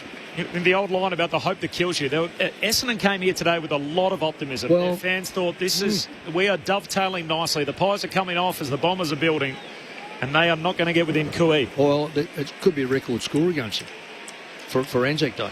Elliott from a tight angle. His drop punt is across the face. Oh, big sit there from Hayes, who got upstairs, but it's punched into the behind post and a throw-in forward pocket for Collingwood. 12 minutes into the last, 57 points, Collingwood's lead. I know they got some. It was a hot game last week, Gold Coast. I'm just trying. They look out on their feet and have from a long time out. The Bombers again, young team. Up in the sun. Yeah, up on the Gold Coast. Tapping it down Blackiston and then bouncing out with it is McGrath. A couple of bounces as he darts up the corridor. Kicks for Langford at half forward. He marks. Did well to judge it.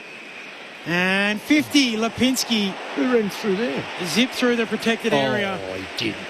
He wasn't anywhere near that. He ran. Is Ray, what do you reckon for that? That is a give me. That's not 50 metres. Look at the replay.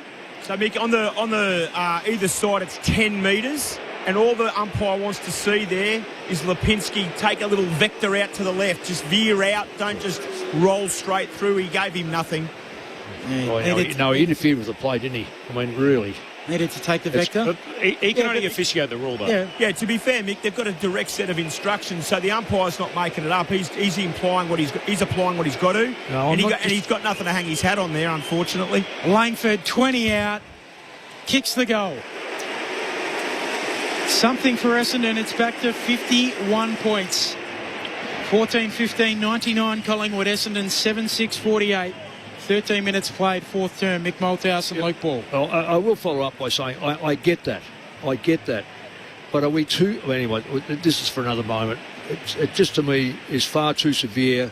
If you don't interfere with the kicker, I just don't get that. We've got enough rules in place to protect the kicker without having something that is not being... He's not interfering. But anyway, that's for another moment. Essendon kick a goal from it. Peter Wright can't be too bad. He's back in the ruck. So that's good news. Just having his knee looked at earlier. Archer May's out of the game with a left leg complaint, so he's got ice on that. The only injury concern to speak of, no major MRO incidents that are caught our attention. 14 minutes in the final term. Collingwood lopsided by 51. Nick Dacos first possession, gives it to Big Bro as Josh kicks down to half forward for Collingwood. It'll slide through in front of Schultz and Hayes. The two Pies collide with each other. And then the hand pass ends up out of bounds. Last disposal free going Essendon's way. He came off Steel Solber, and I think he's playing for Australia in the soccer. As Roberts getting short with the kick, finds Farrow. So their first kick from here is they look lateral instead of inboard, and then they play it up the line. Farrow kicks up to Durham, who goes up to mark. It's a nice kick, Farrow, isn't it? Really good left leg. That was good. But also the action of having the ball there is good, because if you lose it, it's at least on the wing. Durham runs away with it. Drives the Dons inside 50. Frampton, 2 bites at it. Doesn't come down with the mark. Wins it at ground level. Handball to Josh Dacos. He flicks it onto Houston, who looks out wide. And a good kick for Roan Steele. Then chips it to Nick Dacos. Right on the centre line, southern side of the ground. Collingwood by 51 points. Quarter-hour mark, fourth term. Comes infield to brother Josh. Nick's going to have 33 minimum. 4 scoring shots, 8 score involvements in not one of his better games. Amazing stat line. As the kick goes down towards McStay, who's got it at high half forward and then laces it out towards Membry, trying to take the chest mark. Punched away from him. Still a live footy. Scooped up by Membry. Handball towards Pendlebury to McCreary, who just chips it laterally, and now Lipinski marks left half forward. I thought it was coming back for a moment there. Lipinski's got it. So everyone else, I think, Corby. So yeah, everyone kind of boys. They all stopped, yeah. What's going on here? But Lipinski will have a look. 45 out, left half forward. Right, you mentioned Nick. He's had plenty of space. Certainly since quarter time. Hasn't looked like a hard run with or anything like that. And really in that third quarter, he was the one that lit it up out of the centre bounce. They couldn't go with him. Lipinski to finish off the work. The drop punt is neat. Straight through it goes. The Pies crack the ton for the first time in the season.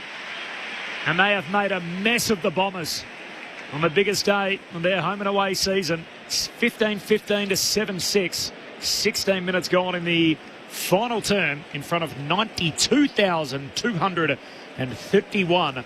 It is Collingwood by 57. Yeah, makes up for his mistake, doesn't he? Makes up for his blue. Paddy Lipinski, another solid contribution today.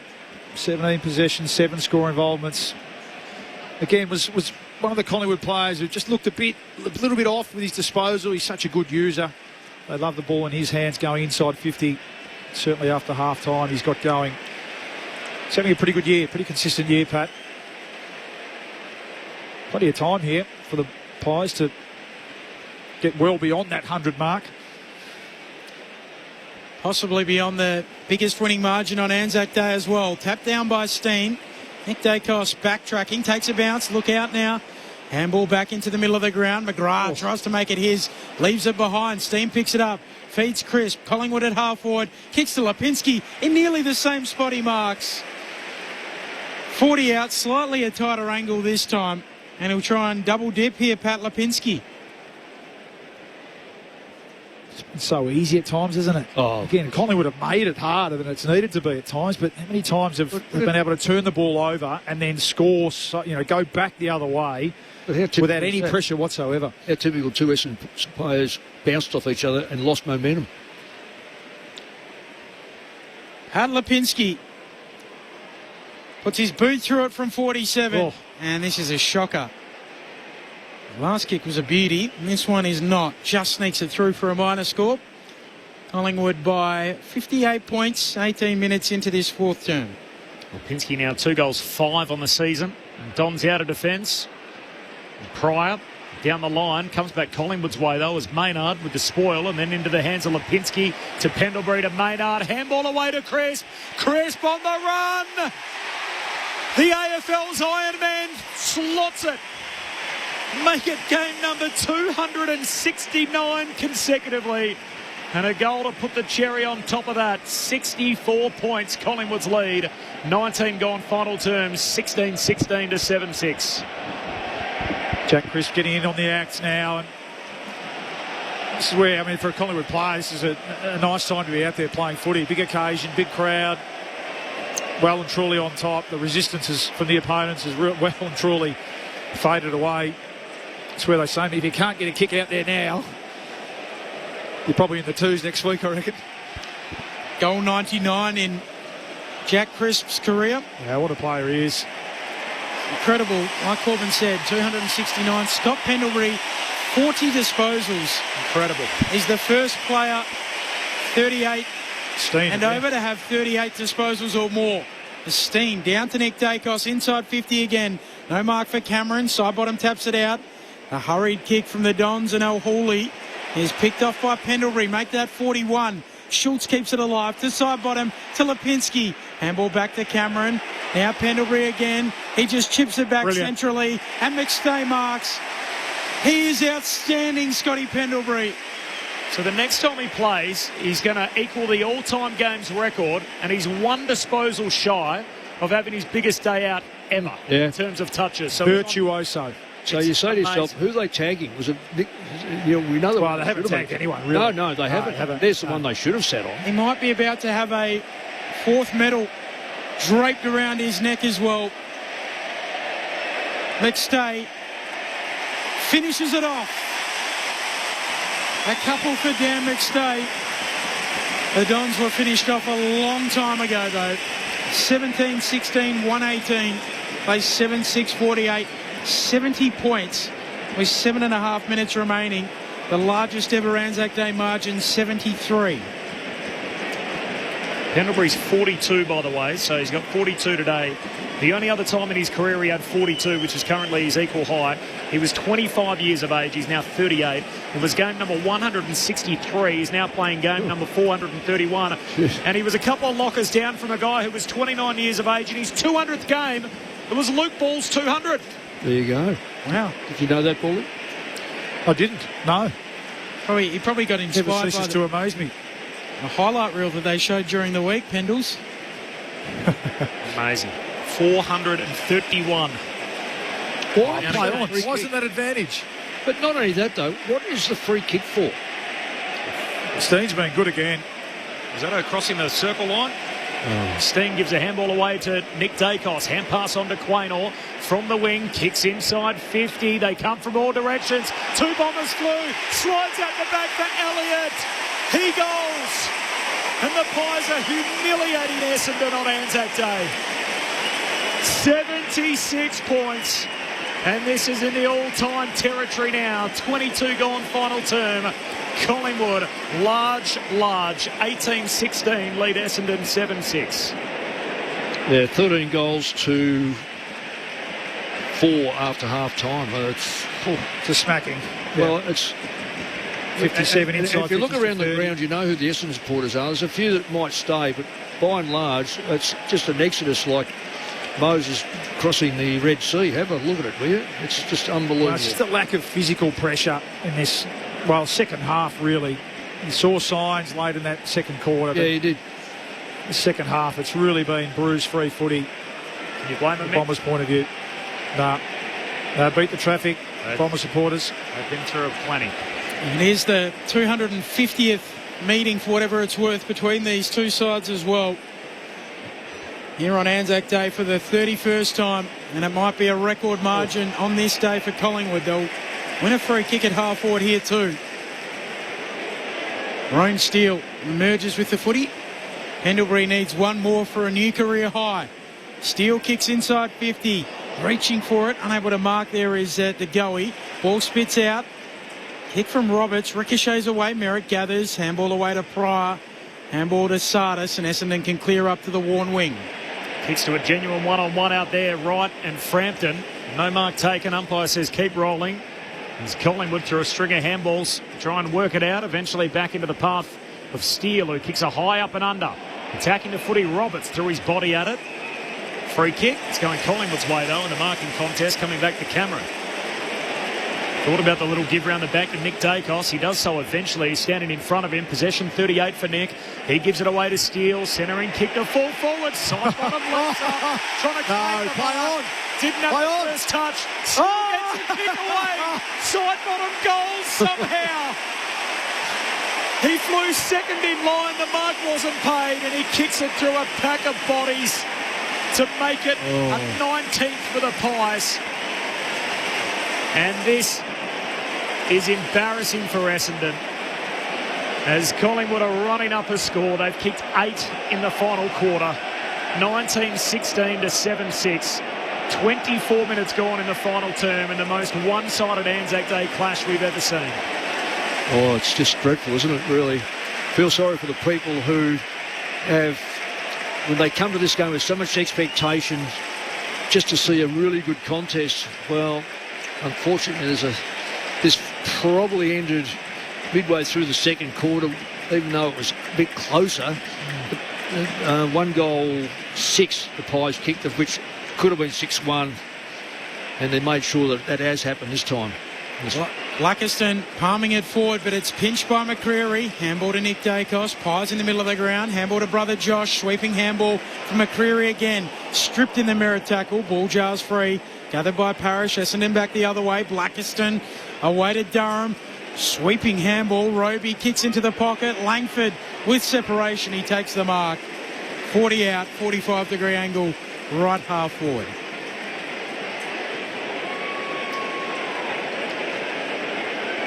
Hasn't been their worst. Langford. Kyle Langford. Oh, he's held up well on the back line, and then shifted him forward to try and. Well, you'd like two Langfords, wouldn't you? One back and one forward. No, he's been okay. Possession 19. Kicked a goal. This will be his second.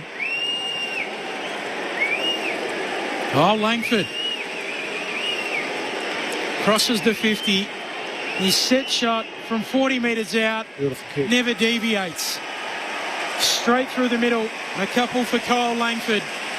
And it's back to 76 points. Essendon a chance of avoiding the heaviest ever Anzac Day defeat. 19-16, 130.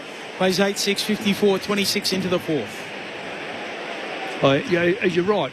He's been pretty good when you consider the amount of supply in the forward line. How many times they got on the forward line? 31. 31. So 59 to 31 on the day.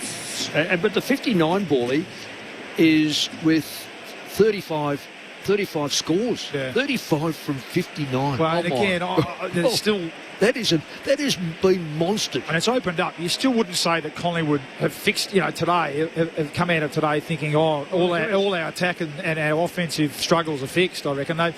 They struggled, really, in that first half. The game's really opened up and they've been able to execute a bit better in the second half. But it's been more of an indication of Essendon's lack of pressure in this second half. Blackiston, long kick inside, down to Durham, long kick inside 50. Quaynor coughed it up, straight to Langford. He gave it away towards Roby. Kick smothered by Quaynor. Collingwood win it back. Steele, hand pass to Frampton, tried to take on the tackler. In fact, Frampton was taken high. Durham can't believe it. Well, I just don't know about that. He throws his hands out and demonstrably argues the point. Meanwhile, Collingwood race away, take the advantage through the middle. Houston to McCreery. Handball over to Cameron. Cameron kicks deep. To full forward. Pendlebury's out there. He's getting the free. One out in the cage with young Archie Roberts, his former student. I'll show you, son. Hey, old coach, still got it. I'm surprised you haven't got him at getting 3 votes, Paulie. I really am. No, we've still got to think about that, I think, Nick. I think it's, What, he needs to kick the goal? Well, what a virtuoso performance. And just watch him here if he sneaks this one through against his young charge from Haileybury College. They shook hands before the game, before they ran through the banner. The ageless one, Pendlebury, a phenom, pops it through. He's second of the day, and it's the biggest day he's ever had. 43 disposals after 431 games. Collingwood by 82. Just tipped his lid to young Archie Roberts too after popping it over his head. They're bowing in the terraces, and Pendlebury showing he's still got every bit of it. 2016 to 8-6, Anzac Day footy on ABC Sport. No, he just drew just again using the brain, the footy IQ. Wasn't a heap in it, but just almost drew the arm over the shoulder from Archie Roberts. He's been Essendon's best, but what a performance. Did make me think of, I taught you everything you know, not everything I know. Still had a trick up his sleeve. Yeah. Scott Pendlebury. Essendon out of the middle through Durham. Dribbles it up towards half forward. Bouncing ball. Lipinski goes and picks it up. Collingwood by 82. As Langford fights after it at half forward. Caught holding the ball. Josh Dacos ends up with it. Feeds it to brother Nick. Loops a handball. Perryman off half back. He'll kick out very wide. Edwards, good mark. Good mark. Very sticky fingers. Takes it back for Essendon on the logo. Infield to Dersma. Collingwood by 82. Dersma out wide. Yeah, that's what they've been forced to do all day. Collingwood just take that corridor and monster them. Roberts looking inside 50, standing in front. Frampton. Been good for Frampton. Oh, he's been having a good year. Well, he's been a good player for them since they've had him. He's a premiership player. Standing up, no Darcy Moore, so he comes back next week. Well, who do you drop for him? I mean, he's going to come back. There's no question. They play Hawthorn, but who goes out of the side as a key back? You can't take Frampton out. He's been terrific. Unless they give... Well, I think the key... I mean, usually Frampton's been the beneficiary of Darcy Moore playing and Howe and that support, but I think what Moore not being out there has done, it's forced him to really lock down and play a bit tighter as a key defender, and he's having a really good year, Billy Frampton. Still has the odd brain fade and the odd heart in the mouth sometimes, but he's been a really consistent player this year. Look at this, though, way too easy. Nick Dacos kicks out of the back half. He's up to 42 himself, Nick, and what's meant to be a below par day for him. Cameron comes wide towards Lipinski. Hand pass to Quaynor. That's a dart onto the chest of Elliott. Marks at half forward. They're just queuing up in the corridor. Training drill. And this is just absolutely effortless. Crisp marks, true centre half forward. And he's got a 40 out straight in front. If you ever look, Collingwood doing as they please. And Corby, I know you're an Essendon supporter, I hate to hear this, but there was more Collingwood, more Essendon players behind that, in front of the ball. So in other words, in their forward line, midfield, than Collingwood, who had pushed forward. So he had probably 3 or 4 targets he could have picked out, and they're all clear. Crisp on the drop punt. Misses. Make it 83 points, the margin in front of over 92,000. The Pies honouring the day with a huge win, perhaps the biggest one we'll ever see in the history of this clash. 83 points. Sardo Hooley with a kick up to the wing, and Frampton spoiling it away. Farrow can't quite run it in. Collected jumpers growing up, had one from every team. I'm sure he'll keep this Anzac Day jumper. Jacob Farrow wearing the number 2 of Keith Rawle, who the jumper honours. Throwing. Goodness gracious me, that's a Essendon throwing. Short throw in, and tracking it back is Blackiston. Down as close to the boundary line, off to Dersma, who kicks back inside defensive 50. That's a turnover. Ends with Josh Dacos. Fires on goal. Last line, Sardo Hooley pinches it back for Essendon and kicks from the last line out towards Parrish on the back flank. See, everyone in Sydney's having a ball too with the close game up there. Parrish, his 23rd touch of the day, kicks down the wing, spills off hands down towards Merritt. Hand pass inside to Caddy. Look away, hand pass back into dispute. Pryor's got it, feeds it out by hand to Sharp. He heads out to half forward with the kick, and Edwards marks right on the 50. 66-16 in the NRL, Corbin. Wow. Way of Sydney City over the Dragons. Edwards to full forward, hands on it from Caddy. He's going to get a free at full forward. He's tried pretty hard, mate, Caddy. Oh, he has. Yeah. And that was just an example. He put the head down. Everyone else has slowed to a walk, but he charged forward into space and earned himself a free kick. And this will be 3, I think. He probably could have had 4 or 5. Missed a couple early. Yeah. 3 behinds to start the game. He's going to have the last kick of it.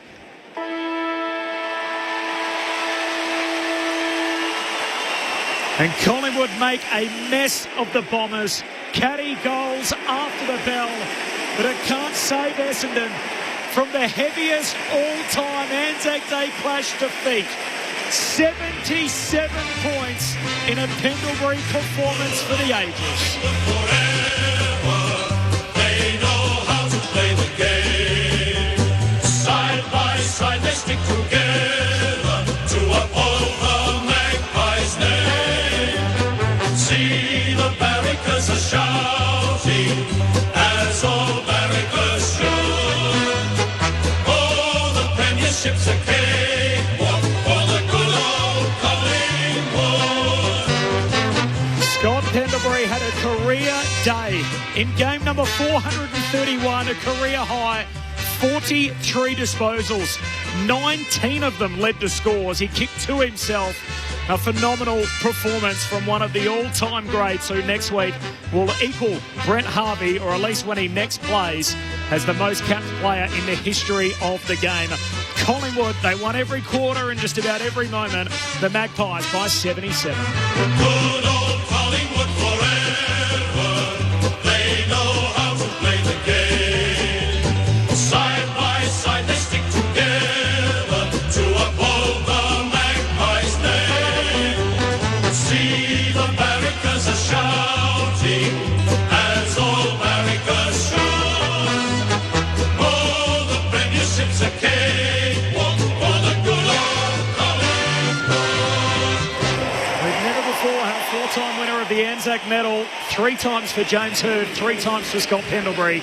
He may be into new ground again, Pendlebury, in a few moments from now.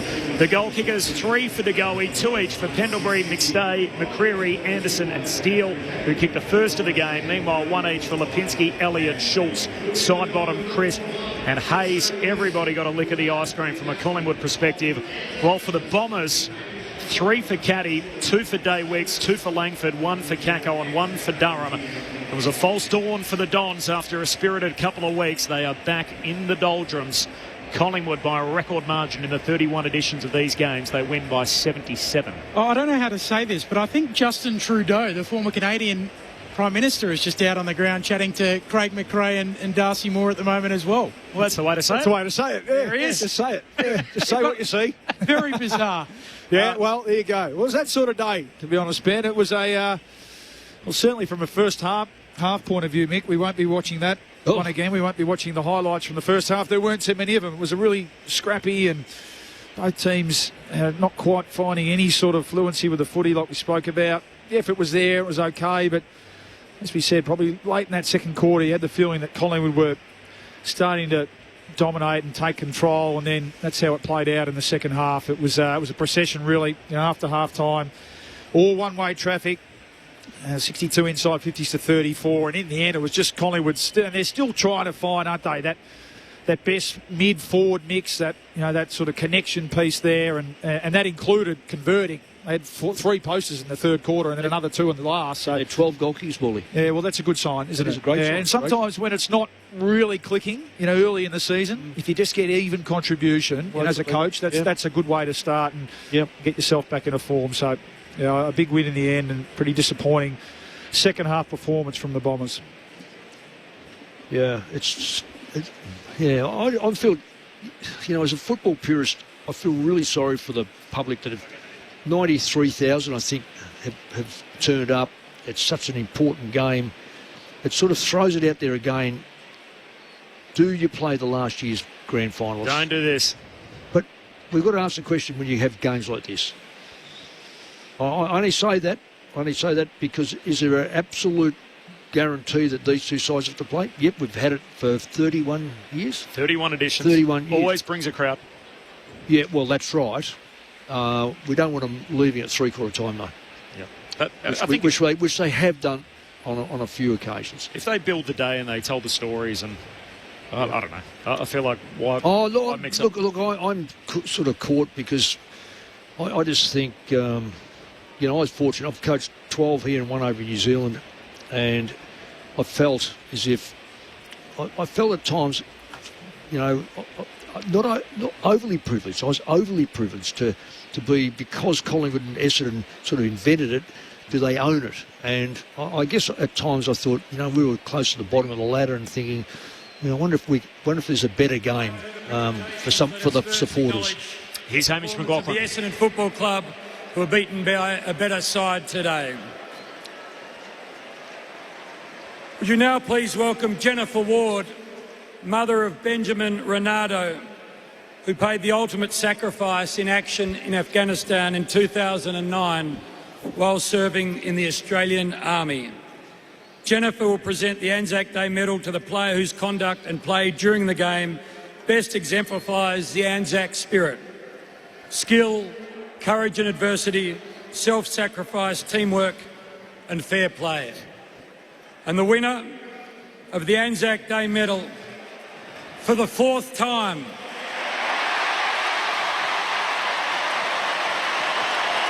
is Scott Pendlebury of the Collingwood Football Club.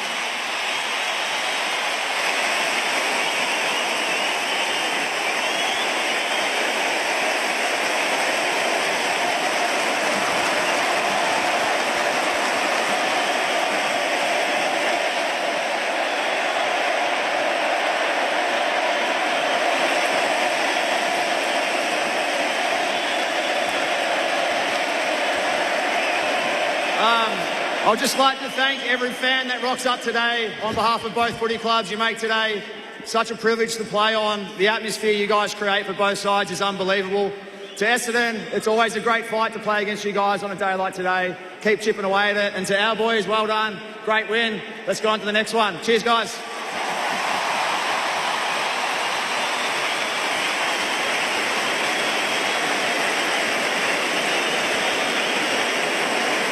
Would you now please welcome Braden Maynard, today's captain of the Collingwood Football Club, to receive the Anzac Day trophy from both President of the Victorian Returned and Services League, Dr. Mark Schroeffel, and Jack Crawford, acting CEO of RSL Victoria. This is a perpetual trophy provided by the RSL in dedication to the memory of those footballers who served in times of war. The names of the VFL footballers known to have sacrificed their lives during active service are inscribed on the trophy.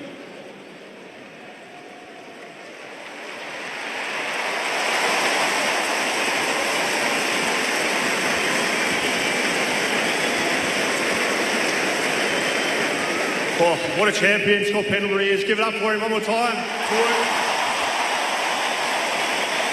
Firstly, just want to say thank you to both clubs for participating in today. It's such a great game. It's more than a game today. We just want to show our respect to the ones that served and the ones that are serving today. So thank you very much for that.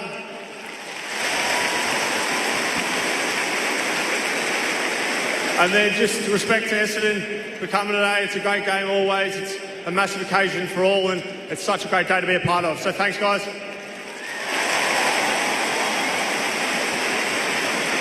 Thank you, Braden. Thank you all very much for coming. Get home safely. That concludes the Anzac Day at the MCG for 2026. It's an incredible trophy. The trophy which features a base of ironbark from a World War I ammunition wagon and bronze columns containing metal from the Gallipoli battlefield. So it's an incredible piece of silverware that the teams get to win as the perpetual trophy here in the games between Collingwood and Essendon. 19 wins for Collingwood, 10 losses and 2 draws. So in 31 editions, the Magpies have dominated this clash, and so they have again today. Luke Ball, you were part of the voting panel. Is that one of the easiest medals you voted on? It's nice, isn't it, when you get you don't have to think too hard about that one. And say to Mick, I think that last quarter, it was real junk time, wasn't it? And really, you could argue from halfway through the third quarter. But what a marvel he is. I feel privileged, Mick, to have called him an ex-teammate. You know, privileged to say he's a premiership teammate. It's just unbelievable. I remember the impression he made when I arrived at the club. I'd been playing for 8 years, and I think it was only his third, and he just commanded a presence, the way he trained, the way he prepared. In the end, I learned a lot off him, and in a lot of ways, tried to follow him and model him the way I prepared myself, and he continues to do it today. Yeah. To some of these players who weren't born when he started playing. It's incredible, isn't it? And how sort of lovely little twist of irony that he ends up one-on-one in the goal square with the guy who was Essendon's best player today, must be said, Archie Roberts, but a guy who developed under Scott's mentorship as well in his part-time role as an assistant coach. I mean, you sort of feel like he'll move into coaching at some stage. But when you see that, I mean, as long as the team's still around the mark, he can just keep playing. Why should he? That's exactly. Yeah. Why should he even contemplate? It's the same with Steele Solgren. Well, smart players will stay in this game because there's not a lot of great players coming through, or good players. It's a great point. In that first half, which I mean, the second quarter in particular, let's be honest, the skill level from both teams was really poor. Fumbles and poor. He stood out, didn't he? Yeah. Scott stood out because he was the one who said, "Okay, when I've got the footy, I'm going to treat it like gold. I'm going to take a breath. I'm going to have some composure, not just cough it up, not to give it to a teammate who's in a worse position or who's under pressure." And it just stands out. And I mean, Sidebottom worked into the game, didn't he? But he's another one who's in that mould. And how lucky this Collingwood team are to have them both out there. Does it matter where he breaks the record? So they play off a 5-day break, so Thursday night against the Hawks? Well, I mean, they're not in the position really, depending on how, and let's be honest, that was training drill like really in that second half. So right. Yes, it'll be a short turnaround to Thursday, but at the moment, Collingwood aren't in a position to be able to be flirting with their form. If he's in their top three players at the moment, and they're coming up, they've got a tough run, they're coming up against a steaming Hawthorn team, they need him out there to be any chance of winning the game. So I'm not sure that they have the ability to manage his, maybe the travel. So maybe he misses the travel, which I think is the week after, or the week after that. At the moment, if he plays against Hawthorn, he'll equal the record next Thursday night, and then the record-breaking games against Geelong here at the G. So why not make it that one on Saturday night? Otherwise, if he misses this Thursday, for example, off the short week, it would knock the record-breaking game to Sydney in Sydney. No, I think he's got to play, Bally. I'm with you. Well, he won't want to rest. And the thing is about him, though, you're right. He was hardly in a contest. I mean, he controlled. You look at Scotty Pendlebury, and I was just watching his positional play for a lot of the day, and he ran between centre-back and centre forward through the middle. Corridor. Through the middle, no one went near him. Classic old centreman role, wasn't it? Yep, so he was able to get the ball and then distribute the ball. He has had a what you call a 2-hour training session today, so I wouldn't be overly... I was going to be... I only laid the one tackle, so I was going to be a bit critical of my old mate, so a bit of work, bit of work to do. You know what he'll say to you? When you've got the ball, you don't need a tackle. Why would you tackle exactly. When you've got the ball? He used to say that's what you blue collar blokes are for. You do all the tackling, Mick, and fair enough. Well, if he's got the ball, you can't tackle when you've got the ball, Benny, can you? Malcolm Blight taught me that. He said the ruckman taps it to the rover, who kicks it to the full forward, kicks the goal, it goes back to the middle. He said, where do you tackle in all of that? Who got the 2 and the 1? Bally in the boats? I mean, it was daylight, wasn't it? But in the end, I went with Nick, who numbers are one thing. I just thought. And it wasn't his absolute best game. I mean, he has 14 score involvements, kicks 4 behinds. But I thought the third quarter, when they really put the gap on them, Nick's third quarter was magnificent out of the centre.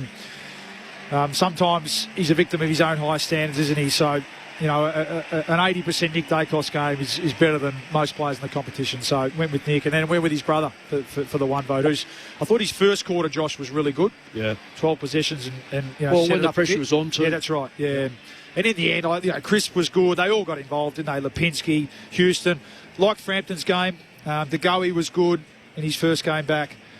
They all got involved, and in the end, McCreary had some moments. So there was probably 12 Collingwood players before Archie Roberts in fairness. We'll take those in the ABC Footballer of the Year. 3 for Pendlebury, 2 for Nick Dacos, 1 for Josh Dacos. That was a record-winning margin, 77 points. Collingwood over Essendon. They won every single quarter, 2017 to 9-6, and Pendlebury had an all-time day, 43 disposals, the best in his 431-game career. Now, for the folks listening in South Australia, you'll be off to Port Adelaide and Geelong coming up. So Aaron Bryans, Tom Wilson, Ebony Marinoff, Rod Jamieson and Braden Ingram will let you duck out after the completion of the Magpies song, so we'll let you depart at that particular stage. 77-point win for the Pies. Let's go celebrate with the winners. Ray Chamberlain's down there. Razor. G'day, Corb. It's a buoyant mood, as you can imagine. A massive day. It's full down here, I can assure you of that. And there's plenty of smiles. And I love with the Collingwood side.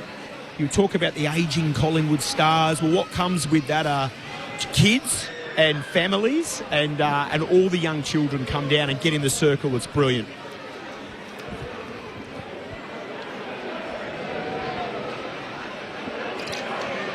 Circling up now for the song.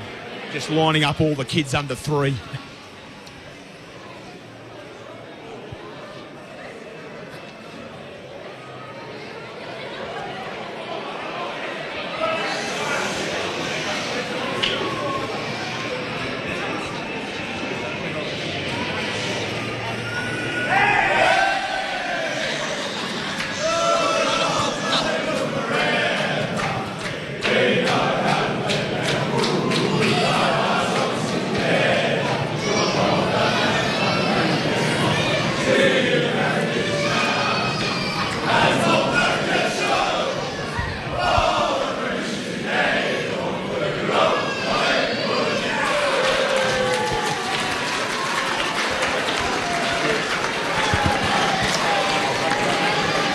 The day ends pretty similar to how it started, just the silence and just a crying baby in the background, which is what you heard in the Collingwood rooms. What a day for the Magpies. So 77-point winners over Essendon. If you haven't already in South Australia, get out of here off to Port Adelaide and Geelong. For everybody else, we'll be taking you there shortly. If you're in WA, though, or on News Radio throughout Sydney and Brisbane, if you want to find a call of that game, you better stream it through ABC Listen. So there's a call available through ABC Listen. If you're on ABC Radio in WA, we'll take you over to Perth, all the build-up. The Len Hall game, something I grew up with. It's really run almost concurrently with this Anzac Day clash for a long period of time. The Dockers have done such a great job with it. They've had rotating opponents, and again tonight, Carlton is the team that they host. So Fremantle and Carlton, for those of you in WA. Gee, that one, you don't want to say it, but there's potential for a few more blowouts, isn't there, tonight? So we've had Hawthorn towel up the Suns. And see who's out of the Carlton side. They've Key Ruck and Key Ford. Yep, Mackay. Yep. Hollins obviously isn't playing. There's another one.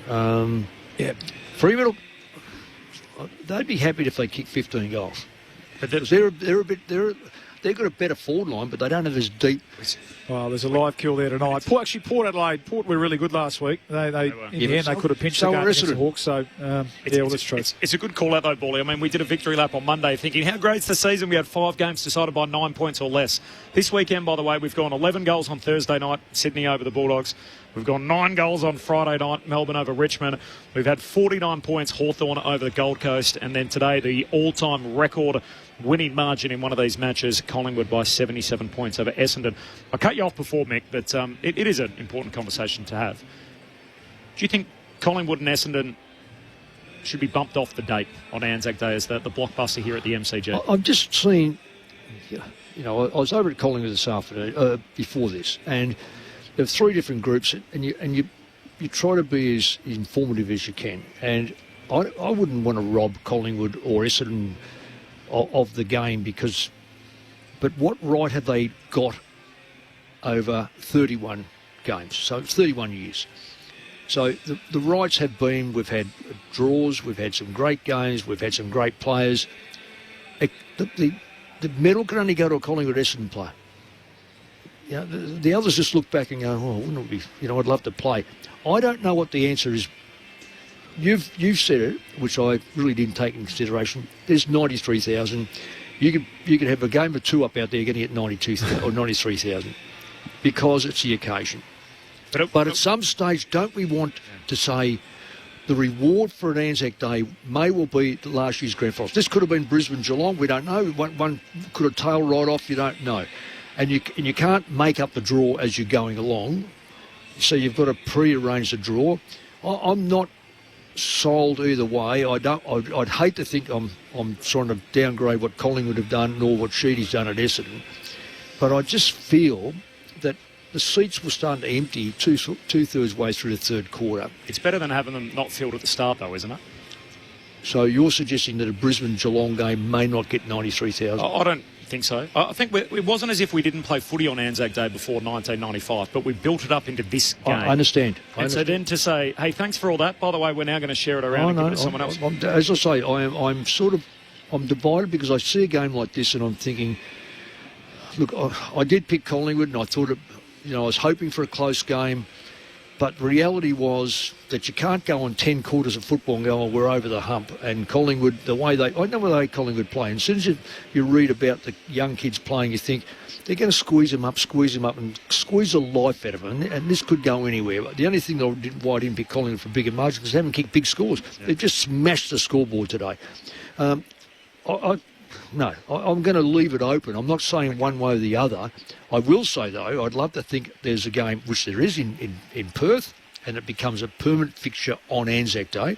And I'd love to think that Adelaide go, look, we might have to start a bit earlier. We have to start earlier than the Melbourne game.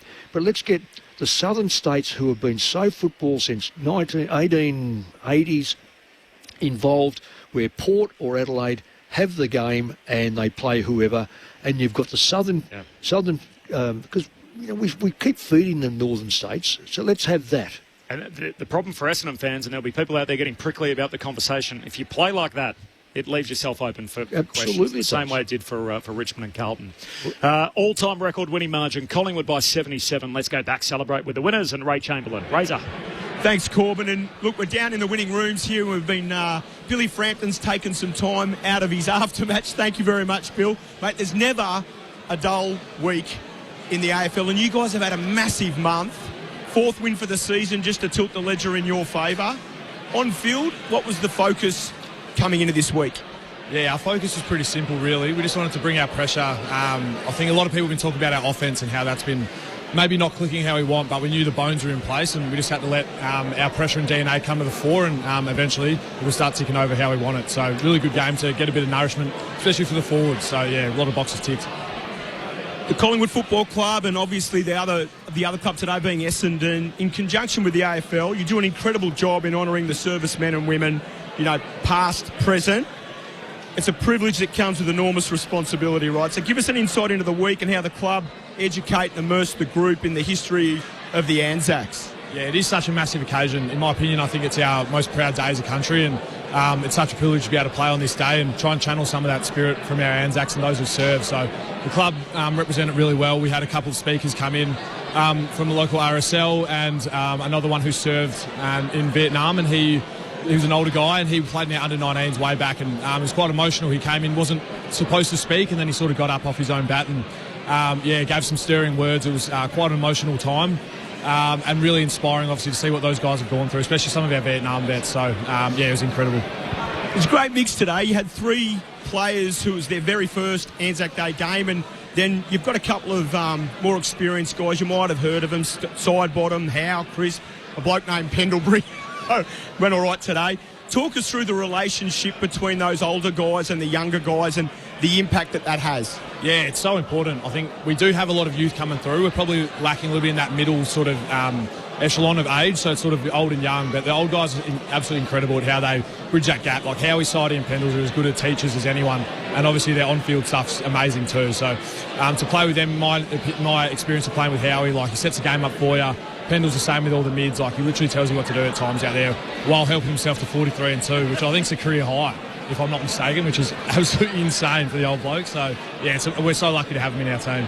Boys, any questions that you might have for Billy? Oh, just a quick one for Billy. Don't worry about the old bloke. He'll get enough praise. Billy, just on your year, I think would you say it's been a really consistent 7 weeks of footy? You haven't had your partner in crime, Darcy, down there a little bit, but I feel like that's or you've taken that opportunity to really step up as the leader down there in the back six. Yeah, thank you. Yeah, it's been a good opportunity for me to sort of play a bit without Darson and then just sort of try and marshal the troops a little bit myself, obviously with Howie carrying a bit of the load. So I try to just take it in my stride and really wanted to start the year well in a good, consistent fashion. And I think I'm sort of ticking those boxes at the moment, feeling really confident in my game and just want to keep going week to week and not have any lapses.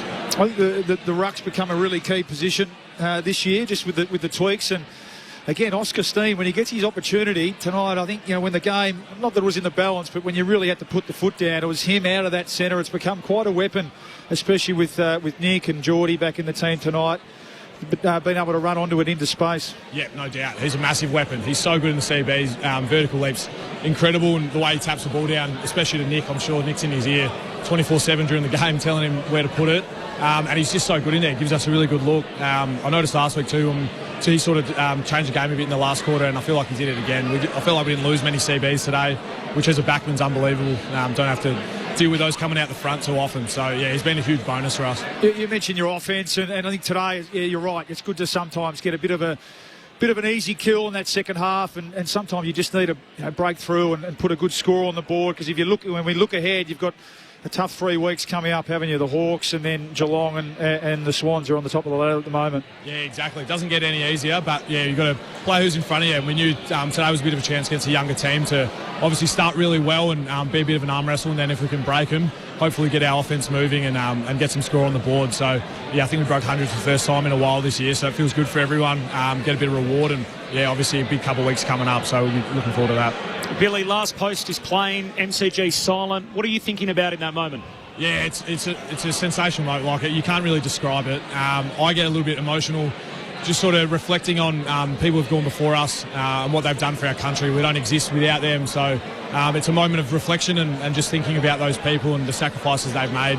And then once the plane flies over and the crowd roars, you sort of can't feel your body. It's a little bit of an out-of-body experience. So, pretty incredible way to play footy.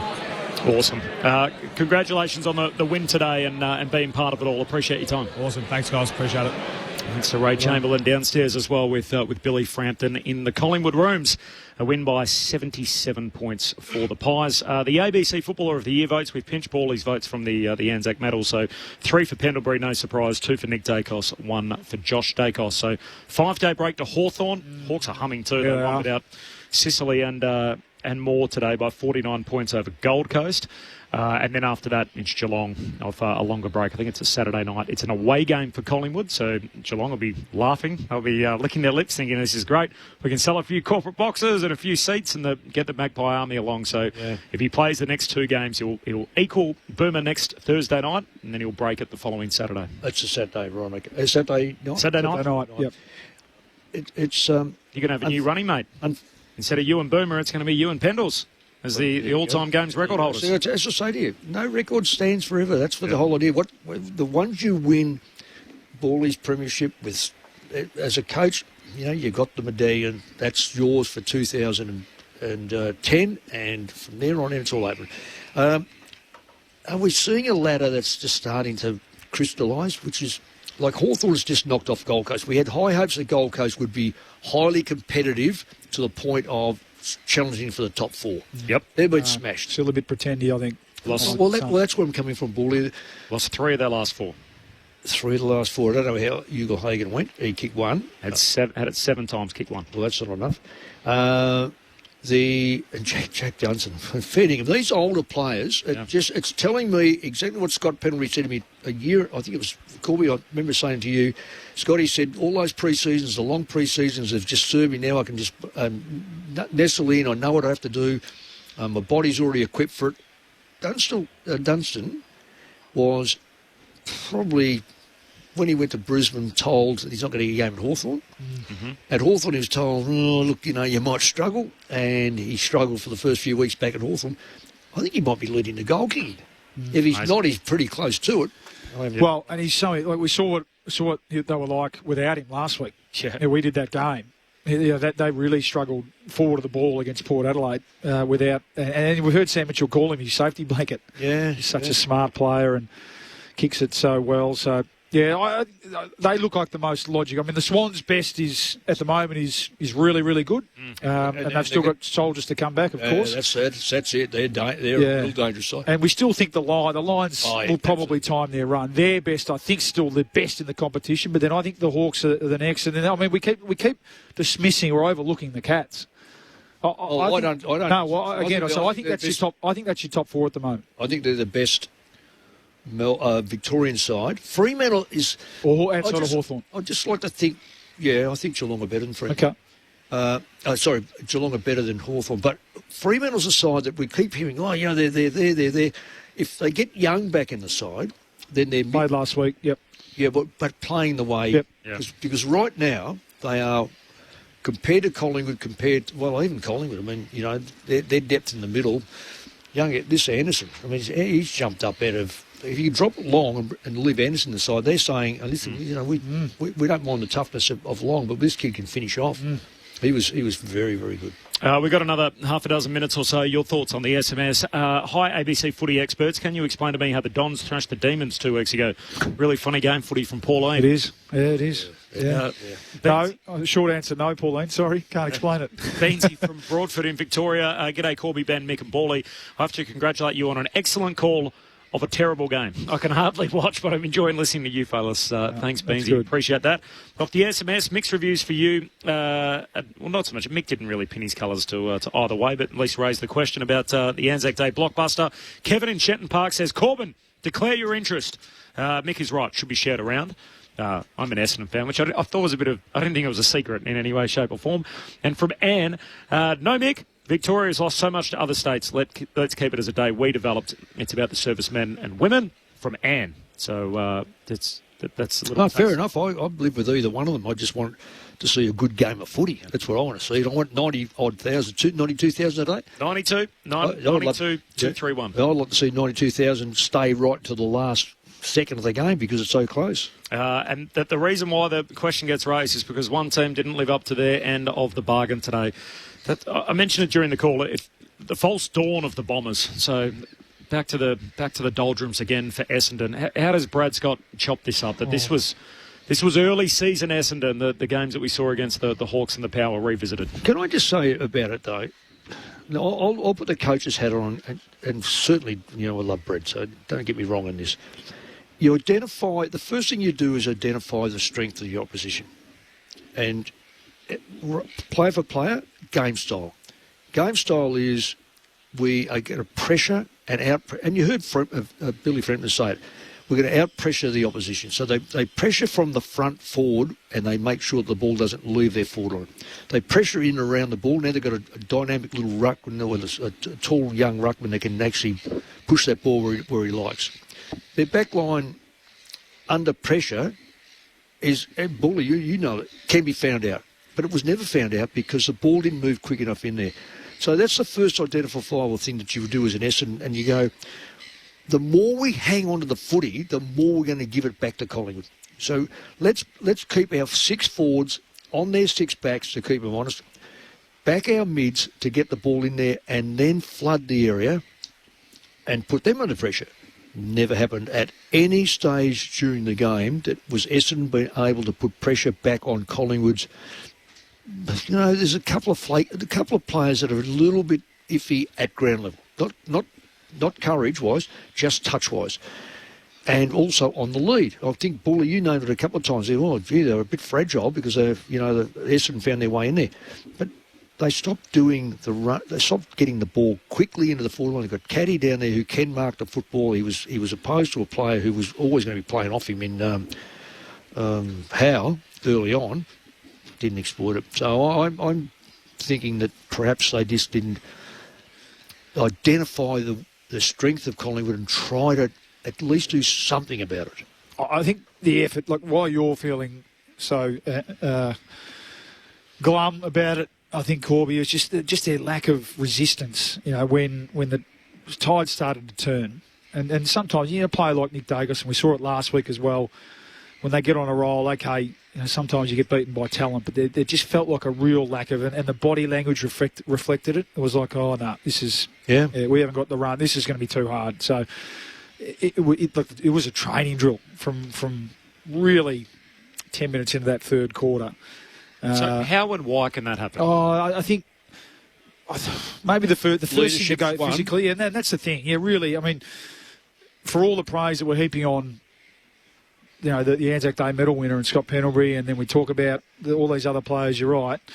They're the ones that, why he's been so successful. They recognise those moments, and, when things aren't going your way, sometimes you've just got to find a way, don't you? Screw your guts up and do something to stem the flow. And, I think that's where the Bombers are short at the moment. I think when you look at the team, I really love Andy McGrath, but and Zach and the other leaders, but their inability to be able to stand up physically. Not one Essendon player had double figures contested possession. Yeah, well, it was a really sort of open uncontested sort of possessions would be the biggest thing of all time, because he'll win his contested football. But if Scott Pendlebury wins uncontested possession between centre back, centre forward, then someone's not doing the right thing. It felt a bit one step forward, two steps back today after 10 positive quarters, and all of a sudden Essendon fans came here today with a bit of optimism and thud. Big reality check for the Dons. 77 points, the most lopsided Anzac Day clash we have ever seen. We're going to do something a little funky here. So we're going to drop off one audience, and then 4 minutes later we're going to drop off another audience. And there's a good reason for that, given the fact we don't want to crash headfirst straight into the Anzac observance ceremony, which is taking place in Adelaide. So if you want to listen to the game between Port Adelaide and Geelong in full, don't forget you can stream all these games in their entirety through ABC Listen.